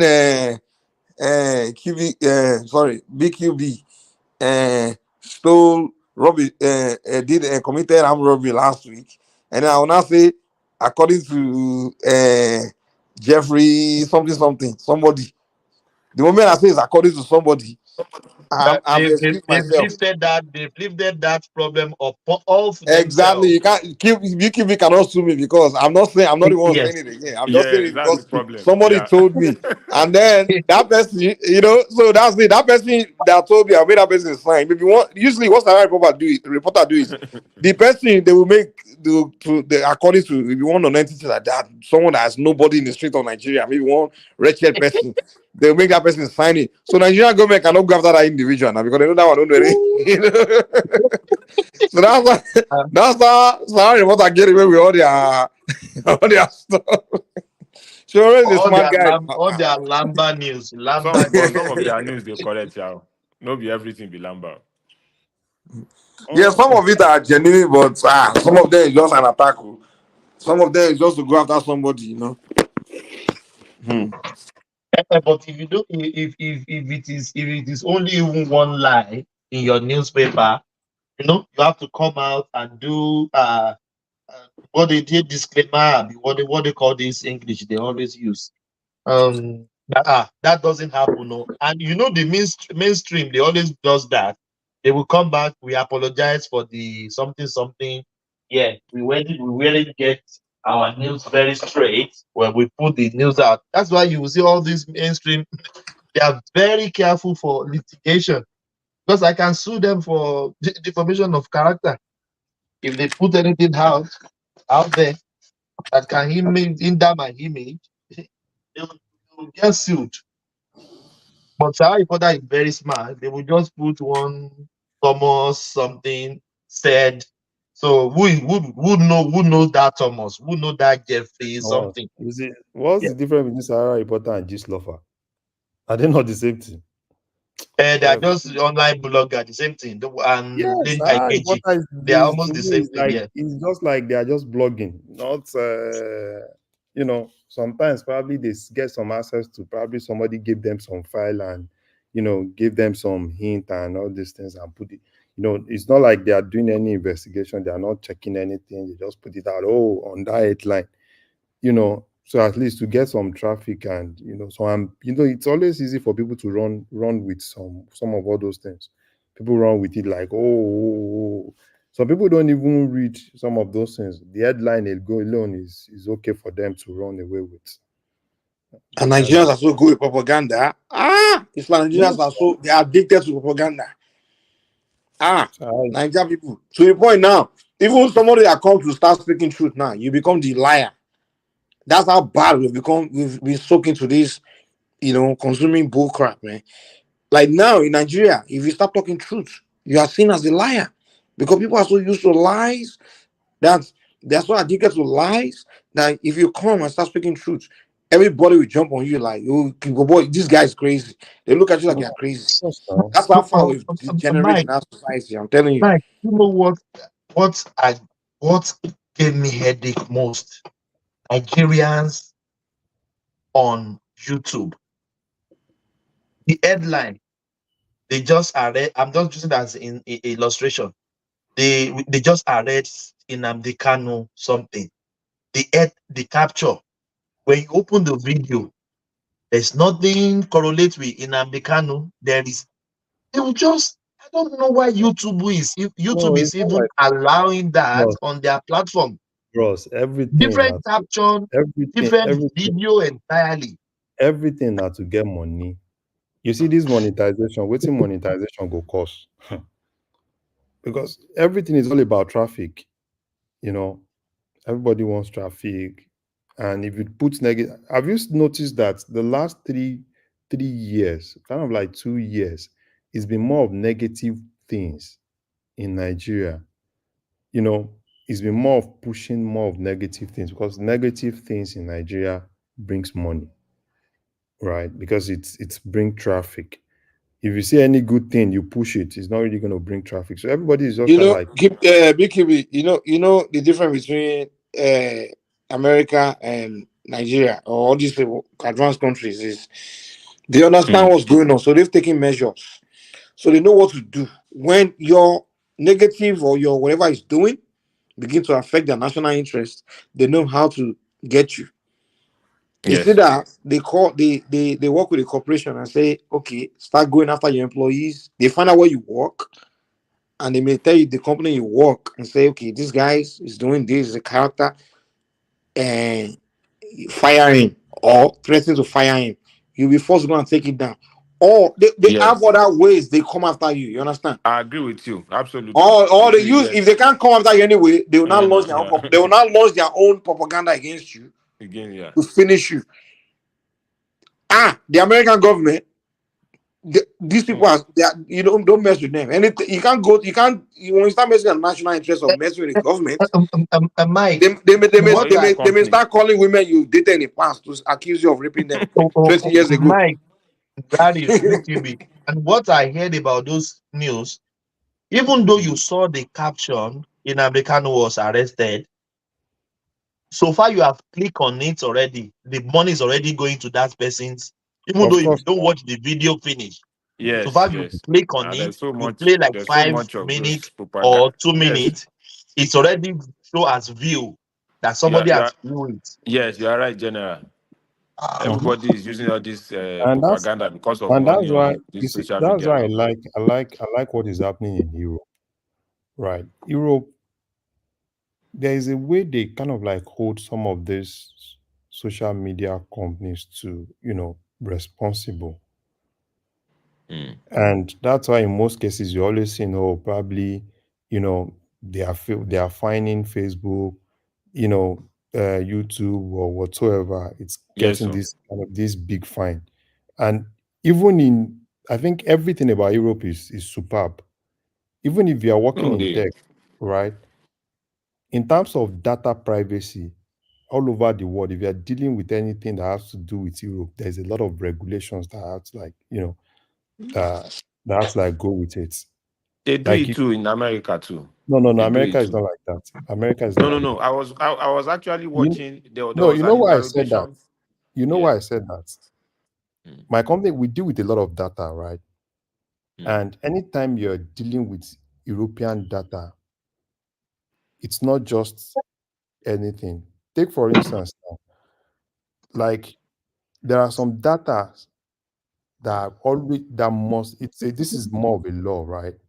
You can't take it outside outside Europe. It must be domiciled in Europe. Like even if you are storing it in the cloud, right?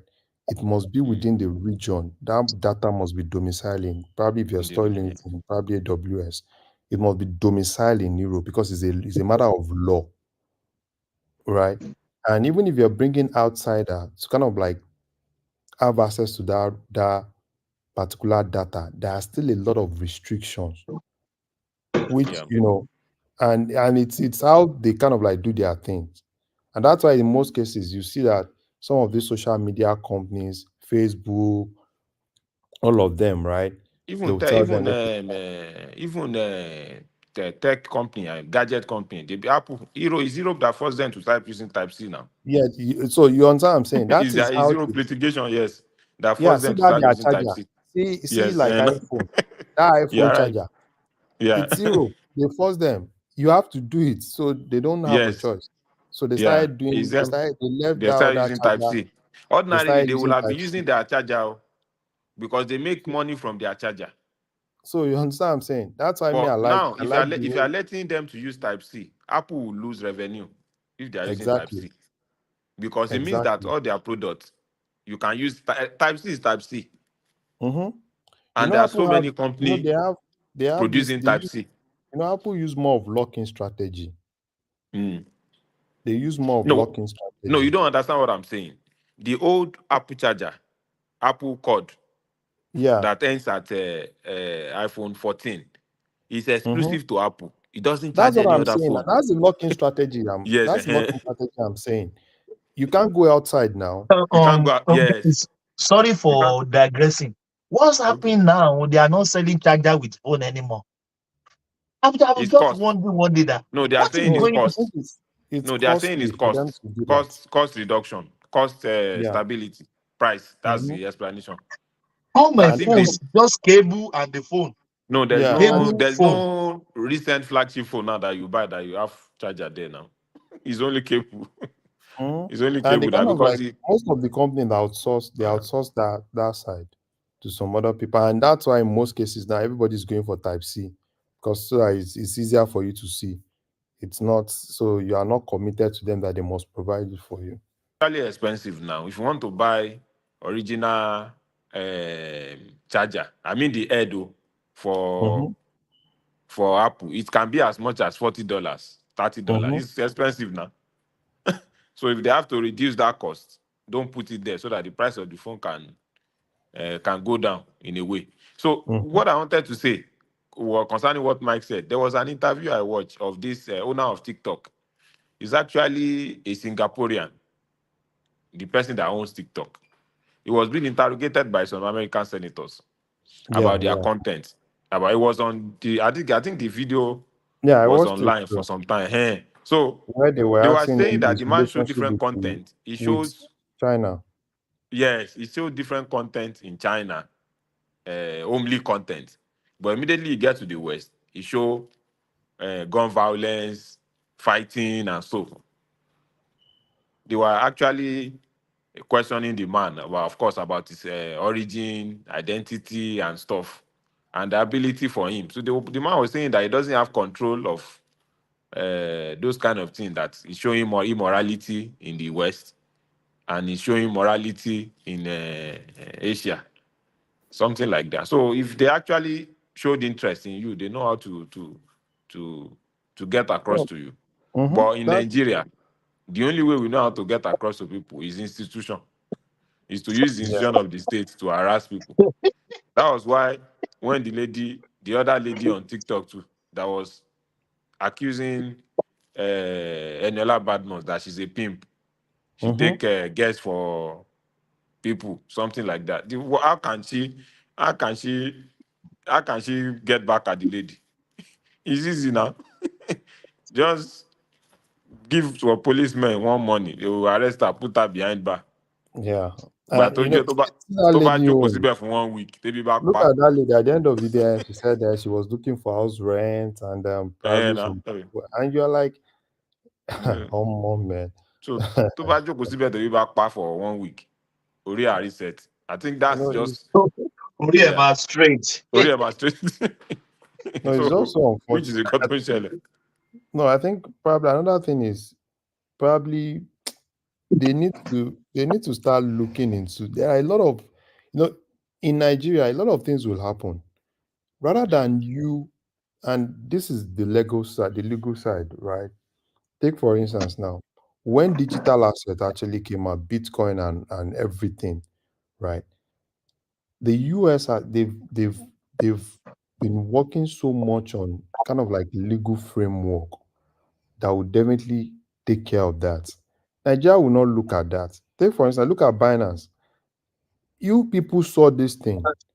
Look for a proper legal framework that you'll be able to use against some of this company. That at the end of the day is going to be win-win for everybody. That is not what's going to happen in Nigeria. They will leave that thing, right? All of us saw what was happening in Binance then. P2P was crazy. You look at Binance now, they said dollar is this.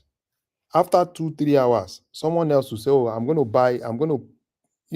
buy at higher price. Now the price is up. It's speculation. So the speculation was so crazy. And make it, and devalue our currency. It also, I said, anytime I look at, somebody will be saying in Pakistan, they have 1,001 acres of land, consumption to production. Is it consumption to production that is devaluing our naira? By seconds, per seconds. I said the way that thing was crazy then. You look at, and everything was going back to P2P in Binance. And you look at they said, the dollar is this. And someone else, everybody, buying and selling, everybody's buying at 1.2. Somebody will just come, I want to buy at 1.3, 250 or 1.3. 1.3. Before you know, they said the price is 1.3. 1.3, someone yes. will be like, the thing can't turn to. That's how it was going. So there's no economic force of demand and supply that can explain that. I'm telling you. Megawatt. And if they had not curtailed Binance, probably now, it could not reach 3,000. I'm telling you. No, there's some element of speculation there.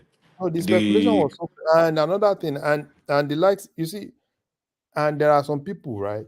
Because sometimes I look at it, people like Deji Adeyonju.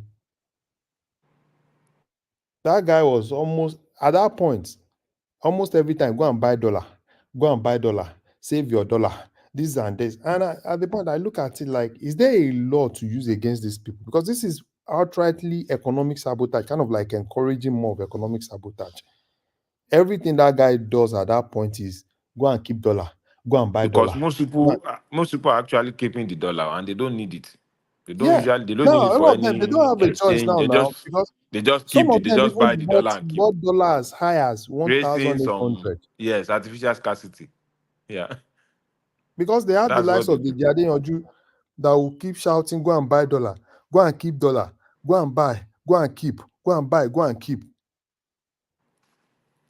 Maybe now he will be more busy because now maybe he's a lawyer now. Probably he will be more busy than coming on internet and shouting, go and buy dollar, go and keep dollar. Yeah, because that's what he does. Because for me, proud to maybe now, Desha, we can actually point to what he does. Because me, I don't know what Deji does. Social media miscreant. Than social media miscreant. Follow Showore. Let's go and do And let's go and cause trouble. rally. And let's go and do rally. Let's go Ìjọ tí and. wọ́n kọ̀ lù wọ́n sí bá wọ́n tún gba iwájú EFCC kọjá wọ́n tún fẹ́ cause trouble bẹ́ẹ̀ náà. So that's those ones. Because there are some people that you can't even say this is what they do. Than this, let's organize some crowd. Let's go and protest. Let's go and now work with that. But now we'll be saying now that he's a lawyer, probably he will start looking for something to do. And I think he has started because I think I saw him when he went to release Very Dark Man. So probably he will be more serious now than shouting, go and keep dollar, go and buy dollar. And Aboki that doesn't even know anything. They tell you go and buy dollar, you carry 1,800, buy dollar. Now it's 1,200. So you don't have a choice than There's to a sell. conspiracy between the Abokis, the bank, and some powerful people in CBN. Those are the people that are making our currency to CBN, Aboki people, and even the banks. The banks don't always have dollar. They will tell you there's no dollar, but they will call one Aboki for you in the bank. That will have. Why would Aboki have more dollar than the bank? So And those now, are the. And now this CBN governor now is choking their neck. Policies upon policies. Policies upon policies. Say una no go hear word. Policies upon policies. And I'm very sure Tinubu will have called the man and told him, see, if you don't do some of all these things, this government is not going to survive. So the guy is bringing policies upon policies. All the Because things that actually, the banks have been doing. Because if the difference, most of the racketeering, is the bank. Imagine the banks. Why will you count part of your profit, right? Foreign exchange difference. You're counting it as part of your profits. Foreign exchange difference. You want to add it as part of your profit. How? So, which means the banks themselves are just doing that business of foreign exchange and getting a lot of money, and they wanted to start adding it to their profits. So I like what is happening now. The only problem I have is the fiscal side, which I'm not sure the fiscal side is able to stand tall, because the monetary side has always they've been trying, but they can't do it alone. It's whatever they want to do is still short time if they don't have the fiscal side giving them the full backing and doing the right thing. Hopefully we'll get there one day and Nigeria will be better. That's the prayer. That's the prayer.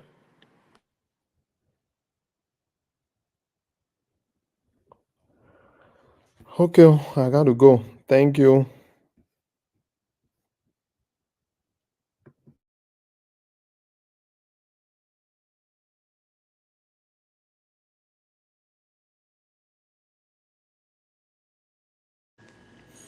All right. Looks like is there some special event going on today where people no matter what people no show. I don't know. But anyway, Sha, I'm about to bounce, but it looks like you're about to turn into Amazonian show right now. Yeah, come on. What happened, man? Where's everybody at, Mike? Nigerians are off today, man. I think today is a Nigerian day off. Maybe we should make it about Cameroon. Maybe today is a Cameroon, Amazonia, or Cameroon they to I mean, all these guys have. I mean, this panel used to go all the way to 2 a.m. Man, it's funny how it's 9 p.m. in my state and everything is shut down already on this panel. I'm surprised too. Yeah. Oh man, I don't There must be something going on today. No, there's nothing now. You guys on the chess people. Come on, man. You know when I used to go play soccer with some Hispanics, right? Mm-hmm. Whenever we show up and the field is kind of almost empty, only few people show up. That day, we know Mexico is playing against another country. Oh, I heard your female team. I heard your female team is in South Africa preparing for the Olympics. I guess that's why you guys have already call it a holiday off to watch the game probably tomorrow. I don't know. Holiday. Nigeria women are the number one in Africa now. We don't need holidays. Oh boy, yeah, I give it to you guys for being number one for women, but in men, man, I don't follow women soccer anyway. So, dude, I say you need to start following women's football, man. They play the most entertaining football, dude. Yeah, I follow the ones in America, but when it comes to Africa women, I just don't have appetite for it, man. Yeah, they too slow for me. They're growing. Like even the African women are beginning to watch it. When I watch South African ladies play, the Nigerian ladies, they even like when I watched the last World Cup, the way the Nigerian ladies play against England, dude. I've never seen a Nigerian man even play that good, or any African men play that good. Oh yeah, this lady was playing with some fundamental, some tech. Oh, women! I'm telling you, dude. Very soon, everybody will start watching men's football and just watching women's football. Because they play, they have. Yeah. I was asking how far have you guys gone in the World Cup for female? Have you guys gone towards like quarterfinal or still at the bottom? in the I think around 2002, the early years around maybe 2003 or 2000 and around that early years or 2005. I don't know. They went all the way to I think semi also. Oh wow. Nigerian women we've been in the game for a while, man. Like that's when we had this lady. Oh man, we have some badass women, dude. Like we produce some stars, man. I even see white people playing for you guys female national team. I'm surprised. I'm like, your team is actually cajoling or is now white people are now falling in love with Nigerian female. Now I'm surprised, man. Nah, our grandfather is Nigerian though, man. She's not she has Nigerian in her. She's not white, man. Yeah. I'll give it to you guys. Don't forget the one drop rule. Oh, come on. But I mean, I'm glad it's happening in Africa, man. It's a good thing. We also see people, black people playing in Europe and all of that. So they should start playing for Africa. The women football. I watch more women football now than I watch men football. I'm telling you, like only men football. With the men, if the big team has not playing, like when I watch the men's football, I only watch like the top teams. Because when you watch the lower, like when you watch men football, you watch teams like all those lower teams. You don't get entertainment. They just run and kick and swing. They don't play with brain. They don't play with sense at all. But when you watch with women, dude, these women play some entertaining shit, man. It's like the women play almost even the weakest women's team. They'll still play that fundamental. You think you're watching Barcelona or Man City? They play with brain. You're right. You understand? Yeah, right. They play with brain. The American women football team is more successful than their men's soccer team. They have taken World Cup. Because the ladies they play with brain. They entertain you more. Like I dude, you need to watch the league in the US now, and even the European league. Like they play, their football is more entertaining to me. I'm sorry to say. Yeah. Like when I watch them, I just enjoy watching it. Like they play with some they have like very high IQ, like football IQ. Even the basketball. I was watching the college basketball. The only difference is that they can't dunk and do all that dunk, but the passing, even like, I'm serious. Women have higher IQ in sport than men. I'm sorry to say this. Like they play with intelligence. Mike, so are you gonna start watching a women football team too as well? I mean, American football. Are you gonna start watching American women football, not soccer? Which football? Are you talking about the football, American football or soccer? Which one? Yeah, the American football. I'm talking. Are you gonna start watching the No. I American can't watch that one. football? That one is rubbish, man. I don't even watch the men. Talk less of the women. No. I Oh, you don't don't watch watch that the one. men football? When you talking about football, are you talking about when you say Yeah, America? I'm We're talking about confused. American football, not soccer. I'm talking. You don't watch American No. football? Even though I've been in America this long, I just never Yeah. like. I try my best to get into American football and American baseball, but my brother got into it. Most of my relatives all got into, even my younger brother, but me just never got into it. It just wasn't Yeah. entertaining enough for me. I just don't. Instead, my spirit for soccer was even dying down because when I left Africa, the way I used to follow Barcelona and Chelsea back in the days around 2007, 8, and all. But when I left, came to United States after like 5 years, man, my spirit of watching soccer, it just kind of died down, man. Like me saying, Are "Oh, you I'm kidding me? watching Manchester." Me in United States, I'm like, I'm watching Manchester United, Liverpool. I mean, no, look, man, I'd rather watch like NBA games going on, watching like Embiid and all these guys, No. making wave at NBA. the No, I NBA, love NBA. Like, yeah, like the American sports is basketball. That's it. yeah. And But when anything about American now, sport is going on like basketball and then soccer is yeah, going on in basketball Europe, and man. combat sport, boxing. That's it. Like me, when it comes to Yeah, sports, it has nothing to do with country or anything. Like when it comes to sports, yeah. I'm into either basketball, boxing, Or soccer, and soccer. boxing. Those three. Those Okay, are my three sports, man. Those are my three that's sports. nice. That's me right there. I try to get into UFC, but no. Man, mixed martial Unless art is maybe the my shit favorite though. guys are But unless how the how Ngannou, can you not get the into people that got me UFC, to man? UFC, the people that got me to UFC was the Ngannou, Adesanya. Yeah, but mixed martial art is more fun than boxing, though. Boxing is just one style. You get hit, you stay on the floor, you get up and fight again. But No, it's not one mixed star. No, martial art, you get on It's the not one ground. star. It's not one star. I Mixed mean, martial arts. UFC, bro. Mixed martial art, you get on the floor, they follow you on the floor and hit. That's good, man. And you can use all styles to do it. But in boxing, it's only a hand. In UFC I or mixed understand, martial but art. mixed martial arts is not always the best that wins. So No, you it's know. always the best. I mean, if you have different techniques, kickboxing, it comes to kickboxing, boxing, wrestling, and all these other techniques, it's an advantage. But in boxing, You're if right. you are You're not right. good So with it's your hand, almost the that's it. same, but maybe because I'm so used to boxing. Because Yeah. I'm still getting familiar with mixed martial art, but I'm I still mean, more don't into boxing than boxing. mixed Don't martial get art. me wrong, though. But Mike, let me ask you a question. Do you believe that the old time boxing, like Mike Tyson, Muhammad Ali, was far good than what it is today? Nah, I don't think so. I don't think so. Oh, come on. So you want to say Anthony Joshua is a There's far no better difference. There's no boxing difference. than no, man. If you put Anthony Joshua in those years, like when you talk of these other guys, come on, man. Anthony Joshua wouldn't No, last in the ring, man.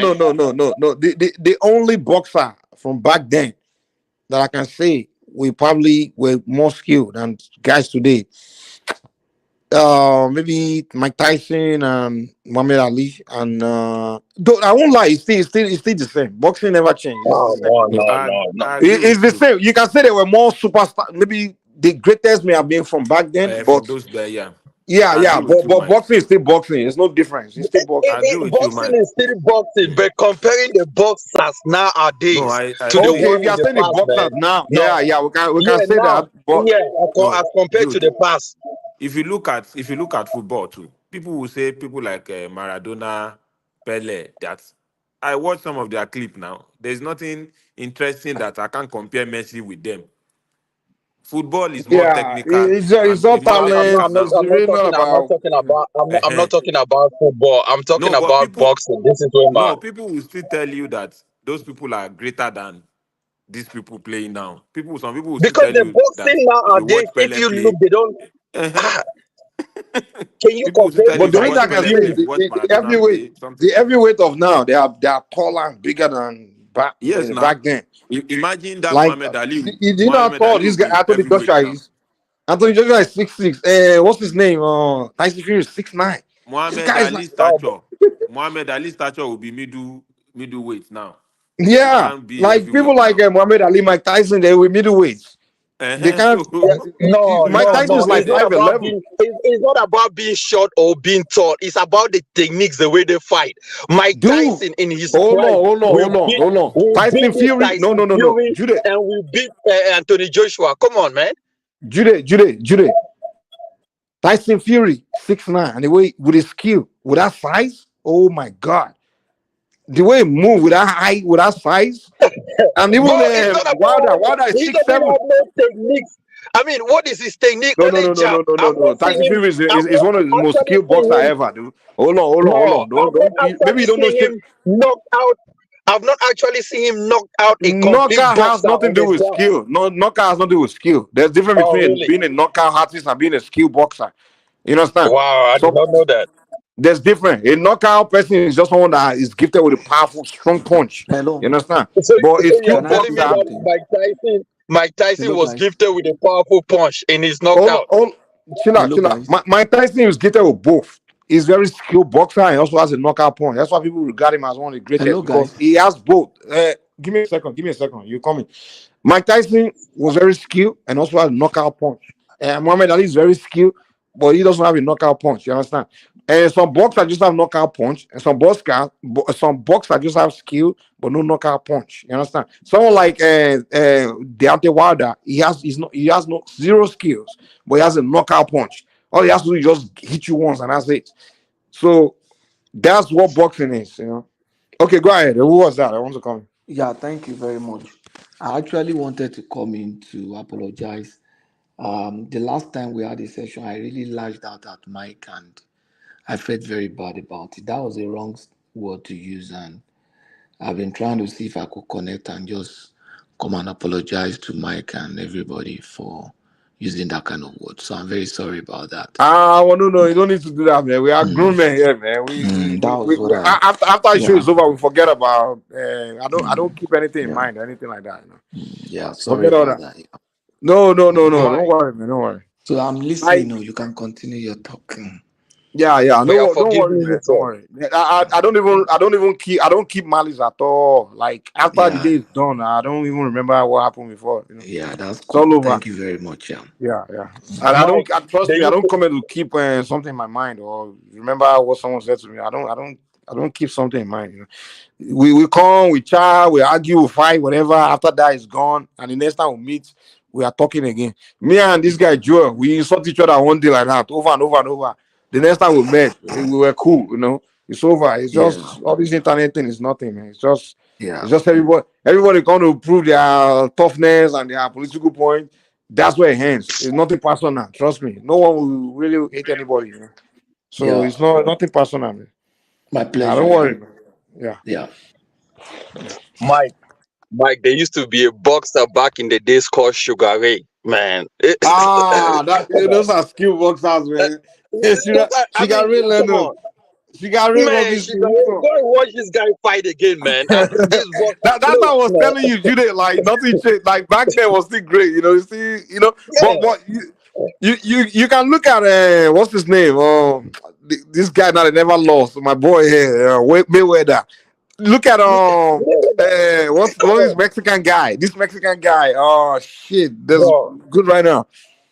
Oh shit, what's his name? Alvarez. Is he Alvarez?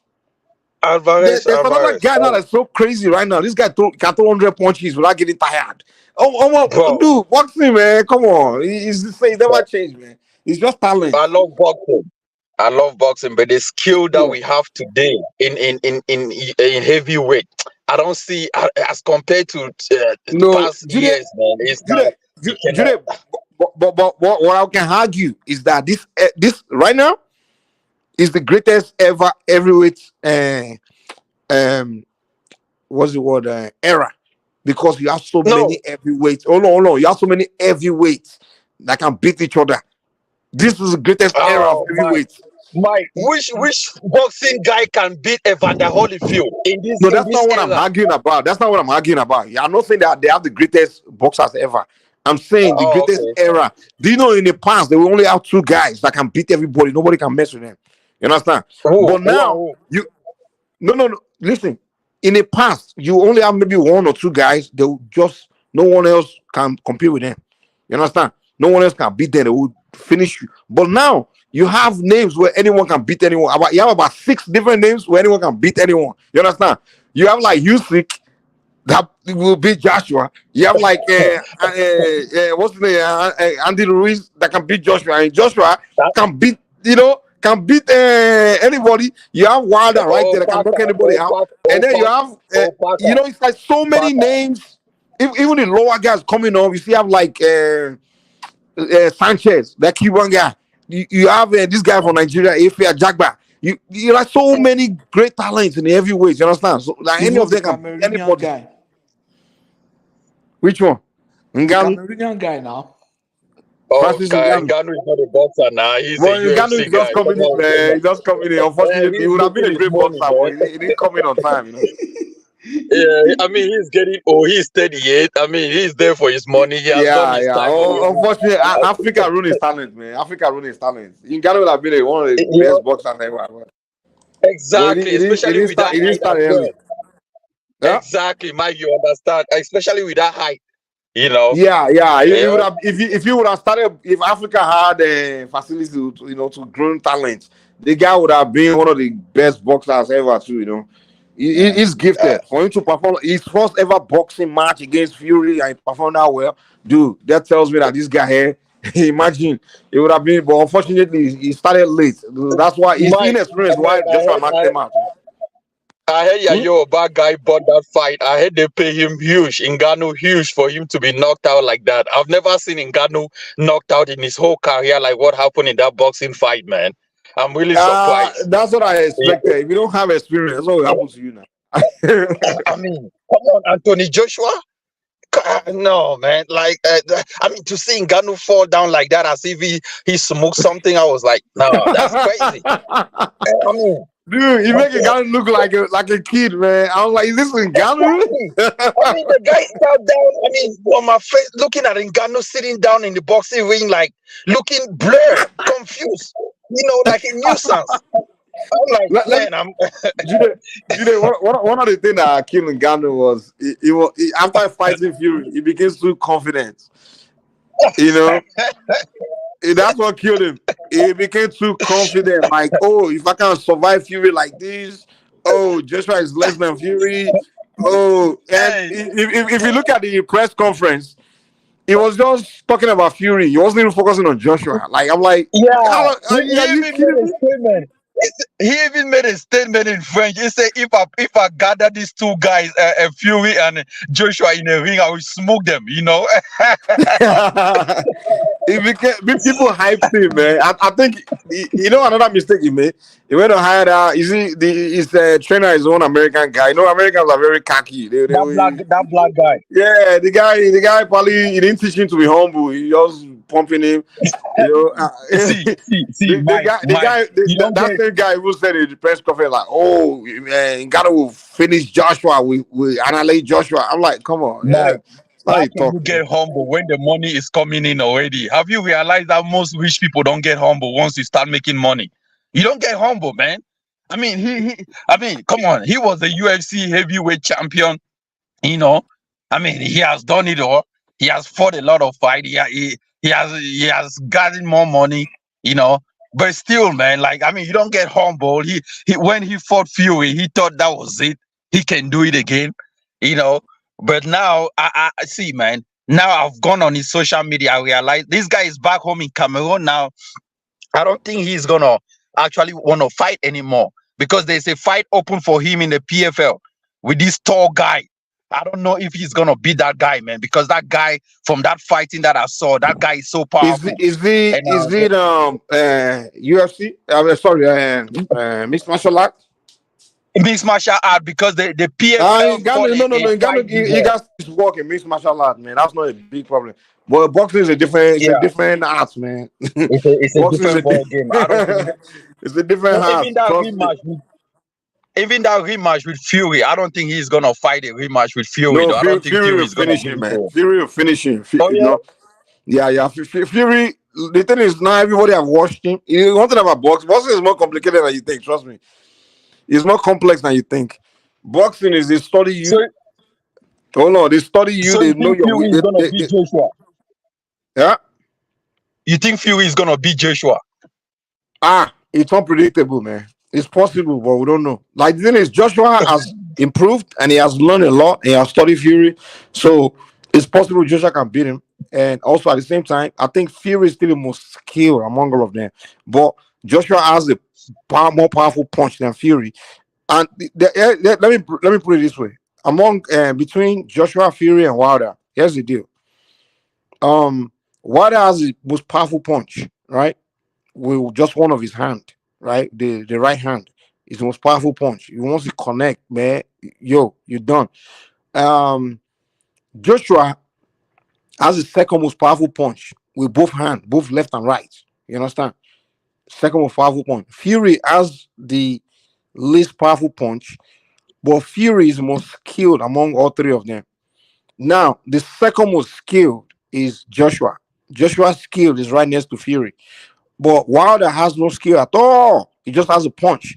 So Fury destroyed Wilder because he knew that all you have to do is just eliminate that punch, stay away from that punch, right? That right hand. Because he only has one right hand. That right hand. His left hand is useless. His left hand cannot knock anybody out, but his right hand will finish you. So Fury figured out, okay, all you have to worry about is that right hand, and I just dominate the fights. You understand? And win by point or at least fuck you up or something. So that's how Fury was able to destroy Wilder. But however, with Anthony Joshua, Fury have to do more than that. You understand? He have to do more One than that. question there. Joshua, in some of his fight, man, I don't know if he goes all on all. In some fight, I mean, he came out in this Ngannou fight different person than with his last fight where he got beaten back to back. No, You know no, I what I don't think. mean? No. I don't think it came different. No. I don't think Oh so. yeah. I don't think so. I don't think so. It may He look used like to that, talk but a that's not lot too. really. But Are you this talking Joshua used about to the talk fight a against? Those other guys are real boxers, man. Like what's his name? Usyk. The guy is a boxer. Dude, boxing is more complex than you think. If you don't see, that's why. Like, if you don't know what boxing, you won't understand it and you won't enjoy I mean, watching it. you still won him back to back. You know. Exactly. Usyk is the most skilled among all. Usyk and the two most skilled boxers among all heavyweight is Usyk and the Mexican guy that beat Joshua, Andy Ruiz. Yeah, they are the most skilled, followed by Fury. Those three are the most skilled. They are the three most skilled boxers. Like they got So you think skills, man. Usyk is gonna beat Fury? But no. No, Usyk was able to dominate Joshua because he's more skilled than Joshua. Quicker. You know, he has quicker hand. I won't say he's more skilled, but he has quick. He's faster. His body is equally skilled as Joshua. Both equally skilled, but he has quicker hands. He's quicker. He's speed. He has speed with his skill. Now he has the same edge, the skill. But the thing is, Wilder's a little more skilled than Joshua, so it's unpredictable. You understand? So I can't come to conclusion because Fury is more skilled than Joshua. So I can't come to that conclusion that Fury, Usyk skill is going to dominate Fury's skill. For one fact that Fury is taller. If they were the same height, I would have put my money that. But Usyk would finish him. I will put my money that Usyk would defeat him. But Usyk has a little more skill than Fury, but Fury is taller and has skill. So boxing is complicated, man. I'm telling you, man. And he got that movement. He got that leg movement as well. That leg movement and hand movement, jab. That Usyk Fury fight will be very entertaining. I'm telling you, man. So what are you putting your money on? Or you are not putting no money? Or you just I'm not gambling on this one, dude. I can't bet my money on that at all. The Ngannou one, I would have put my money on Joshua. I would put my money on Joshua for sure. I'll put my money on Joshua, man. Because I already knew that Joshua already watched it. He already watched his fight, already knew his weakness. Joshua figured it out now. I already know, like, okay, this guy, okay, yeah, I see your weakness. And because Ngannou doesn't have that experience. Ngannou Yeah, maybe but more. most UFC fighters have never made it in the boxing. I mean, when you follow the Mayweather and this other guy, this a UFC guy that they fought. I mean, he also got beaten by Mayweather. You have to And understand, Ngannou is another boxing person. is like soccer. You have to start early. You have to start early. You have to develop a lot of experience. It's not a sport where because you are strong or because you have no. Yeah. You have to start early, and boxing. It's a lot to learn, man. I'm telling you. That hand movement. Yep. That face, No. head You have to. movement, There's so hand much to movement. learn. There's a lot of thinking. There's a lot of calculation. There's a lot of watching. There's so much. So it's like soccer. Like you can be the most talented, but you have. That's why in soccer you go to academy. The academy player that has less talent than you, we make you look stupid. You are gifted. That's why the African players never win World Cup because the European players they went through academy, they went through the education, the program, all those things, and they always beat the African team, even though the African team have all the talents. You see, Ivory Coast, all the talents, and they play against one European team and they will lose. Or Nigeria, because those European players went through the academy, they learned, they went through the education of the game, so they have the No, knowledge. I think That's what it is. I think it's a setting when it comes to African football players. Take for instance, right? You have an African player, a guy that was No, I'm not born talking in about play. I'm Africa. talking about the team, the team, not the Yeah, player. I'm based on the team, right? A guy that was born in Africa, play in Africa, went to France and nationalized and became a French player. His way of playing in France national team kind of changed with the way if he was to join an African national team. Take for instance, there is this guy that they call Mbolo. He played for Switzerland. This was the guy that scored against Cameroon. And he was from Cameroon, born and bred, grew up, played for, I think, a league, and then went to Switzerland and nationalized, But he became more proficient than if he was playing for a Cameroonian national team or something. I don't know, man. believe so. I don't believe so. No, I don't believe so. I was thinking. No, I hold was on. thinking most. Okay, go ahead. I think his performance to do with the program, the sport program. Oh, really? Yeah. You have to understand. Like, let me explain something to you. Europe, even especially United States, when it comes to their sports, they bring sports scientists. They come in. Your game day performance.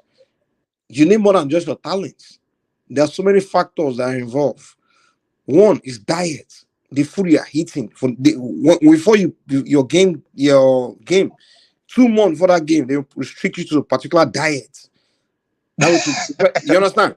To prepare your body to be fully ready for that game, right? 2, they take you through something called yoga, where they prepare your mind, right, and your spirit for the game. Your spirit for the game. And then thirdly, they put you through the knowledge, explanation, the understanding. So that's what I mean by the program. But in Africa, we don't have all those programs. All we do is just call our players together. Okay, come on, guys, let's get together. Let's kick football. Let's train. Let's play. You understand? So that's the difference between those advanced countries. That's why those advanced countries always outperform the poorer countries. You have to invest in those things. You need more than in sport. You need more than your talents. You have to involve other factors like your physicality, your body's replenishment, your nutrition, your nourishment, all those things, and then your mind, your body, your spirit all together. So, Mike, what of beside of Ojoro? They always use Ojoro for us. It's not Ojoro, man. We're just not prepared. We don't have all these programs. That's the problem. In Africa, we don't have it. Sure they are using Ojoro It's not for us. Ojoro. We just don't. Africa, we just don't understand anything. And the funny thing is that rather than us trying to understand how other people, even when we know that how they do things, we don't care. We're just too lazy. Like we know about all these things now. What I was saying is the setting in Africa, it kills efficiency, it kills the players than when you play in Europe. And I mean, you just came to the point that they are excelling well because they go through all these things as well. That's why when you see a player that plays in Europe, like say Osimhen, he plays in Europe, he comes into Nigeria national team and does not performs good. They say, but he's doing this in Europe, he's scoring. Why is he not doing the same thing in Nigeria? But But because of that's the what I'm setting. saying. The program. Yeah, Okay, no, you are right. let I me mean, give you an example. I Let me was give you saying the another same thing. example of the program. Yeah. Let me give you an example of the program. Like when Osimhen arrives in his club, right? They already created a schedule, a strict schedule, right? And the coach already have coaching staff. They already study each player. They already created one sub schedule for each player. Like this player here is a striker. This is his program for the next 5 days.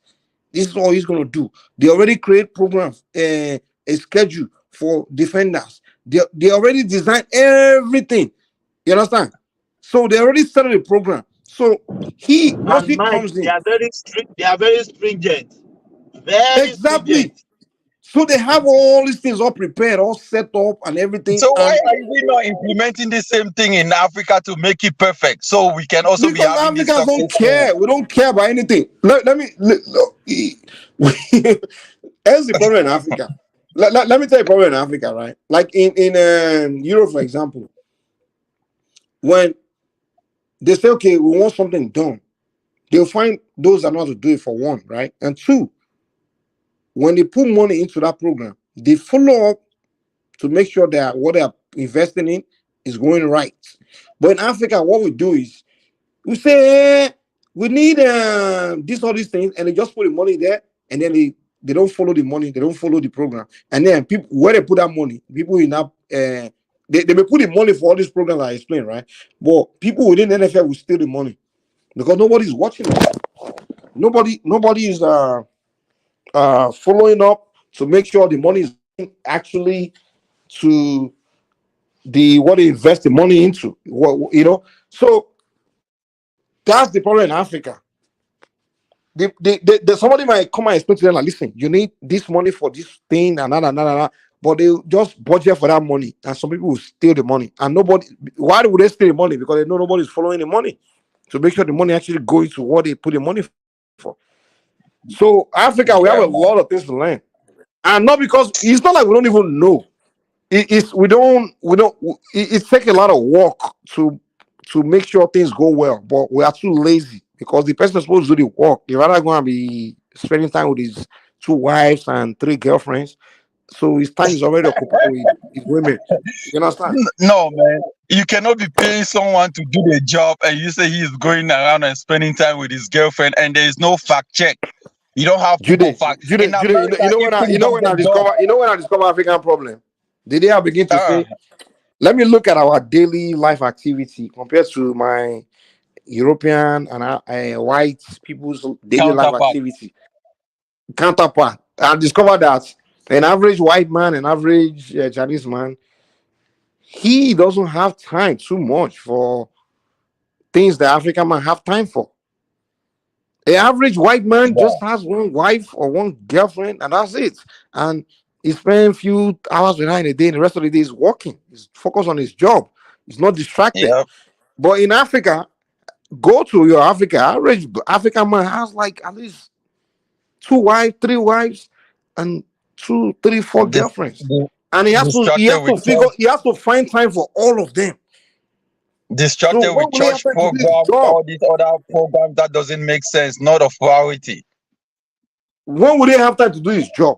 Jude, if you have, I used to be that kind of guy. I was a womanizer. I used to have like several girlfriends at the same time.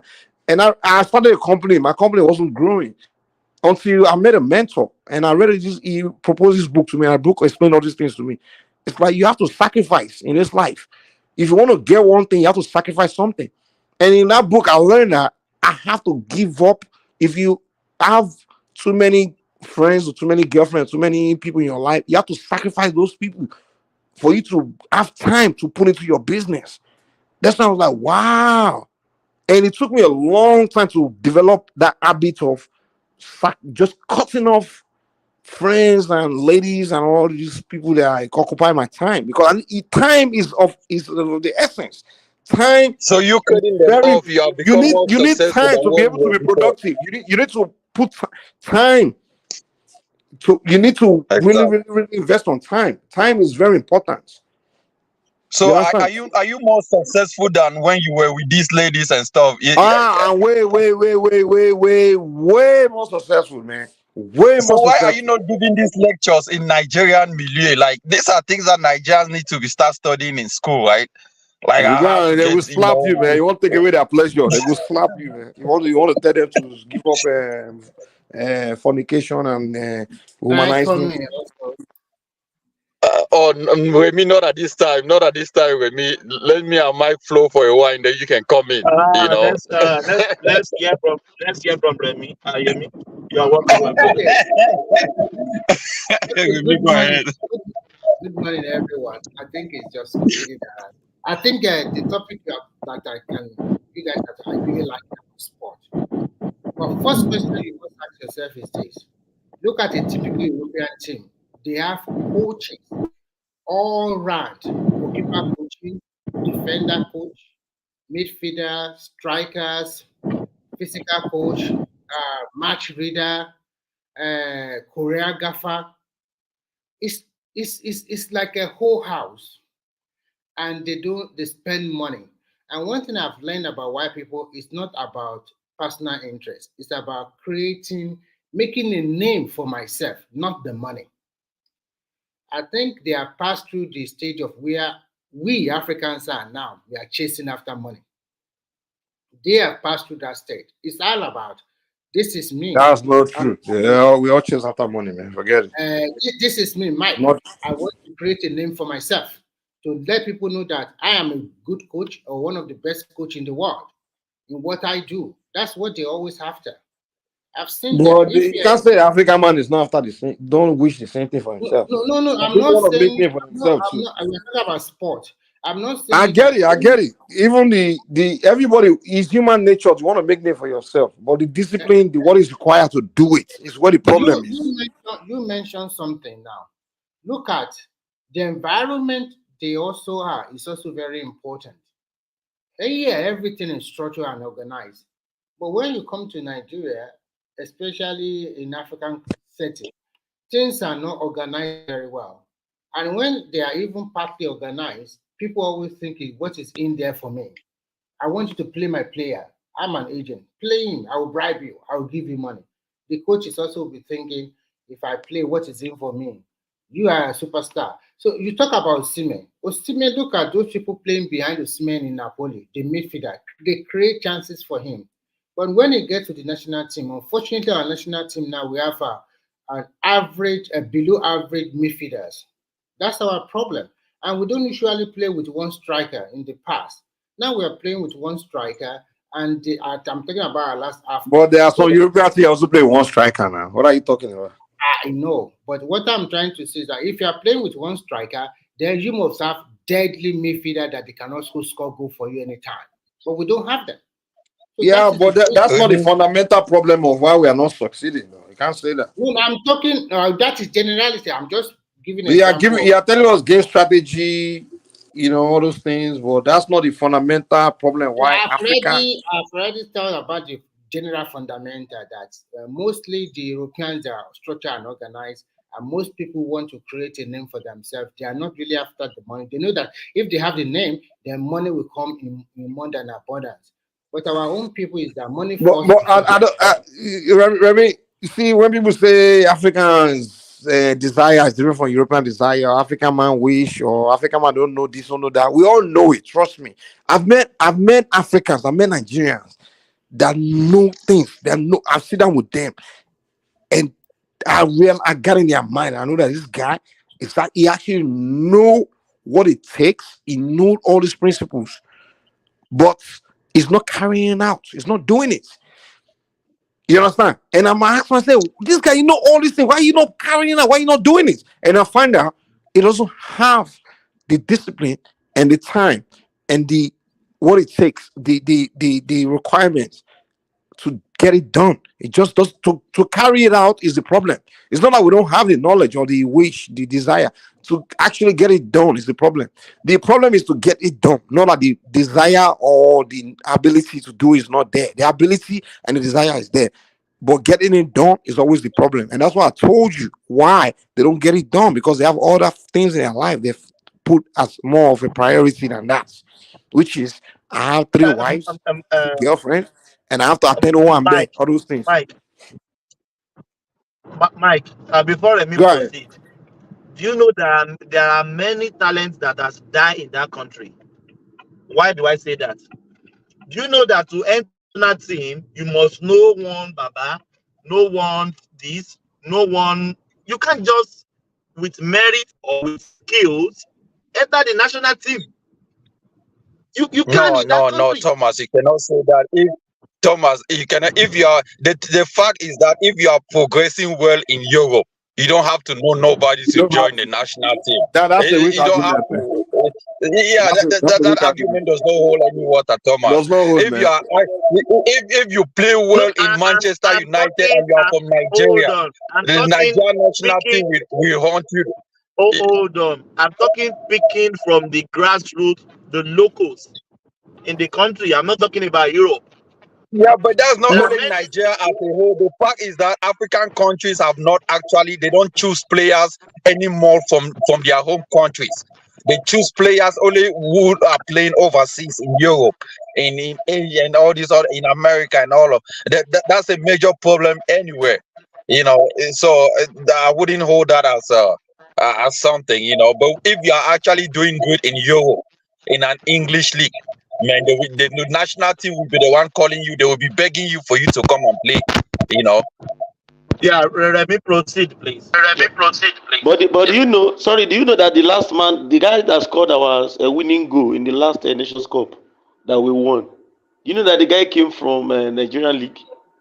Imba. Yeah, the guy came from Nigerian League. You talk about Sunday Uba. He came. He was not even the highest goal scorer, but that guy was the one that actually put smile on our faces. So we have a lot of them like that managed to enter without really knowing anybody. We still have some. So although we might not have that discipline as that of the guys in Europe, but we still give our local guys. Except for now that I'm seeing some dangerous trend, and one of the reasons I'm seeing is also this. Now, Nigeria, I normally tell Nigerians to be very careful of what they say about that country, irrespective of wherever you are living or whatever your status is. Well, I'm starting to see some trend right now that Nigerians that were born outside of Africa, they eventually discovered that they could not fit into the countries where they live or where their parents gave back to them in the United States, in Canada, in Germany. They can't fit in. Now, they eventually know that to further their career, they must come back home to their roots. And that's what we are seeing. We saw it in the All African Games. This last All African Games, we saw it in what do you call it? We saw it. Toby Amuson came from the ranks. She came from the ranks. She's not a superstar. But we have seen some guys that are coming back home now to come and represent us. Even one lady from Leicester, Plumtree. She's from Lagos. I think the grandfather was from Lagos. So you can see that people are now coming back to identify. That's our hope now. They don't have the choice. You know that's our hope. That's our hope. Yeah, that's it. Regarding just like the Europeans. Hold on, somebody's mute. Somebody's echoing. Dorothy, can you mute yourself for a second? Okay. So what we probably can do is just like the Europeans are taking our children, our DNA in Africa, in the sense that our children that are indigenous Africans, using their talent, brushing them up to use them for their own national team to progress. We can also take our children that belong to us and being developed by Europeans and bring them to come and work for us too. Just like they're taking our brain, it's like brain gain, brain drain as well as brain gain in a sense. So I call it anti-venom approach, in the sense that when a snake bites you, they will have to use that same snake venom to cure you. You understand? So if they are using our children with our DNA gifts to advance themselves, we take our same children that they use their own intelligence to develop to snatch them to come and help us win too. So we have to play that game of someone like Jamal Musiala that play for Germany. Is their future superstar right now. His father is Nigerian, his mother is German. He was born in England. The kid had the option to play for either Germany, England, or Nigeria. He wanted to play for Nigeria because he grew up here around Nigerians and he's so into Afrobeat. And this other kid, all of them. But unfortunately, a lot of our people are not thinking like that, especially their fathers. The guy's father was the reason why he didn't play for Nigeria, because his father reason like all this rational mind, all these Nigerian people that hate Nigeria. Mike, let me tell you, that guy will not play for Nigeria. Look, He wanted to, but that's what the media said. Have he actually said? I mean, if you are a grown man in England, Jude, Jamal said he was raised in England. He has no connection with Germany. Yeah, his mother and his father. Wait, hold on. His father wouldn't stop it. Calm down. Listen to me. His mother and his father gave birth, met in England. His mother is German descent, but she's living in England. His father is Nigerian, live in England, and they gave birth to him in England. He grew up in England in a Nigerian community around Nigerians. Now, when he wanted to pick a country, his best option was Nigeria, and he has option to pick either Nigeria, England, or Germany. But because his father, he didn't want to play for England, his number one option was Nigeria. And now, because his father was one of those Nigerians that hate Nigeria, always talk shit about Nigeria, that use this country or whatever. So his mother was like, oh, wait. His mother now told him like, hey, go play for Germany. That's why I picked Germany over England and Nigeria. So is he playing for Germany now? Yeah, you don't know Jamal Musiala? Okay, I know him, are you kidding? This guy. But this is the point, right? He, as a player, he has you can still play for Nigeria if he wants to. Your parents, at the age of your parents do not choose which country you as. No, he's a kid. Do you know how old he was in the last World Cup? 18. Okay, you know, at this age you can still denounce your nationality and play the new FIFA. No, it's too late. No, it's too late. Once you play the first game for one national team, you can never play for another team again. No, the new FIFA rules say a player can hold two nationalities and they have the right to denounce it. I mean, it happens to these Brazilian football players. No. Let me give you an example. There's this Brazilian football player who plays so many games with Brazil, but went to Portugal. I think he plays. He's a player. He plays for Portugal national team. What you are saying? Hold on. What you are saying? He played for the U20 youth team, maybe U23, U19, U stuff. No, he played for Brazilian national team. I mean, I can give you his name. I forget. Oh, come on, Mike. I'm not mistaken. Can somebody help me out here? Dorothy or Patoski, can you guys help me? There's this. What's this guy's name? He's even a Jude. Unless in the rule yesterday that I don't know about. But I know there's some issues like that. I know there are some issues like that where I think they are trying to fine tune that law. If a player has a double nationality, but I don't know whether they have played more games in that national country. But you he can switch and choose. Yeah. Jude, the rules that I know, unless they just change it. The rules, once you have played for your one national team once, you can never switch again. Yes, on that. Once I play under. Yeah, no. FIFA has there's another rule that FIFA comes out with. If you have two nationalities, and you have played for your national team, you can still switch and go and change that national team and play for the other. And we have gotten players. Okay, let me understand you so we are not arguing blindly. Hold on. Are you saying Are you saying not U17, U20, U10? I'm talking about national team. The senior team. Yeah.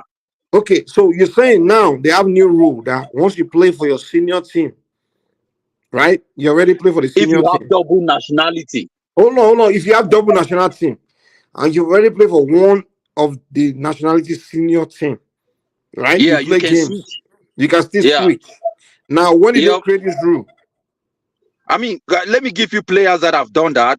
but let me check this guy out. How long ago? I don't know when yeah, I don't know when they created this rule, but it has happened. Let me see. There's How this. long ago? I'm asking you how long ago.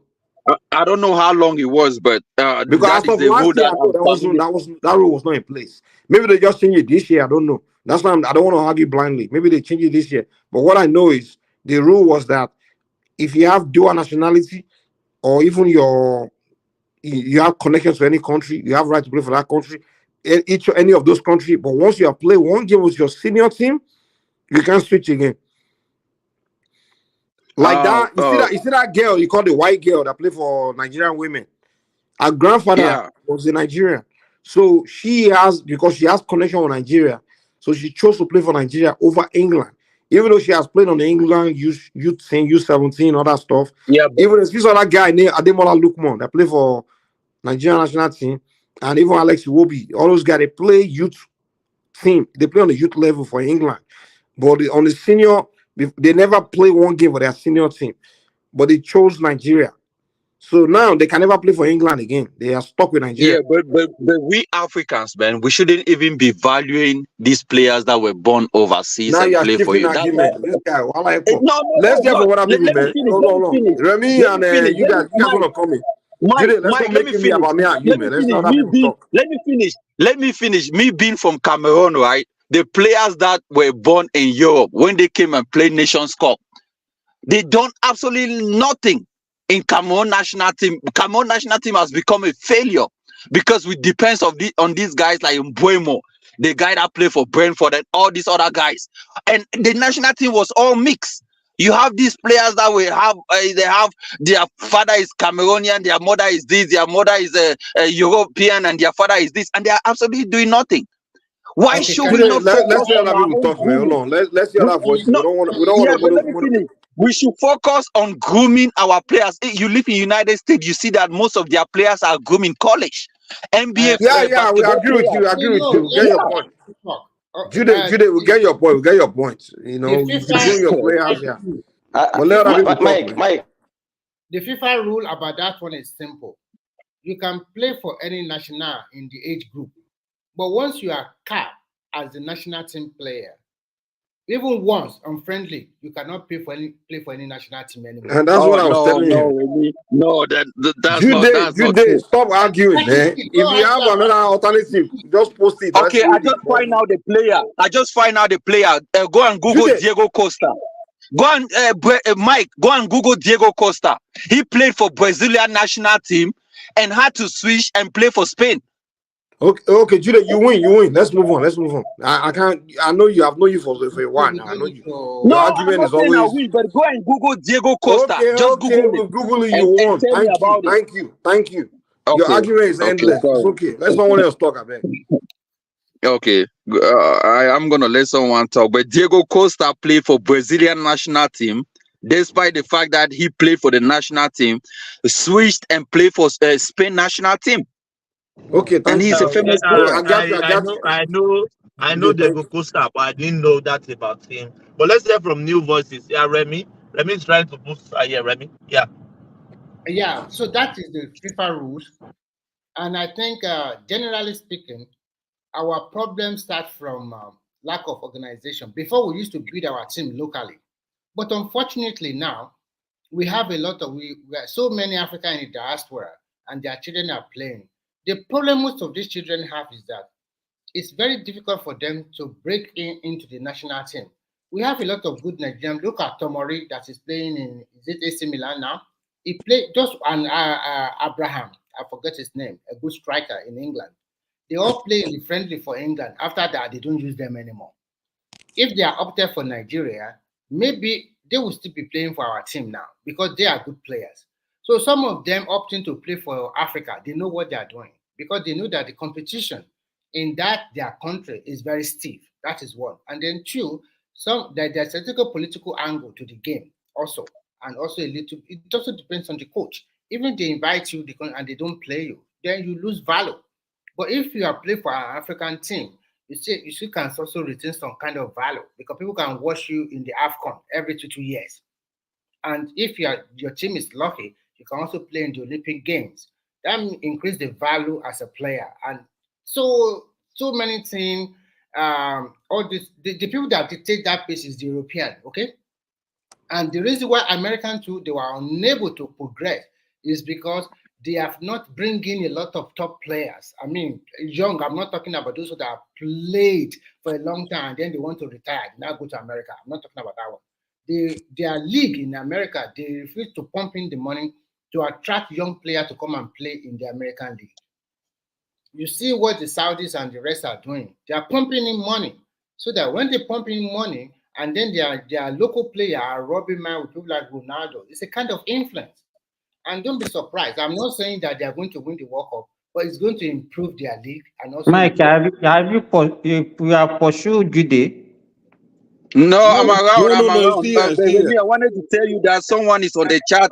Someone is on the chat agreeing with me that what I said was true. No, Jude, so your policy is wrong. You know, maybe they are not aware. There is a new FIFA rule since 2021. Exactly. 2021. You can switch. You can switch your nationality. It's allowed, but you have to apply. You have to apply through FIFA, and it can be granted. So the new rule is that hold on, Jude, Simba. That's why I was asking Jude to when did this start, because I wasn't aware of it. But so Simba, are you saying that hold on? Are you saying like Jimo Musiala, for example, that has option to play for either Germany, England, or Nigeria, is already playing for England? He already played one World Cup game for England. I mean, one World Cup tournament for England. Can he still play for Nigeria? Exactly. Well, let's Simba answer now. You already answered.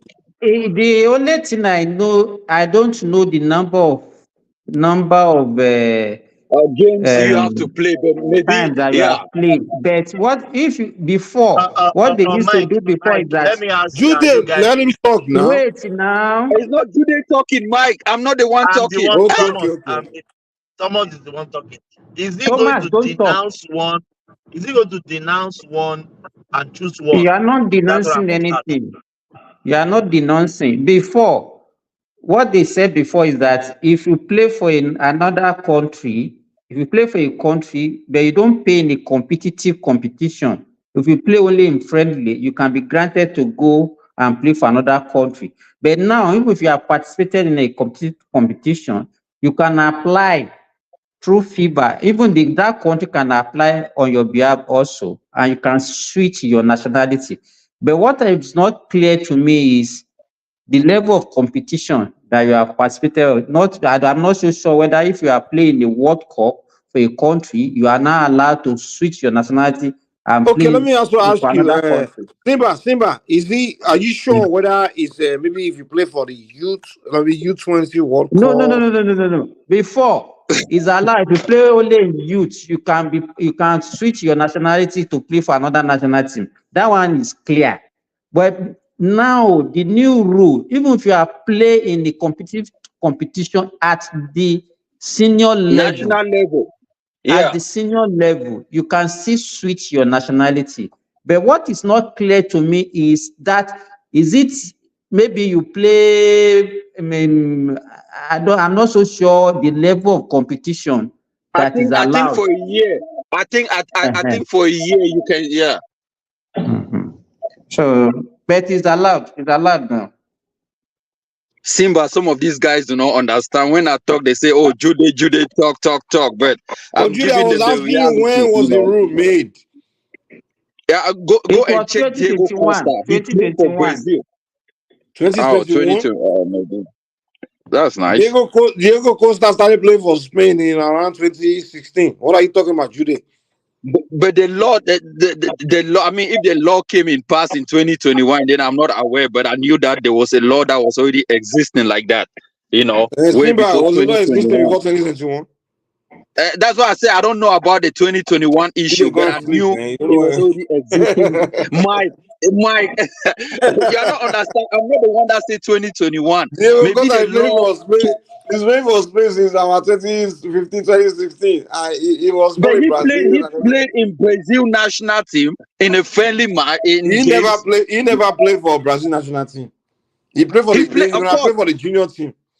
No, come on, you go and read about Diego Costa.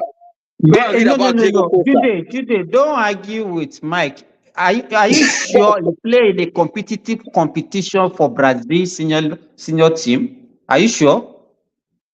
When you say competitive, what is competitive? He played for the national team. If you play in a friendly, you understand, it's allowed for you to switch if it's a friendly. But if it is competition like European competition, African Cup of Nations, World Cup, and all those things, they will not allow you to switch nationality. But Mike wasn't talking about that. Mike was instead getting confused with under 18, under 17, and under 21 or something. But I mean, if he played as in a friendly, that's a national team. You know, he was at the national team. But now, what I'm giving you information that if we play in a friendly now and not in a competition, you can still switch. That's what I'm telling you. This is the one that I said started in 2021. So that's a different, okay. I mean, if maybe friendly or not, and then you can still, that's good. But I know that if you played, that it means if you played in the national team. So this Nigerian guy has played in Germany. Has he played for a World Cup with Germany?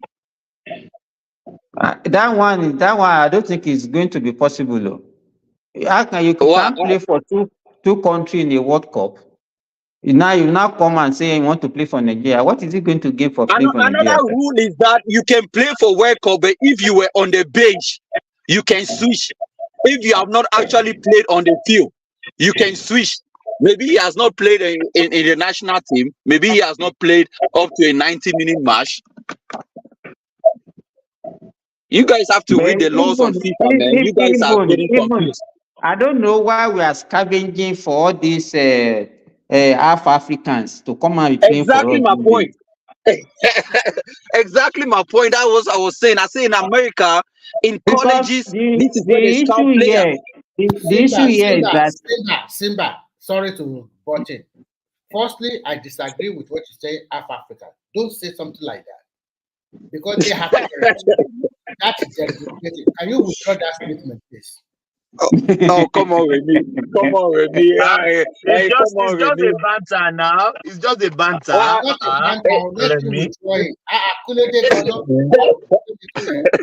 Remy is already, you know what? Remy is already fighting for his own children so that later we will not I know that.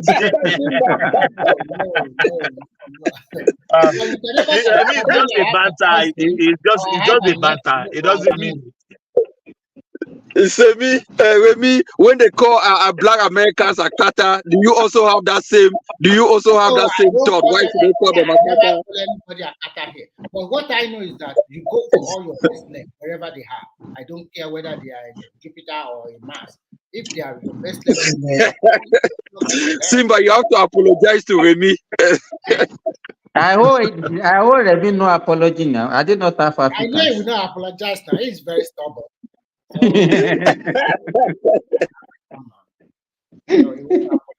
But I know it's banter, but to be frank with you, I think I support the idea of anywhere you can find the best leg for your national, go for it. But at the same time, I also support that we must groom our own made players. That is what make us thrive during the 1990s. When West Africa, the issue here is that because our league are not doing well, maybe because of lack of organization, lack of funding. Because if you look at our club side before, you understand. I remember those days, even when Nigeria want to play, what's the name of this club in Cameroon that time? Canon. Of Canon Sport of Yaoundé. You know, even as a child, I still remember most club side in Africa. You understand? You talk about TP Mazembe of Zaire. You talk about. You say you understand? That club that come from Guinea and you be hearing Konari, Mbanga. You understand? But now, do you even know? Even our younger ones at home now, it's only Arsenal, Chelsea, Real Madrid that we know. Manchester United. So nobody is watching our league again. Simba, the way Nigeria youth, African youth now just talk about they are that hard, they're ready to give their life for Man U. I'm like, what's the concept, Papa? Is that where your ancestors come from? What's your business with this town called Liverpool, Manchester United? That you want to die for them? I don't understand. Like, go to any in Nigeria, you have to be careful because they are at die Chelsea. Mikey, those days, if you don't have opportunity of watching this club side, rarely is on the radio that you listen to commentary, and you can follow radio commentary as if you are there live. Well, when I was growing up, man, we used to hear shooting stars. You understand? You will know whether when the ball is at the defense, is at the midfield, about to score. You know when they were about to score, and they will score. And you know those guys that used to run those commentary those days. You understand? And you remember you watch the delayed version of those football, and you see the way we have the passion and everything. Yes. If Shooting Star want to play Rangers, the whole town will be bubbling. You will see you understand? An FA Cup in Nigeria at that time is like a war. A war.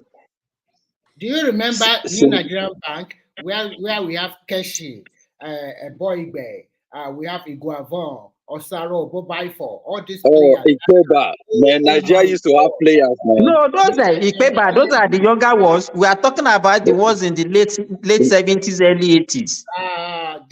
Erin Wosu. Just come to Wahala. We fight. That will be Wahala that day. Rangers will come. There is another club in Cameroon, Douala something. Douala Yao, man. Cameroon Nigerian banter in football used to be crazy, man. Then in Ghana, we have the Ashanti Kotoko. We have the secondary 11 wives. You know, all those things. Simba, we are talking today. Do you know that in Africa they are playing? Do you know that in Africa they are playing the CAF? Azek Mimosa of Cote d'Ivoire. Oh man, Simba, do you know that they are playing the African Champions League today? We are not even following African Champions League football as we speak. It's all North Africa that will win it every time. Who is interested in that?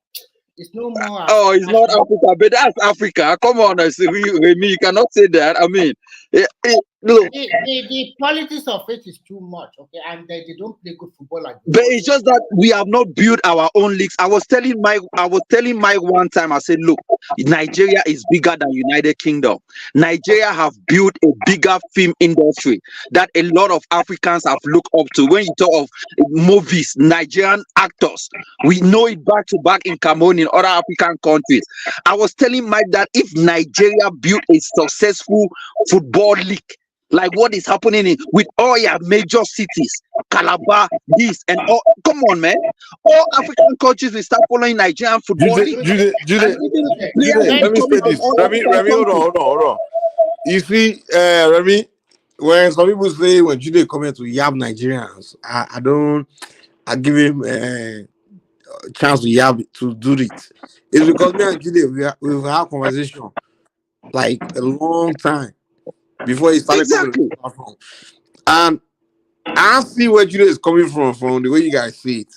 Jude is more disappointed with Nigeria because the guy feel like Nigeria, you understand? Like when they come from, they see us as people that have done things, and so that we can build league. You understand? When the guy told me one time, like Dangote, why you won't buy Arsenal when you can put that money to build Nigerian league? The guy, you see Nigeria as a country that we have built the league where the rest of them in Africa can be coming and be playing and things like that. That's why I always, when he told me that a long time ago, I was like, this guy has a point. That's why when the guy feel disappointed. And I also met some Sierra Leoneans, some other African that feel the same way. Like, what Nigeria, you guys should be the one like establishing these things. So that's why I tend to be easier on him when it comes to yam Nigerians. You know what I'm saying? Because the guy don't show frustration. Like, you guys will be doing better than this. He is in Nigeria, but indirectly Nigeria. Okay, indirectly Nigeria, because where he come from, they What's happening in the entertainment sector? You know, Nigeria is building O2 we are building our own O2 arena now, Lagos Arena. Yes, so in Lagos. Look, That go take go say one buy as for $300 million. Look at They can use that money, $300 million, to set it to pump to the Nigerian league and make it the African, like Saudi did in Asia. Saudi league right now is almost competing with Premier League and European League. They are shaking. Dangote won't go buy us for $300 million, so you can put that money into Nigerian league and develop it. Come on now. So why would they invest in Jude when you can't have Nigeria? I'm sorry. Yes. Look at what the guy that's building Lagos Arena.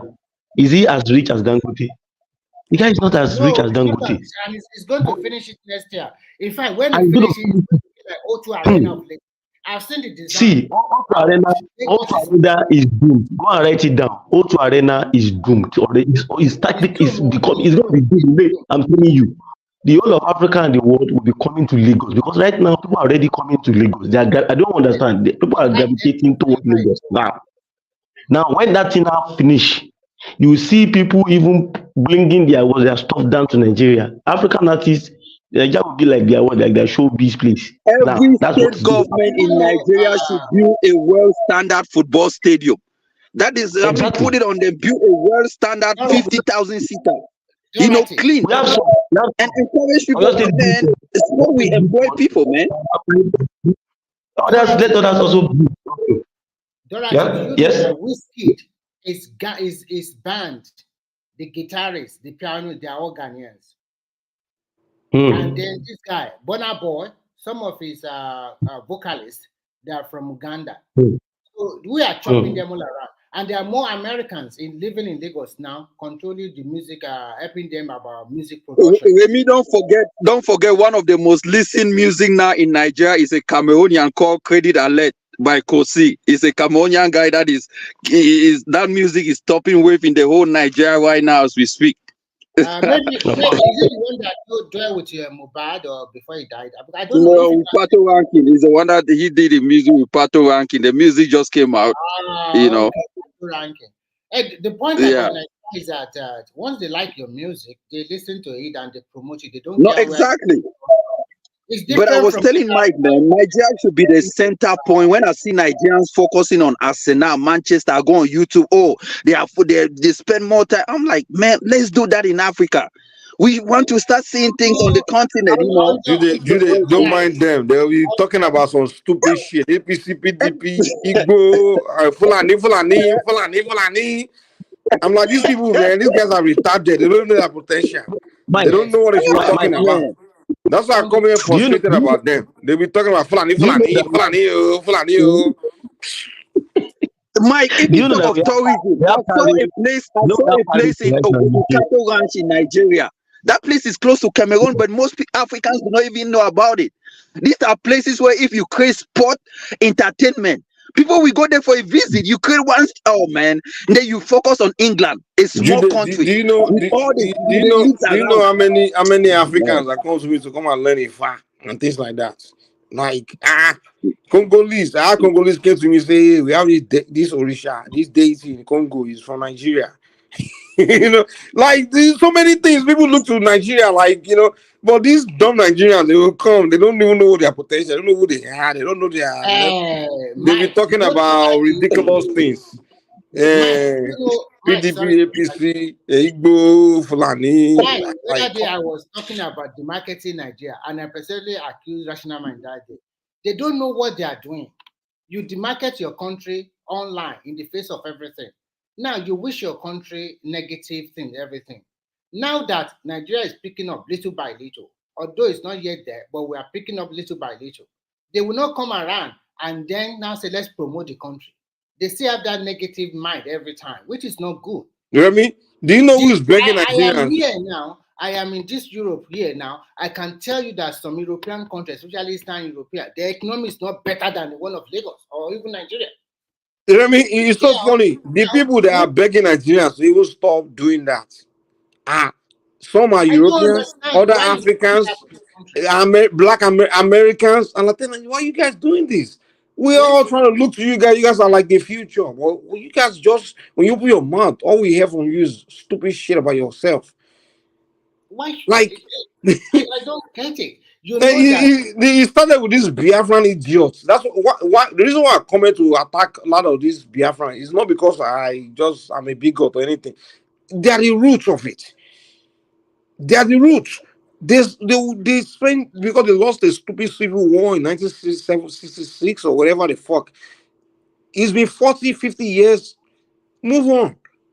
But they keep on sticking to, we didn't lose. Oh, we want revenge. We want revenge. And they will start doing propaganda, attacking. Hold on, Kuna.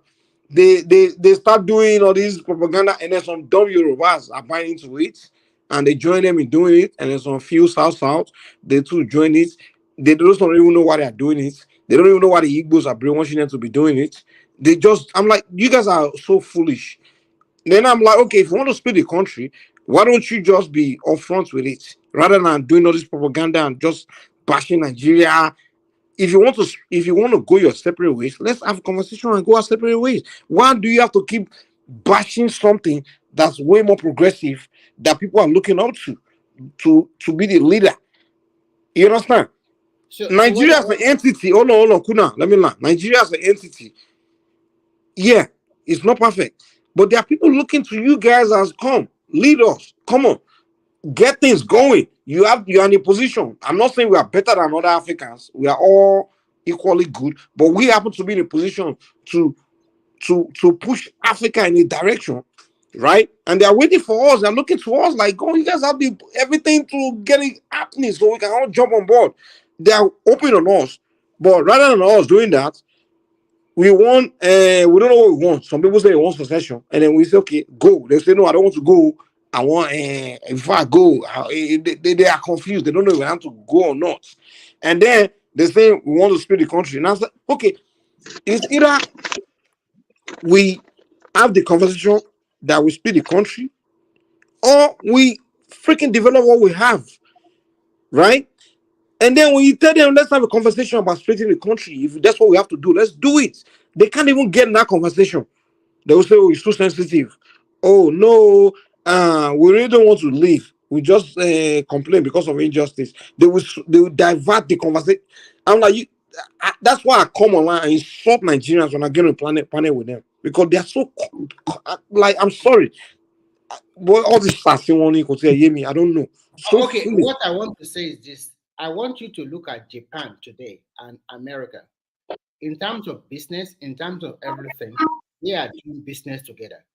Just opposed to 1944s, when they dump a big bomb on them, killing thousands of them, making their environment not good to today. But today, they are good business alike, doing business, and everybody is smile. Look at the whole EU, Europe itself. Germany went ahead, colonized some of them, bombed the hell out of all of them. But today, Germany is number one superpower in Europe, and they are doing business with one another. They don't talk about what has happened in the past. That is past. Past is over. Exactly. We should come together and build the country. If, for example, if a man from Anambra can come to Ibadan and build a house and live there and do his business, no wahala.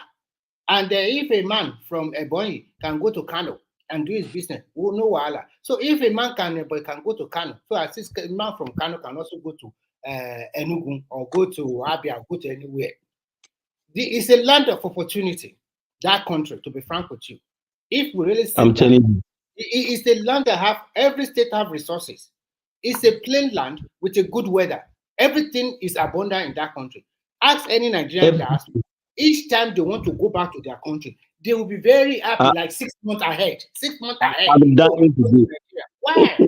Because you know that when you go to your country, there's no wahala of today, the weather is -22. Tomorrow is going to rain. The day after tomorrow is going to be very hot, like heat wave. You don't have it. And the people love you. They welcome you. They will be happy with you. Something like this. Home is home. But you think if you destroy your home and you go to any other country, they will treat you like the way Nigerian will treat you. You are lying to yourself. If we want in UK, we saw what they are doing. Right? In Canada, everybody. I was telling them when they started that nonsense. 2, 3 years ago, when they started that jackpot, I was telling them, this thing will come back for all of you, every Africans, not even Nigerians alone, not even Nigerians alone. They Look at will what come they are for you. doing This guy, now. Look at right what now, they are look at doing what they are to doing to affect all us of in us. future now. All Europe, Canada, America, Australia, all of them are poaching our people. Even to the lowest, like carpenter, weather, they are poaching them away. Now, They are poaching them. Yes, we don't have anybody like that again. So, because now they are attracting them. Come, we give you work visa. Work visa will turn to permanent visa, permanent residency. And before you need to get the citizenship. Now they don't want to even give us again. Maybe they have even say now Canada now 10,000. They move it to 20,000 credit that you must have in your account as a backup. A lot of orders right now they have absorbed those that they want to absorb Because into the system. once you stay Now abroad for a long time, and then you ask yourself some question. If I have 100,000 euros, I can turn it like double, triple, for triple in Nigeria. Can I do that in America? From where you have to work some things out. Even for you to, the bills in front of you will not even allow you to take sometimes 2 or 3 days off because the bills continue to line up. You have to pay all these bills. And sometimes, and some Nigerians are so bad that when they reach Canada, maybe after 1 year, they get their mortgage and buy one house or one apartment. They will quickly flaunt it. Look at me, I just arrived in Canada 1 year. I already bought a house. I already bought a car. Tell them it's on loan, no, or you are paying me back. They don't tell the truth. It's like a court. They won't tell them the truth. And then Nigeria people say, Canada, just 1 year, you already got a house. But Remy, let's not be let's be realistic. I mean, come on, me and you know that Europe, America is. Look, let's be realistic. When you live here, it's hard for you to actually go back and live in Africa. Look, the Africa that me and you know has failed us completely. No, let me finish. The Africa that me and you know has failed us completely. Things are not working the way we assume it should be working. If you go and create a business let me finish now. For you to create a business in Africa, it can take you probably like a whole year for that business to be established. In certain countries in Europe or in America, it doesn't take you up to a week to create your own business. Explain why it took you 1 year in Africa. It doesn't take you. Okay.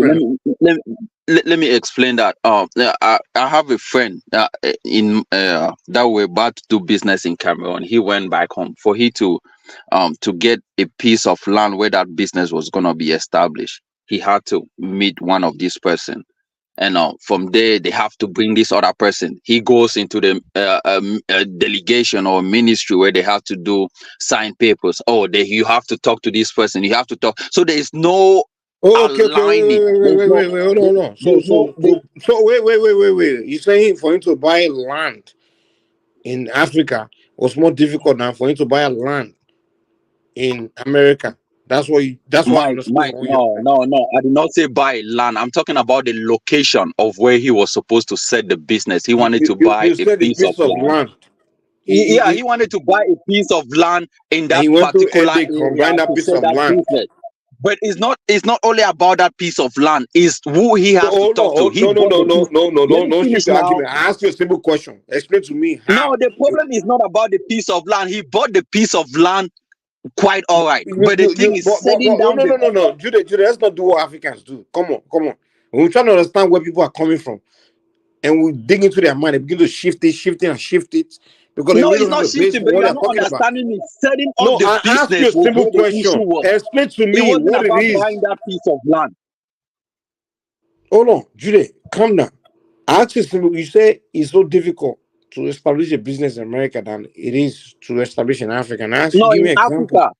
And in America, explain. Hold on. Calm down. Let's not argue. Let's not shout. And I asked you a simple question. Explain how. Mike, let me explain how. Wait. And then you give me an example. You start going to an example. And the example you gave me was the guy wanted to start a business in Africa. And he went to hell to buy a piece of land. And I'm asking he did not. He bought that piece of land quite all right. The problem is setting up the business.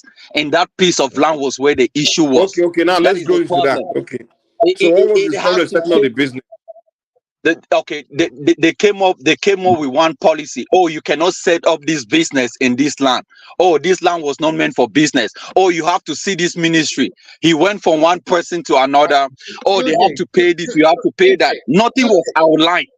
So what you're saying is how to set up business in Africa. So what you're saying? Yeah, I mean, it took forever to actually find out who is responsible. Who are you going to contact to set up this business? You know, it took forever. What are you talking about? You cannot just, when we talk business, it's so voluminous, it's so big. If you want to go to Africa and sell your bricks or just open a shop, nobody cares too much about register a company or do this or something like that. You just go ahead. But if you are thinking about what kind of business do you want to do? Do you want to build a factory? At least you cannot build a factory in the residential area. I know there's a lot of irregularities and a lot of not totally, very easy playing field or something like that. It depends on what kind of business you are talking about here. But you are just trying to generalize it. For example, if I have my money, many people have done bad in their businesses than what they have done in America. I know a lot of people that have succeeded more. Yes, your friend want to do, then we'll be able to know exactly why they are. He went into a business. He went doing coronavirus. He wanted to be importing. What is the business? If it's import of coronavirus, then you get the certification from he wanted to be okay. I think he was involved in what is it? Bringing all these gloves and manufacturing and doing these gloves, wheelchairs and all these medical supply company. Remy, calm down now. Come on. I'm trying to tell you, you cannot bring it that way. You have to follow the right channel. Even in Nigeria. So what is the right channel? That's why the right channel are not shown in Africa. You don't know who is the right channel. Calm down. I'll give you an example of Nigeria. If you want to bring in some supplies and some other things, you must get a kind of certification from NAFDAC. You must register your company. NAFDAC must give you a go ahead. You cannot just say, okay, because of coronavirus, there I'm going to ship thousands of gloves from China and just dump it in your country. It's not done that way. That, especially about medical supplies, they are very strict about that because you cannot just bring something that will be harmful to the But do you know that most businesses failed in Africa than in America? Do you know that? That what? Most businesses failed in Africa than in Western countries, than in Europe and United States. Do you know that? When you talk about business, I want you to separate them. What kind of business are you talking about? The biggest entrepreneur in the world. I mean, the number of entrepreneurs in the world are in Nigeria. 68% of the population are entrepreneurs. But most of those businesses are running away from Nigeria. Few months ago, you guys were talking about companies. But a few months ago, you guys were talking about companies leaving Nigeria. They would, It's not even Nigeria. They even started in other African countries. They started in Kenya. That's what street line. They've been saying this since last year. They started with Kenya and all of that. So it's not even Nigeria alone. So people just kind of hold things. The environment in Africa is not suitable for business. That's what I'm saying. Things are not working. But let me tell you, it's not as if it's that too bad. Let me tell you, people are doing business. Where I am, I have people. I know people that are doing business back home. And they are not the kind of business. You have hand-to-mouth business, a business for you and your family. You have business that you want to employ 50 people, 10,000 people. That's what you call business. Not a hand-to-mouth business where you can just open a store and you say that's business. No.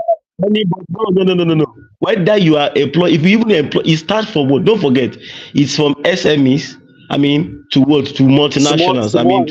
Small, medium size. Is that what you mean? People start from there. Some people run medium scale. So businesses is in scale. If you want to the small and medium-sized businesses are useless in an environment where you want to change the settings or in a lifestyle, because that one does not benefit anybody. Because you are not employing. You employ one person. I mean, come on.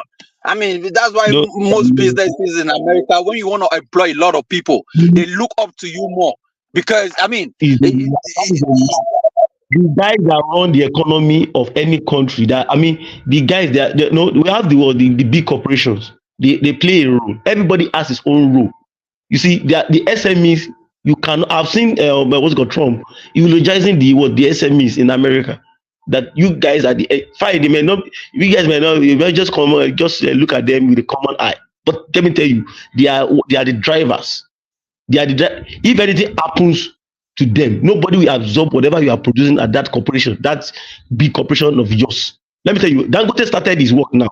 Dangote started his refinery now.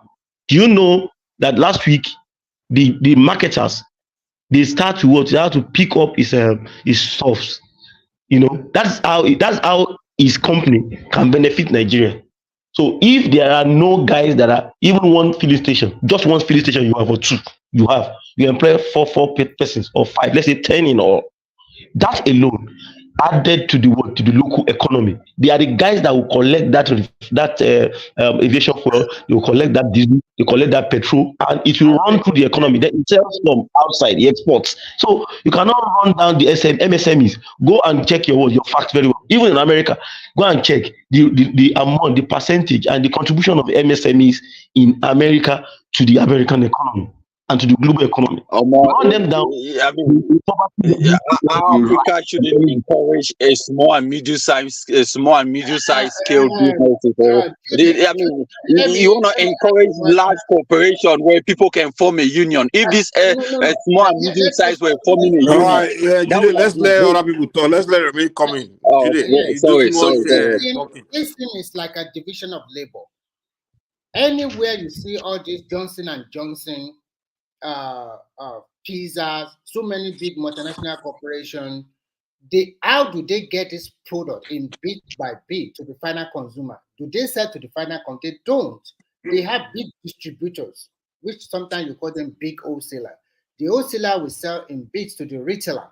The retailer sometimes also can be differentiated, different kind of retailer. It depends on the capital they are using for the business. So the final retailer will sell to you and I in the street. So no manufacturer that manufacture tons and thousands of products every day, we have time to be selling to the final consumer. And Duracha put it into place to you. It's so easy. Any country in the world, even here in Finland, majority of the people that own business here, they are entrepreneurs. They are from family business. Here, I'm talking in Europe, they encourage you to start an entrepreneurship company here. They encourage everybody. They don't even care whether, they don't care about big company. Because if they want to, and then you can bid for any business. If you have the machinery or equipment, if your proposal is good, you go to the bank, and if they can borrow you the money, but it's not easy as I'm saying, but at least everybody have an opportunity. Like Nigeria now, it's a country whereby even if you have as little as 100,000 naira, which is not even up to $100 now, I'm talking about $70, you can start doing something like immediately without even blinking an eye. Now, let's still at it. You have 50 people trading with 100,000 each. Do you know how much would that turn into if their business is growing? You cannot just be saying about big business every time. Like today, the moment they started lifting diesel from Dangote refinery, the price immediately crashed from 1,300 to about 1,200. And it will continue to crash. 1,700 to 1,300. It crashed immediately. And that is what is giving the Naira more power now, because we don't need to import that diesel anymore. And as of from May now, we will not be importing petrol anymore.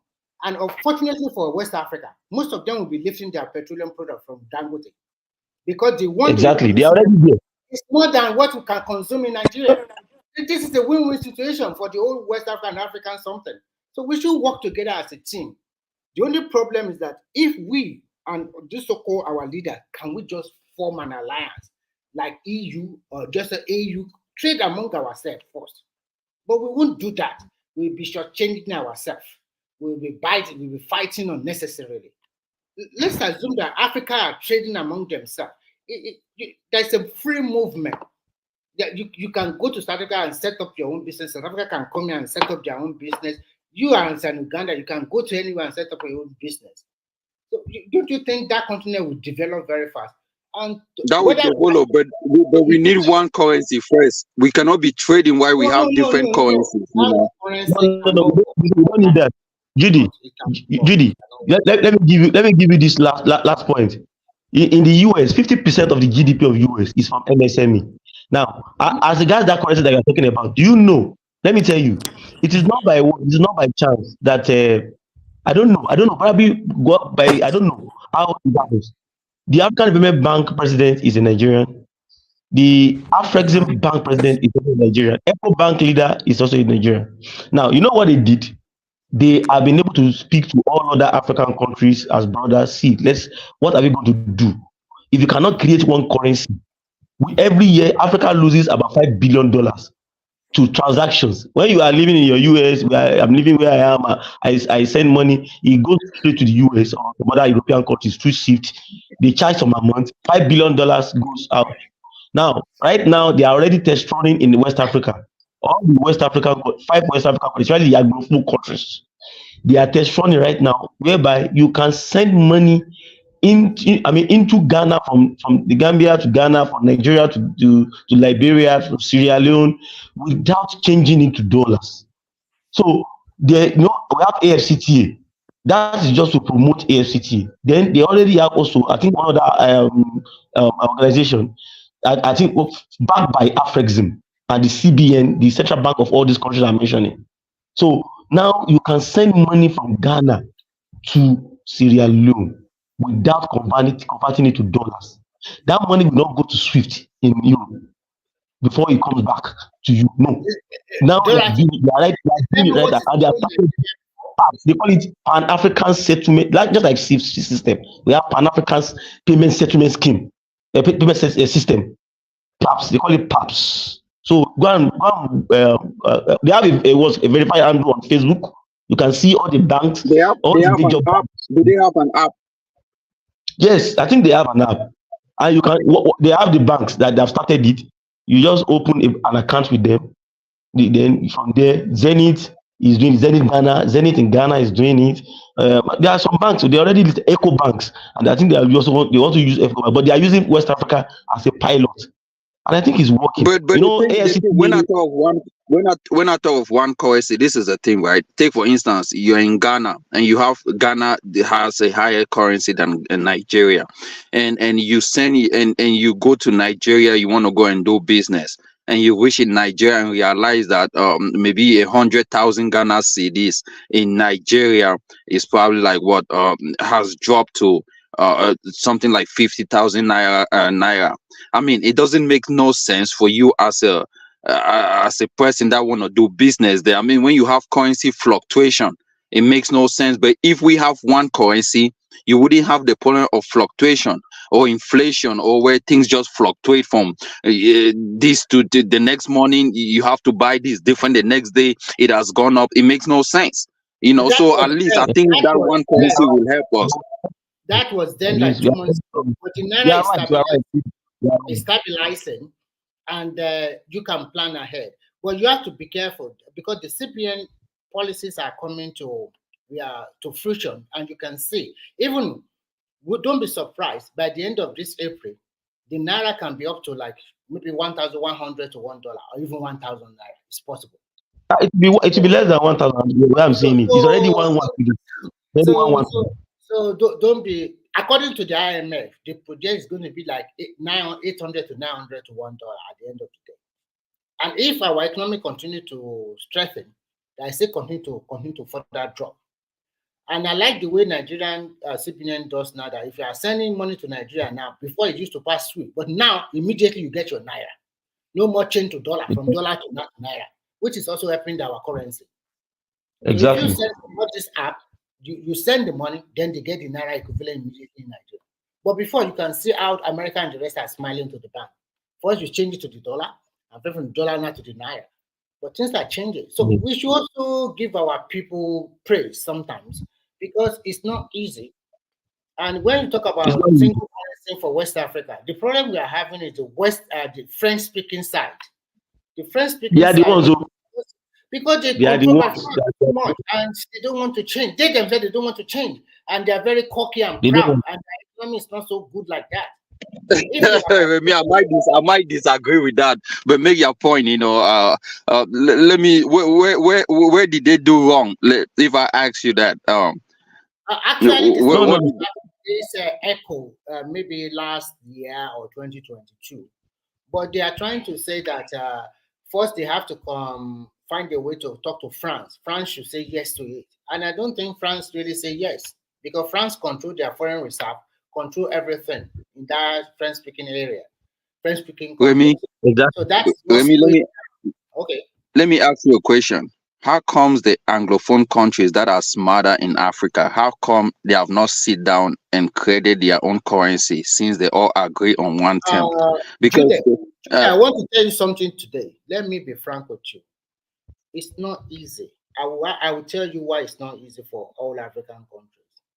No, I'm talking about the English African countries in West Africa, since you guys say the Francophone countries kick against the ECO. So the Anglophone countries that were on the same page, how come they could not agree? Ghana, Nigeria, and Sierra Leone agreed to use one currency. That is the question.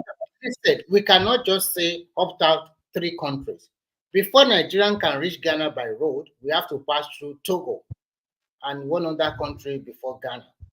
And before we can reach Gambia, we have to pass through Senegal, which is a French-speaking country. I'm not talking about people that will fly. I'm talking about people that will take goods from Nigeria or maybe from Gambia to Nigeria. So how would they now solve the issue of the currency along the road? Yeah, but okay, these West African countries, right, especially the Francophone, do you know that they use one currency and most of them don't share border? Ivory Coast does not share border with Senegal, but they use the same currency. So you don't have to share border with the person to use the same currency. Even they don't share border with Senegal, they share border with Togo. They share. You see, they share more border. No, Ivory Coast does not share border. Ivory Coast use the same currency with Togo and Benin. Do they have any border in common? No, they don't. You have to go into Ghana before going to Togo, but they use the same currency. Okay, let me tell you, I'm a good geography student. You get it? Now we are coming from Nigeria. Look at it at the uppermost part of West Africa, which is we are on top of Nigeria. We have Niger, right? Niger, Burkina Faso, Mali, what's called Mauritania, and what do you call it? And Senegal. All those areas they are using CFAs. You get it? Now, when you move down to the coast, Nigeria, you move to Benin, Togo. They are beside one another. They use CFA. Now, when you move to Ghana, from Ghana you move down to Côte d'Ivoire. After Ghana is Côte d'Ivoire. Now, to the north of Côte d'Ivoire, to the north, you have Mali and also Burkina Faso to the north. So there is a link more links between what do you call it? Then after them, you have Liberia, Sierra Leone. Sierra Leone is joining Côte d'Ivoire. To the left, you have Guinea-Bissau. After around that Guinea-Bissau, you have Liberia. The point is, you don't have to share border with a country to use one currency. You don't have to share border. I mean, you can still use one currency with Ghana, even if you don't share border. You see, this is it. That was the reason why they agreed to use ECHO.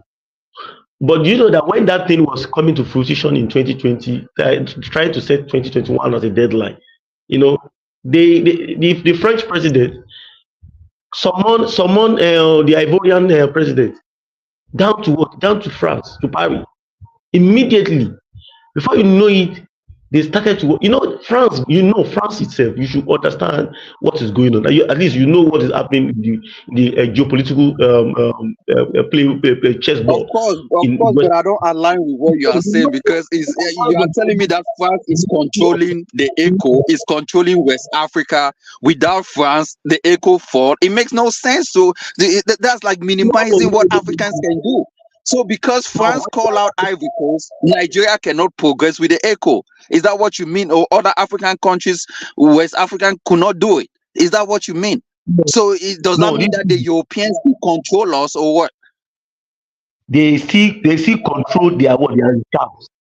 You see, they control the reserves. But how come the English countries did not progress with it, kicked out Ivory Coast, and progress with it when the European Union came up with one currency?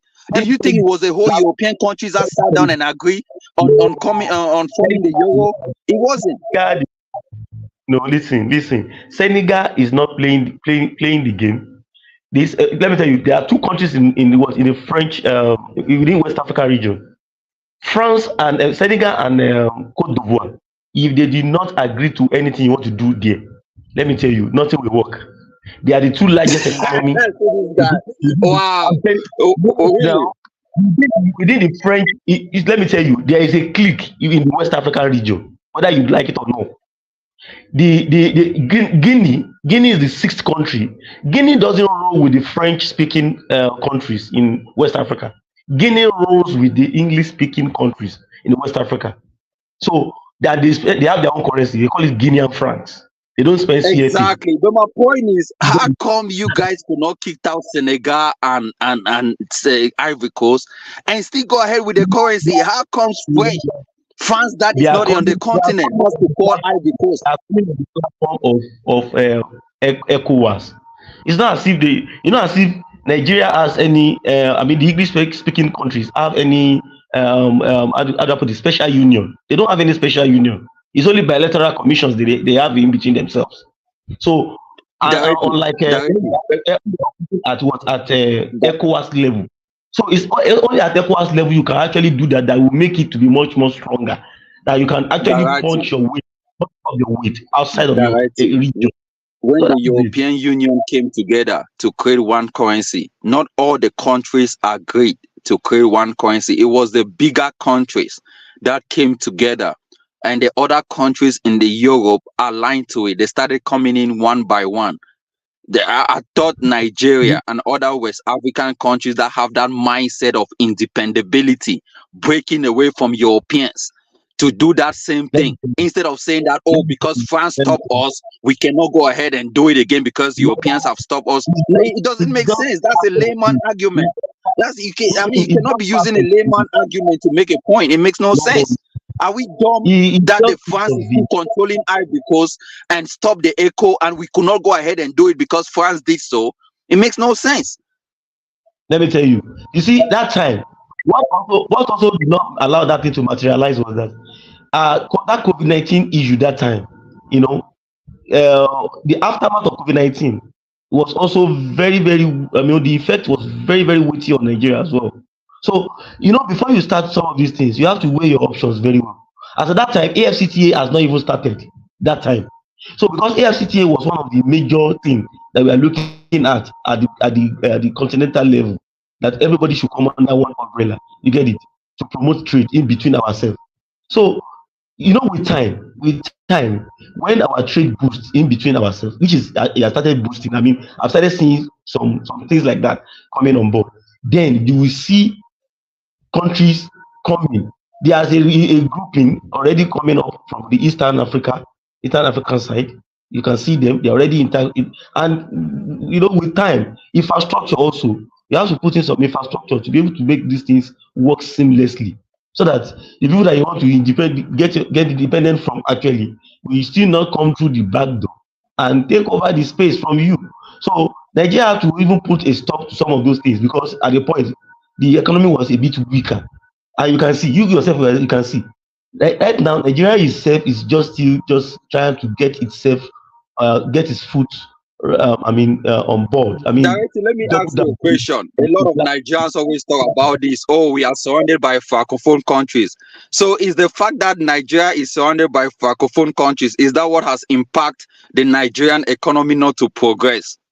Do you have that same mentality? No.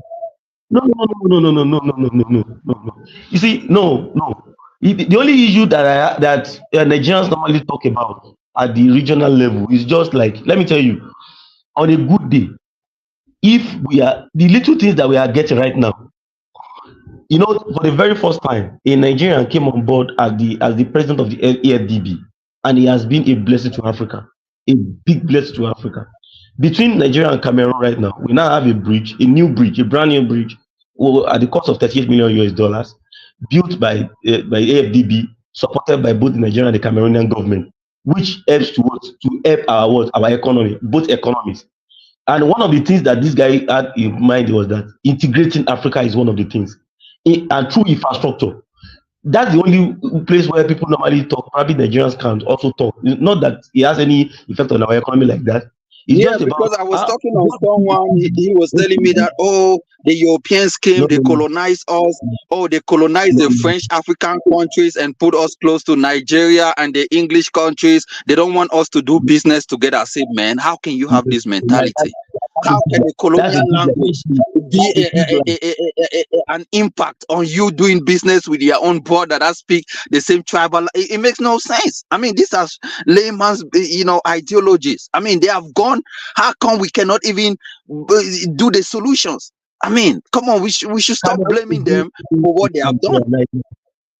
Cameroon is doing good business with Nigeria. You know, Earpiece. Earpiece now flies Yeah, no Douala. Airpiece now. Yeah, he decided to launch with Yaounde. He's be flying to Cameroon as well. So we are doing business now. You can see what I was saying. Even Dangote have one of the biggest cement factory in Douala in Cameroon. That is it. So we are doing a lot of things together right now. It's just like, for example, now we should have there are several roads right now that are joining all the African countries together now. West Africa, across Africa right now, and it's being funded by Africa Development Bank to make sure that we link up ourselves. That is what people were complaining about before. That the guys from the Francophone and West Africa, especially, they are not cooperating. They are not cooperating. But right now, I think things are beginning to improve, because right now we should have a train track that will run from Nigeria, even from Cameroon, because Cameroon still relates very much with ECOWAS. So that can run even from Douala, from down to what? Down to the Gambia, down to Senegal, the Gambia, so that easily we can move goods, we can move things. That's what they did in Europe now. Is that not what they did in Europe? The Schengen. Exactly. So that's what they did. You see a landlocked country like Austria, Belgium, not Belgium, Austria, and these countries are doing far better off as a landlocked country than us in Africa, man. Yeah, look, they are linked financially, infrastructure wise. You can take a train in UK, you're already in US. Underground train, you're there. And that's why I was talking about one currency, because this is where one currency comes in. You see why many people move to South Africa from other African countries, because South African currency is higher. So people will actually move there to make money and send it back home to their own other African countries. But now, if all African countries were using the same currency, there is no way I'm going to be moving to South Africa, because I know that it's expensive. If I go there, I will make money, but it will be expensive for me to live. So I'd rather live in Cameroon, where it's cheaper, or in Nigeria, and still make the same currency. And that's how it is in United States. People don't live in New York because New York is expensive. You move to states that are cheaper, housing is cheaper, and you can save more money. And that is what it is. If we use one currency, we wouldn't have this problem. And I think that's where African Union or African people needs to sit down and start talking about all this border control and all this. We shouldn't be taking visas to go to African countries, man. We are all Africans, you know. You know that you don't to Nigeria. Many African countries don't need visa. Yeah, Cameroonian and Nigeria, they do not need visa from both sides. You just cross and go and do your business and cross the border. Nigeria. Under Buhari, they did it. I think for those that are not in West Africa and Cameroon, I think probably you just need about $200 in your account. That at least you have something in your account that can take you you don't even need something in your account to cross into Cameroon as a Nigerian or a Cameroonian going to Nigeria, you know. You don't need. I know that one. You don't need. I'm just talking about for people that are coming from South Africa or East Africa or North. But you are coming in, you are not going to have any visa. I mean, you can just do visa on arrival in Nigeria. And Kenya is also doing it right now. I heard Kenya is also doing it now. Kenya is also. I want to also give you another. Tell you. You see, when they talk about Nigeria economy, it was dropping or the currency was dropping, right? Do you know in China they find pleasure when their currency drops, because it creates businesses. You know, businesses sells to different market in the world. You know, because things are cheap in China, people will come there and buy things. But in Nigeria, I was finding out how people are crying, oh, this and this, this and that. That will have been a time where the market space will have been producing a lot of items, because I know Cameroonians that were actually going into Nigeria to buy things cheap.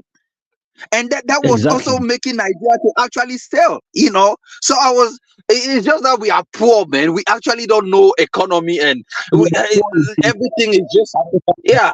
Thinking. You see, that's just it. We have that myopic.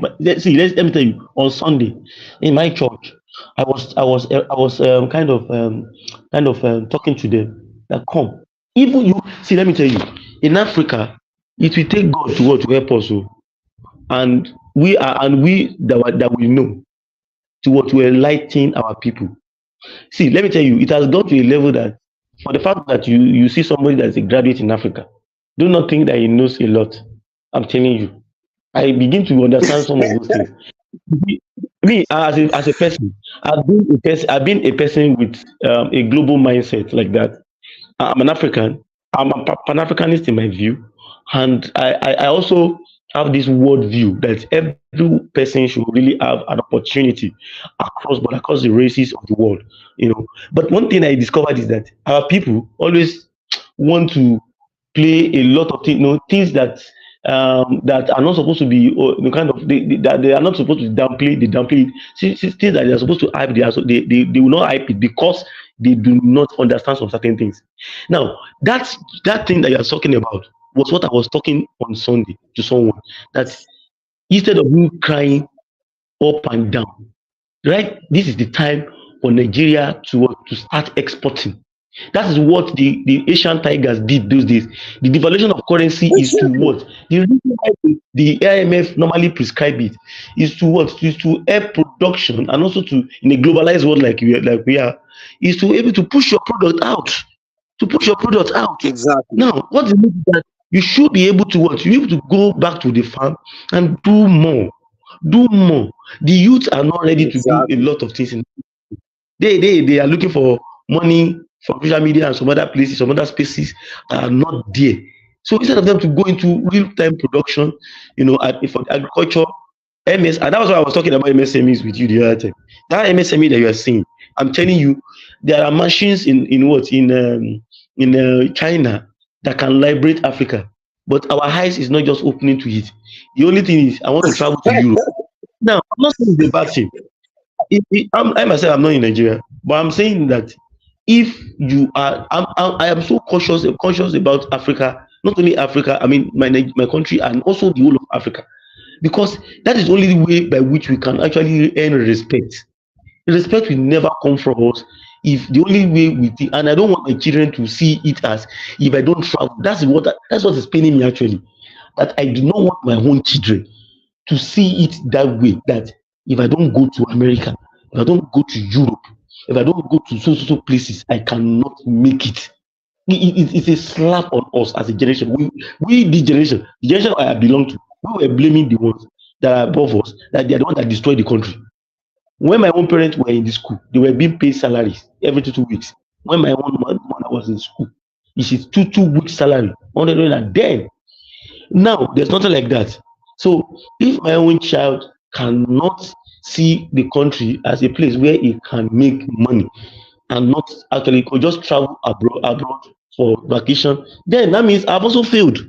We have all failed too. Whatever we are living, whatever you can think you have ever had in any country that you are living. That's my own mindset actually. That okay, as we are trying to add value to our country of residence, we are in Europe, we are adding value to them. Are we adding value back home? What really dazed me was the day I was watching what do you call it? This guy, Dangote, this Mario Rubio or something is a US journalist. He was interviewing Dangote, and you know what he asked? He said, Dangote, when will you invest in America? He said, Dangote, when will you come and invest more in America? Imagine a country that is already made. They are looking for investment. And we will be here saying, no, we cannot do anything for Africa. We just have to be wherever we are. I think it's just greediness or something. And people do not understand that it's the time for Nigerians to start pushing their stuff. China, like you say, is a party for them. When their currency dips, they know that, opportunity comes. we can export at a cheaper rate, and they will crash the price in any way. Yeah, but the problem is where the Africa That's what we're does supposed to more. be doing on the street. Yeah, but the fact is, Africa is more on importation. That's why living an importation economy does not benefit the masses. That is the thing. You talk more of export, and that's a good thing, because if you are not producing and you are importing more, it makes no sense. Your economies become stagnant. People do not benefit from it. That's one of the major problems. You know.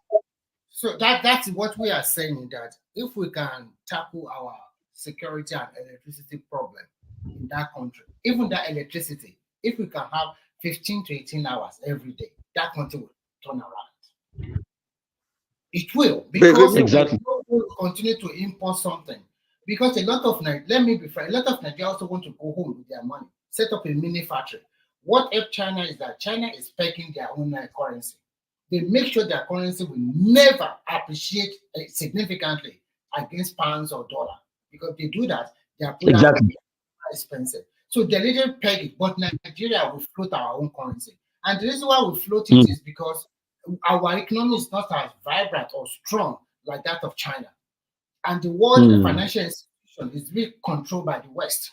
Because when they want to destabilize your country, and unfortunately for most African mindset, they don't believe in their own country. They believe in whatever they tell them from abroad. That okay, the leaders are stupid, so everybody is stupid in Nigeria. It's just like that. If Trump says all your leaders are stupid, everybody else agree they are stupid. So at the end of the day, they are massive one way or the other. So if not, but China are able to. Do you think any African country can copy the example of China? Close your country for 40 years. Can we do that in Nigeria? In fact, they will pieces that president. That president will not last 2 days. That president just like, okay, today we are closing Nigeria for the next 20 years. Nobody's traveling abroad anymore. We are staying here, putting here. Everybody die here. We have to cultivate the land. That's what they did in that country. And when they came out, they came out strong. And now they are probably #1 economy in the world, if not because of press or something like that. They're #1. No, they are in PPP. They are #1 in PPP, but in they are #1 in PPP. The US is still leading. When it comes on GDP per capita, how an individual, the lifestyle of an individual, I think they are like 6 on the chart. I think United States has the standard of living in China is worse. I mean, it's not worse, but I mean, it's not bad. But it's different. The last year, they have moved 800 million people from poverty to middle class. What they have done, they wonder to the world. They only have 6 subway lines. Lagos, we have 2 subway lines now, red line and blue line. But in Shanghai, they have 6. In spite of 6 years, they have 22 subway lines. We are talking about yellow line, purple line, green line, orange line, violet, but they don't name it that. They name it line 1, line 2 to line 22. And they even make sure that they connect 2 cities with subway line. I mean, rail line. I'm not talking about a train or subway line. That means you can go from your Ibadan to Lagos by light rail under 15 minutes. The difference between China and Africa is China know how to diversify their economy. They have built. Apart from that, what helped them is this: one party state, and then one party state where people can just come in and dictatorship, the authoritarian rule. Yeah, but that is what should be happening in Africa. Abusing your president anyhow, Nigeria. They will pick you up. You are going. That is the end of you. You are the family. And that's why if you don't fall in line, you'll be shipped out immediately, killed. But that's that's why I was telling Mike one time. I said that is the best system Africa need, especially when it's not developed. You cannot be using a system of United States federal government where they have built their country and come up with a federal system where if they want to pass a law, it can take over 1 year or 2 years to pass that law, but things are already working. But you cannot have that kind of system.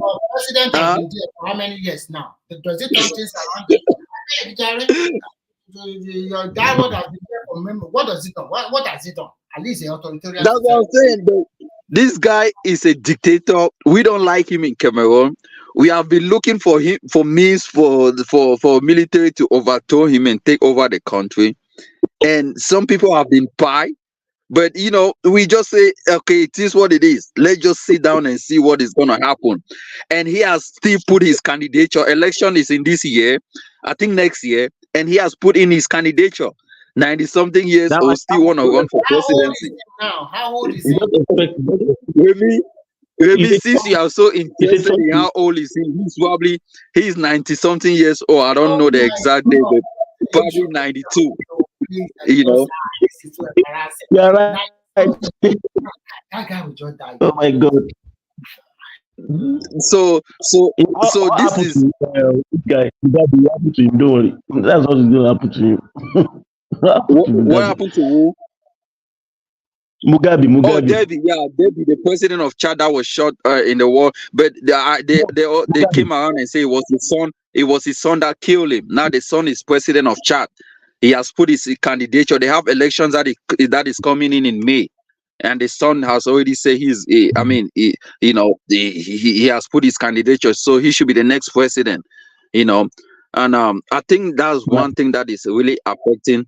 But we have also seen this kind of stuff happening in Russia with Putin, in China. Look, man, I'm not saying a dictator is good or is not good. But if you are a dictator that is actually doing good for your own people, like what is happening with Kagame in Rwanda, then that is good, But being a dictator and you are not doing things right.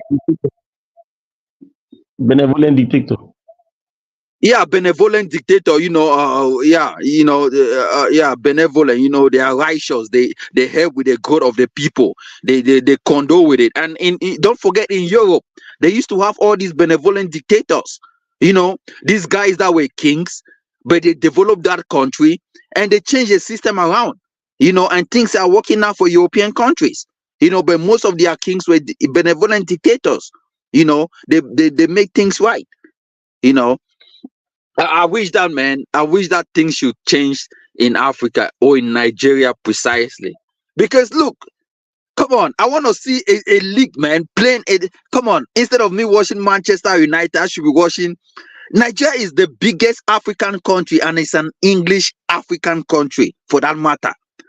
There's no reason why you should be failing. I will tell you something today that will shock you. You think even that so-called UK will leave Nigeria? They will never leave.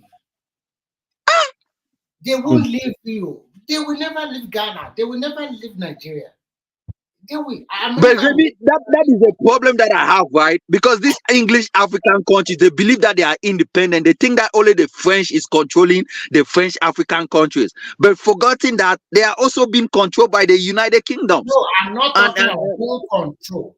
I'm talking about we are all under the same schedule. Every one of us, we are under one. We are just trying to break through. Everybody is just trying to break through. That's just it. There's nobody that is saying, except you don't want to be truthful to yourself. You understand the geopolitical game now. Exactly, Dorothy. You are the guy on this panel, man. See, Dorothy, you are one of the intelligent guys I've met on this panel. Other guys do not actually know about all these things, Judy, do you know that the phone that you are using, do you know who helped you to get that phone done? It was the guy that they killed in Libya. It was 300 million US dollars. Every year, $500 million we paid to Europe to allow us to use tap their satellite. It was when read these things.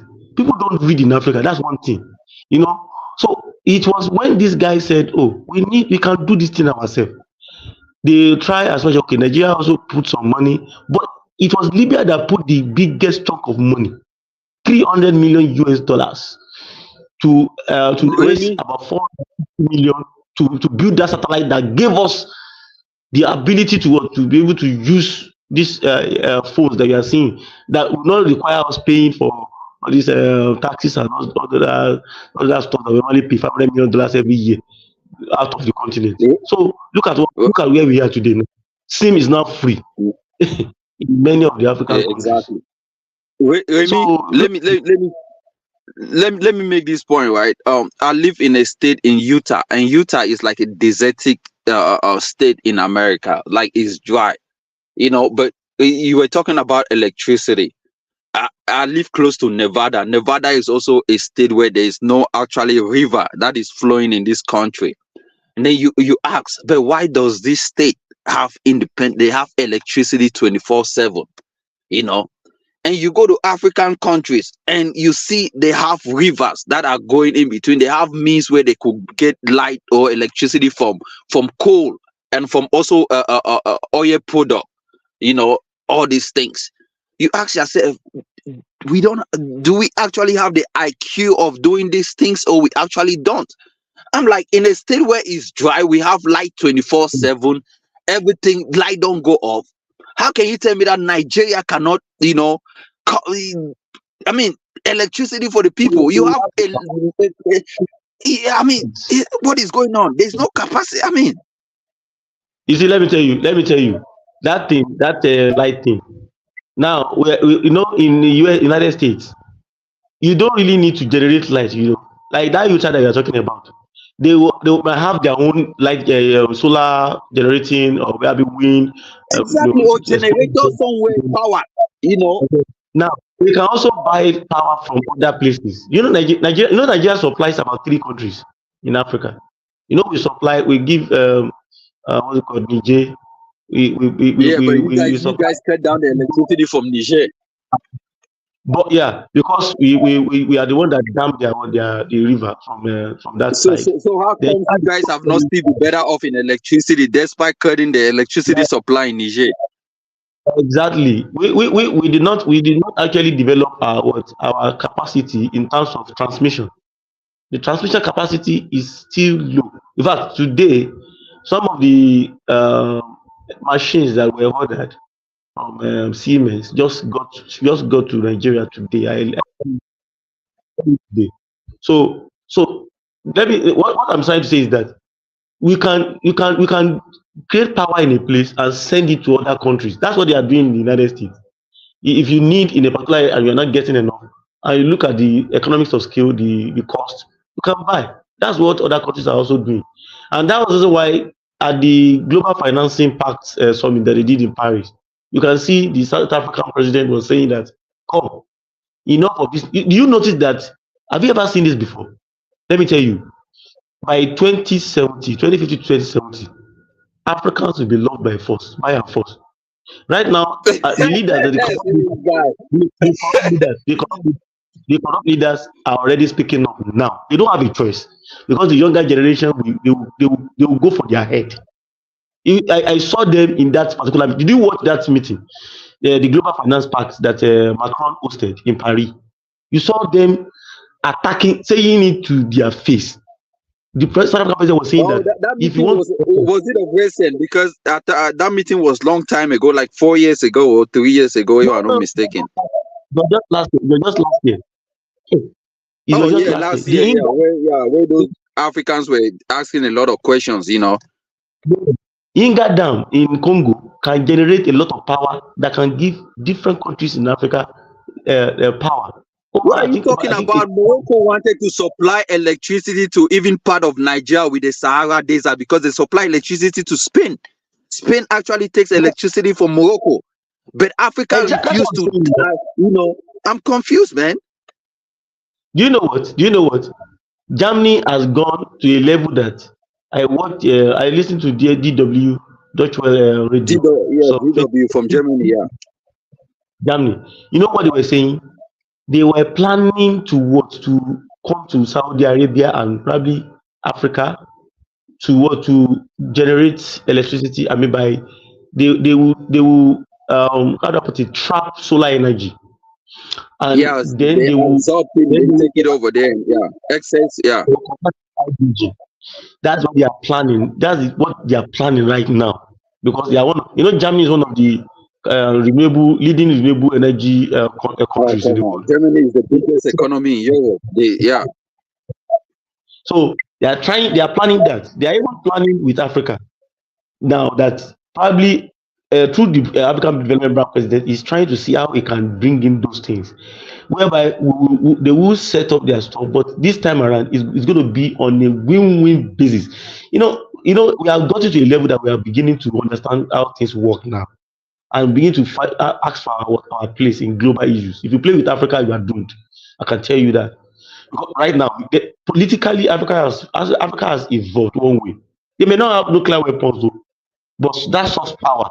When you need the vote at the United Nations Security Council and also at some places, the General Assembly, that's where you understand. Because it was that power that made WTO president from Nigeria. It was that power. There's no African country. There's no African country in the United Nations Security Council. There's no Africa. I mean, they are there as temporary members, but they cannot make laws and decisions. They are pushing it seriously. So whether we like it or not, this we continue to get much more better, little by little. You see that solar energy, they have started in many countries. I saw one in Ghana, 50 megawatts. Even in Nigeria, there are some undeserved communities right now that the governors they are pushing that solar to that place, so that they will not be on the national grid, off grid. They will just be there. They will be doing their thing. They will get their light, and other people also can also do that. Then the country that now you see the problem of Nigeria in the next few years, Nigeria will overcome some of these things, especially in the area of power. Most states are now, because before, you know what problem we have before. You must have heard about all these. We have some internal divisions also within ourselves over there. But with time, we are getting ourselves right now. States can generate electricity, and they have started to work on that. So those kind of infrastructure are not something I just do overnight. Is a continuous investment, like for the next 3, 4, 5 years, 10 years, before you now start to see the real effect. So by the time that happens, you are saying the right thing. Just look at what the Niger State government is doing. In the next 3 or 4 years now, they will have abundance of food in that area. Food will be surplus in that. I know that is the largest state in Nigeria. That's the largest state in Nigeria in terms of land. Yes, so look at how many tractors that guy did. He already put on the uniform. They are going on big time farming all over the state. And they will spoil the whole place with food. Lagos State is giving a lot of trouble to other states in Nigeria. People have started handling their. How can Lagos State be doing all that? And what are you using the allocation in your own state? What are you using it for? That's what I want to. I want it to happen, and it's already started happening, because there are major problems in that country. That stupid state government. Sorry to use the word stupid. They are the one. They are our problem. They are our problem. They are the state governors. They are the problem in the country. People don't know. Many people have said they don't know the reason why Nigeria is having this problem. It is the state government. Their irresponsibility. Yeah. Look at what Lagos is doing. Some countries why they don't have fact check people that are fact checking them. In a country that works, you have to have people that are fact checking, and if things don't go right, you have whistleblowers that call them out, and these people are actually come from the state itself. The people in that state, I cannot come from Lagos State and be prognosing my nose in what happened in Abia. No, but you are a citizen of that country. If one state doesn't perform well, it affects the other state. That's why you are actually having problems in Lagos. Politics is local. Before you even say something, from Abia or you from Kano, go and sit down. If people in that state should take it up for themselves and handle their government. But this election cycle really put a lot of them on their toes right now. People are calling for their head seriously. You see, in the next few, and I want it to be tough. The next one too. When the next one is also tough, everybody will know that you do not have any opportunity. Look at Tinubu now. He knows that he cannot. If he does not do something that is okay with the people, he will be voted out. And I will even support him. I will not say it's because he's coming from my tribe. No, he will be voted out. No, he knows that he must do well for the country. Yeah, he just must do well. So if I have chance to vote in Nigeria, if he does not perform, why I vote for him? I won't do that. Why? Why should I vote you? Why you not perform? And I normally tell people, one of the things that will make that country to grow is Are we able to domesticate some of the things that we learned outside? Yes. Look at the Indians. Look at the Indians. They will go out there, they will invest in their country. Now they Yes. are overtaking. That's the most looted country in the world. I don't think there's any country that was looted as much as Directly. India. The Indians are overtaking because there are certain things that the government have put in place. Now, let me tell you, I have an India friend in the United States. He's an IT developer, software developer. He at one point in time he was moving back home. I think he bought back then was 2016. He bought a brand new car during that period, and when he was going home, he was selling that car. He sold it. He sold it to one of my friends. I said, but why not just ship it? This is expensive. Why not ship it to India? Where you get there, at least you can be a big boy. He said, no, not in my country. In my country, we don't actually cars like this. We instead pay twice when it comes to the port. I said, wow. He said, in India, we are being encouraged to drive our own cars. And that's a good thing. You see, people go home. We don't have that stuff in Africa. We deal with importation. We want to send in old cars that are not cars, over there to Africa. In India, they drive their own cars in India. They do all of that.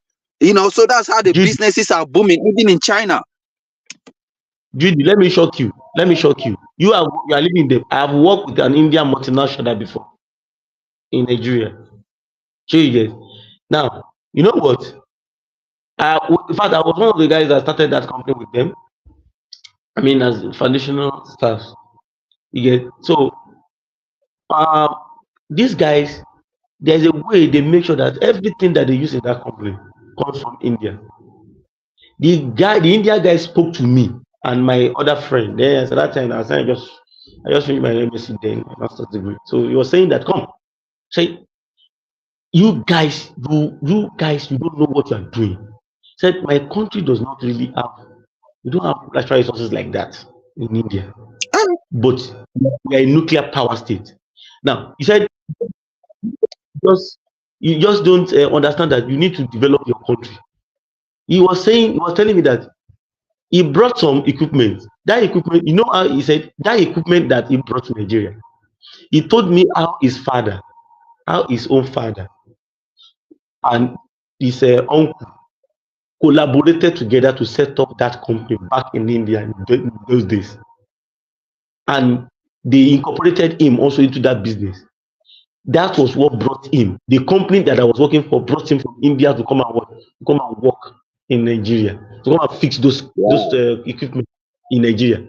Now, to the last thing, the matches that we use in that company is from India. The truck that we use to move our things from one place to another is Tata. It's Tata. At least, I'm talking from experience now. This one is not. I work with the company. It's a company that's worth about at that time, I think $6.3 billion US, because they have footprints in Ghana. They have footprint in Ghana. They have footprints in UK. They have footprints in India. I think probably in 2 other countries in Africa. In 2 other countries in Africa, then 2 countries in Europe, then about two also in Asia where they belong. So what am I trying to say? These guys already planned their thing. Every of that things usually come from. They buy things from us. Not that they don't buy things from Nigeria. They buy things. But I'm saying that if I'm buying trucks, about 15 trucks or 20 trucks from India, what does that tell you? If my matches is coming from India, what does that tell you? If the equipment, some of the equipment that I am using are coming from India, what does that tell you? So do you know that the grinder I use where I am is made in India. The grinder that I'm using right now, is made in India, and I'm already seeing their products coming to Africa now. So of course, what I would do as a people, but Nigerians will just sit down somewhere. They'll just be cascading the country. If I even left out the country, you know that in India, somebody told me that, like in China too, on the street, all you need to do is just like you are talking about ease of doing business. They make doing business easy. And there you go. don't Now need you are coming to that point that I was making, of which you say no. The Mike was like, "Oh, it's easy enough." I'm like, man, come on. We know that. We know the reality. You are trying to downplay the role of MSME.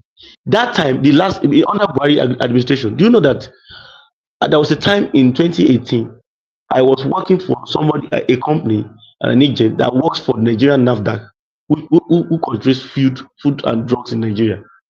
They were working with the Nigerian presidency to make sure that they set up just 2 rooms you need, only 2 rooms you need to start an MSME. Just 2 rooms. We call it cottage industries. So, you can call the vice president directly on his hotline. You can call him directly.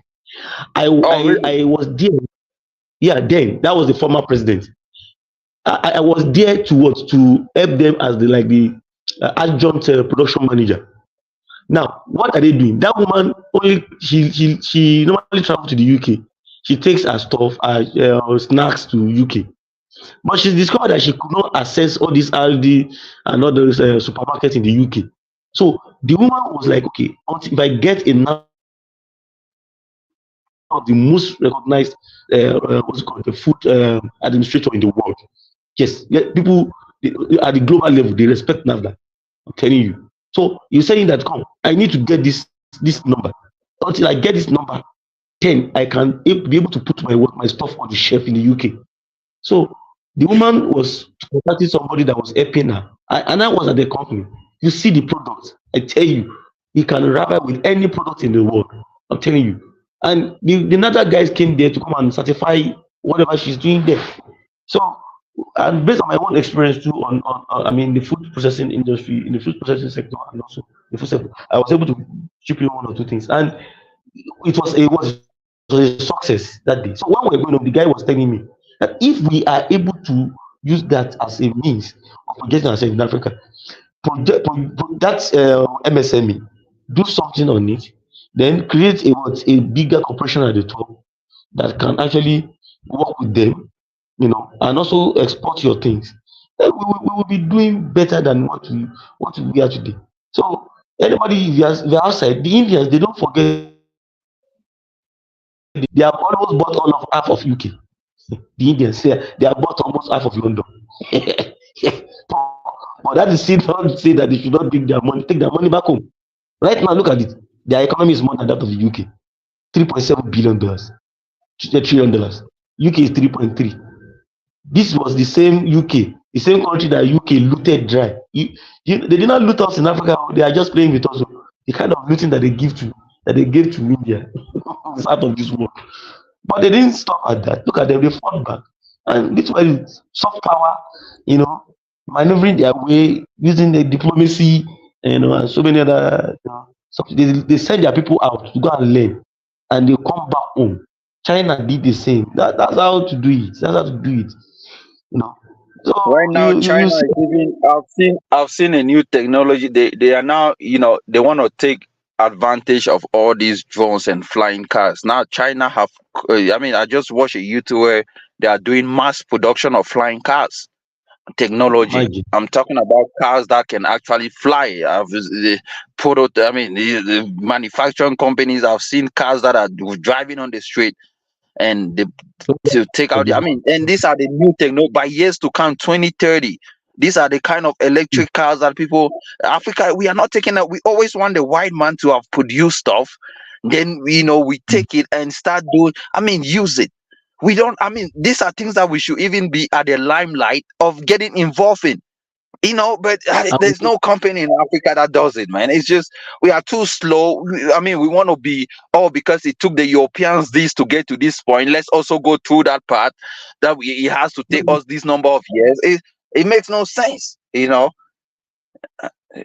just the problem we have is that we need to shake off that our colonial mindset. The Indians, when they went to the UK, when they went to America, the last time they landed, you know what? The last time the Americans landed the rovers, the Mars rover, you don't remember the lady that the lead scientist is an Indian. She's an Indian. Oh wow! Now, you look at it. Right now, look at what India is trying to do. India also has sent a rover to the what? The Oh Chinese yeah. sent the rover to the Mars. Indians have gone to the moon, and Yep. just last week they did the usable rocket. So whether we like it or not, these guys are trying to what? Their diaspora. We are not our diasporas are not. We are not taking the bull by the horn. We are not taking the bull by the horn. So, and until we begin to be, the kind of think in that line, we are not going to get things right, because the diaspora in Africa has a role to play. Somebody was saying, the person that spoke to me while I was driving, Kule Shorinyo, you know, he said it. He said, "Come, if Africa is going to be developing, is going to be the diaspora. They have a role to play.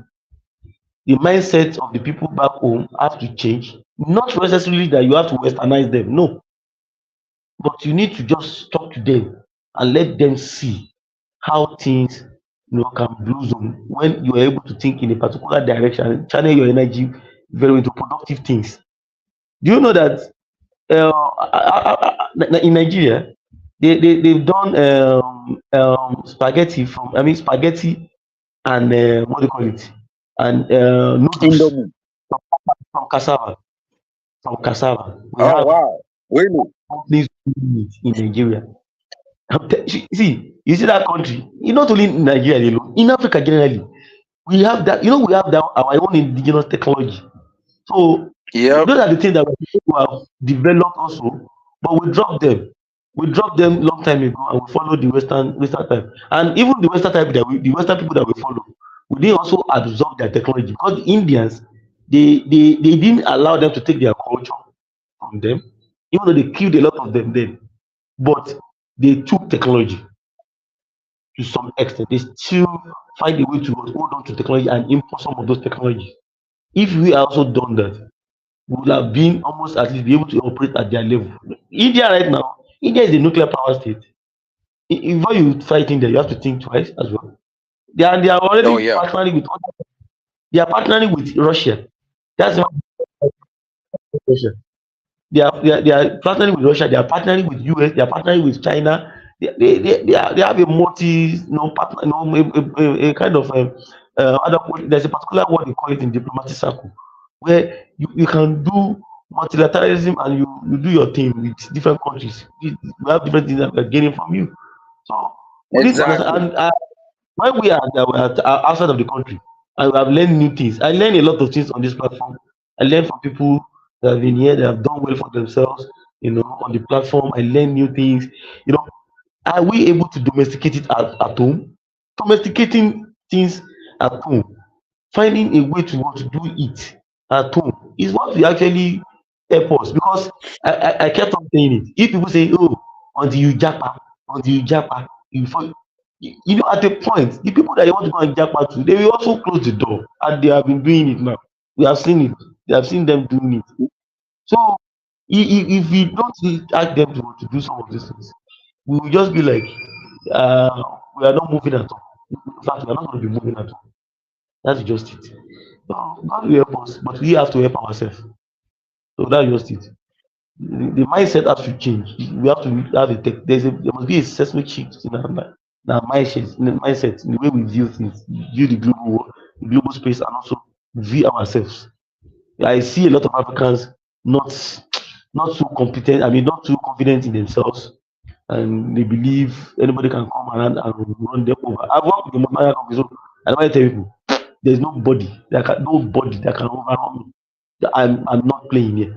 I've worked with people. Oh yeah. I have that. You see, I have that kind of mindset that is come. The fact is just that if do well in your academic, that area of specialization, whether you went to school or skills that you know how to do know how to do it well, you will be able to prove prove your mettle when the time comes. But if you don't know it very well, then you'll be having problem, and you are not also open to learning new things. Yeah. So that's where our problem stems from. We just believe that it must be, and everything that they achieve in other countries of the world, the great countries of the world, it started from somewhere.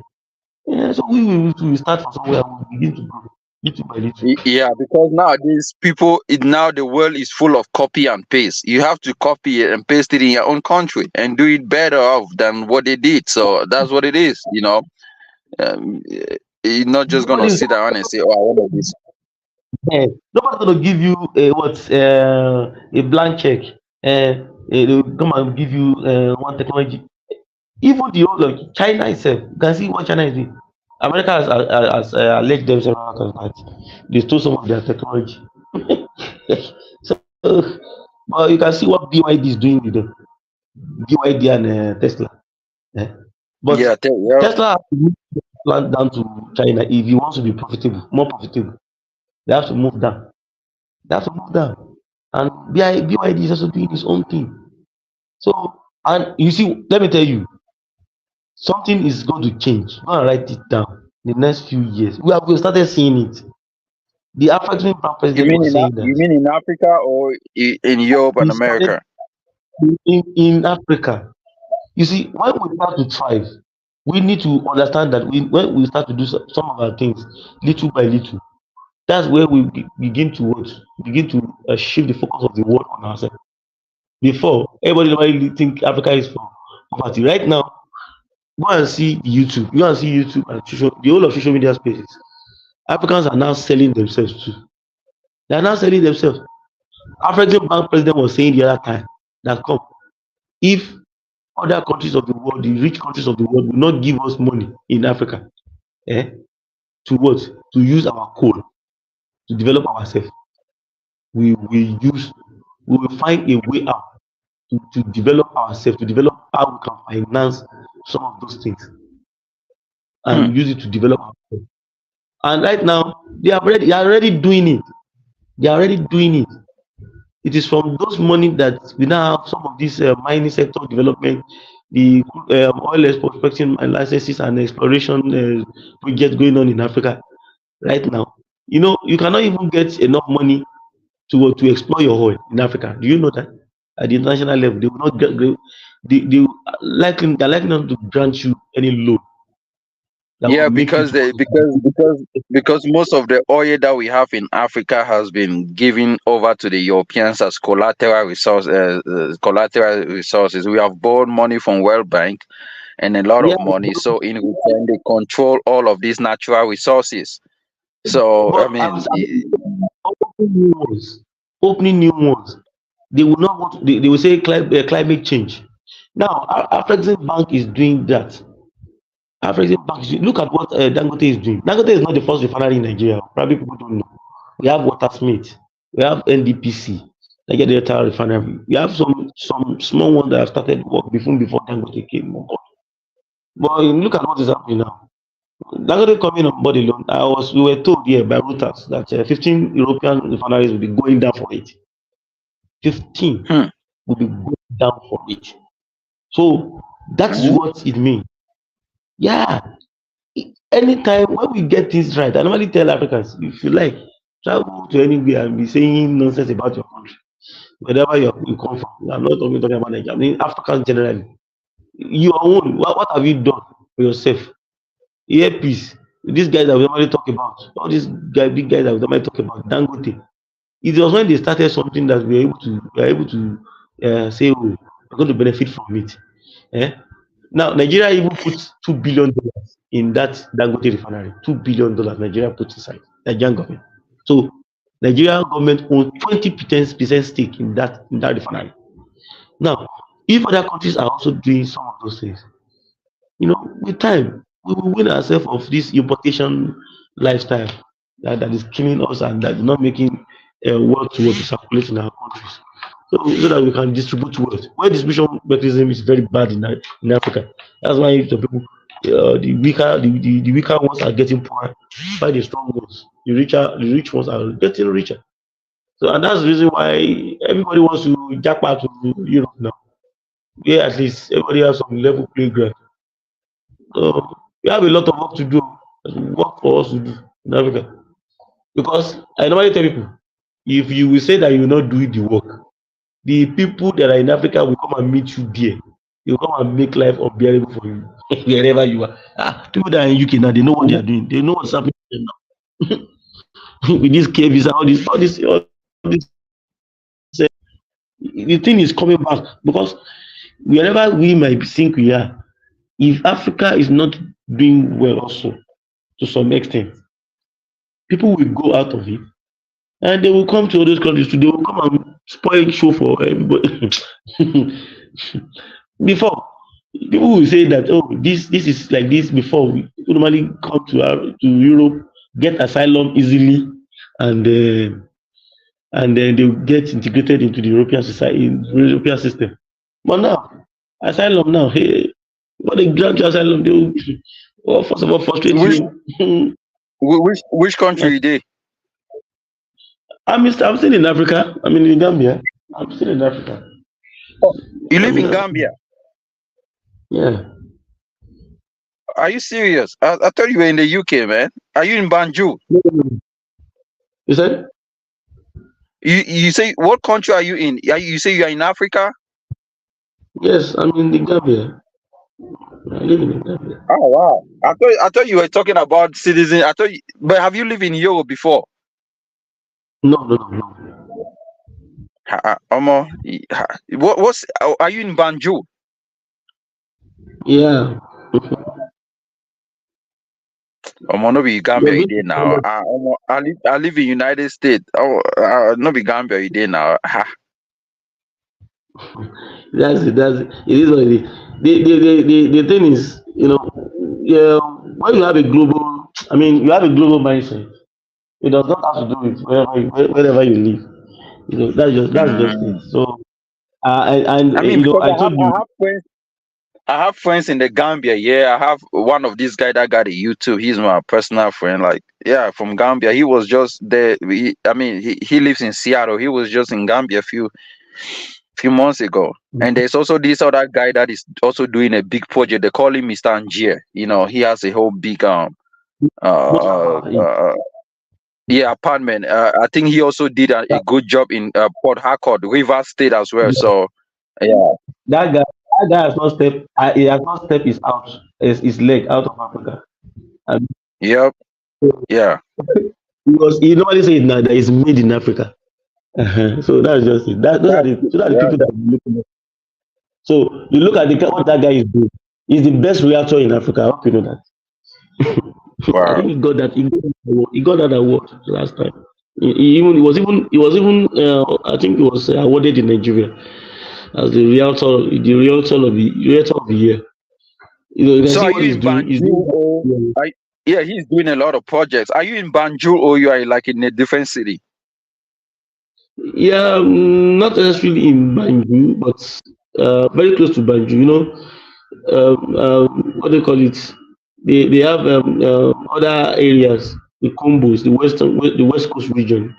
So it's just very close, not too far from Banjul too. But I normally go to Banjul, it's not too far from one another. So that's just it.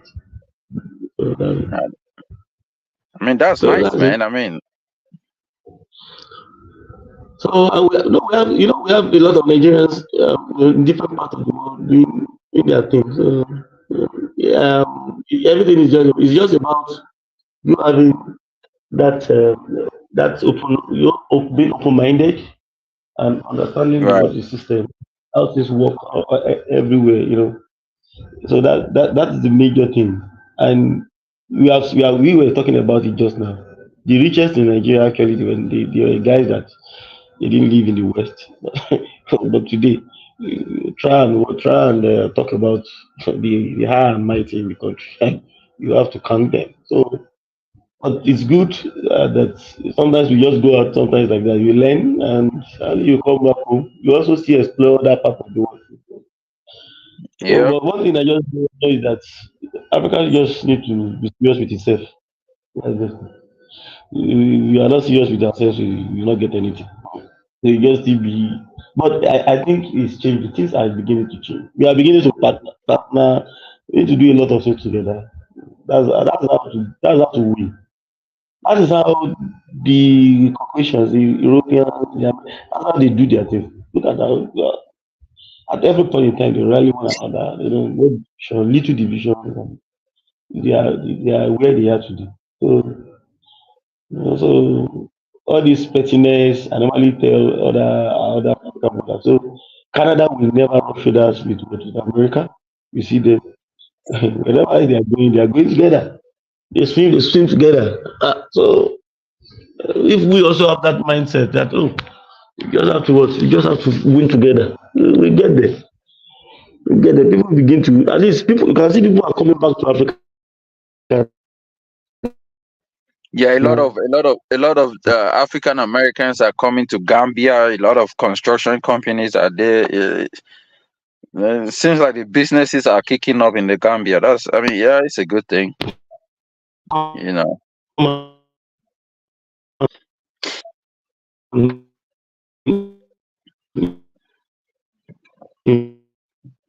Invest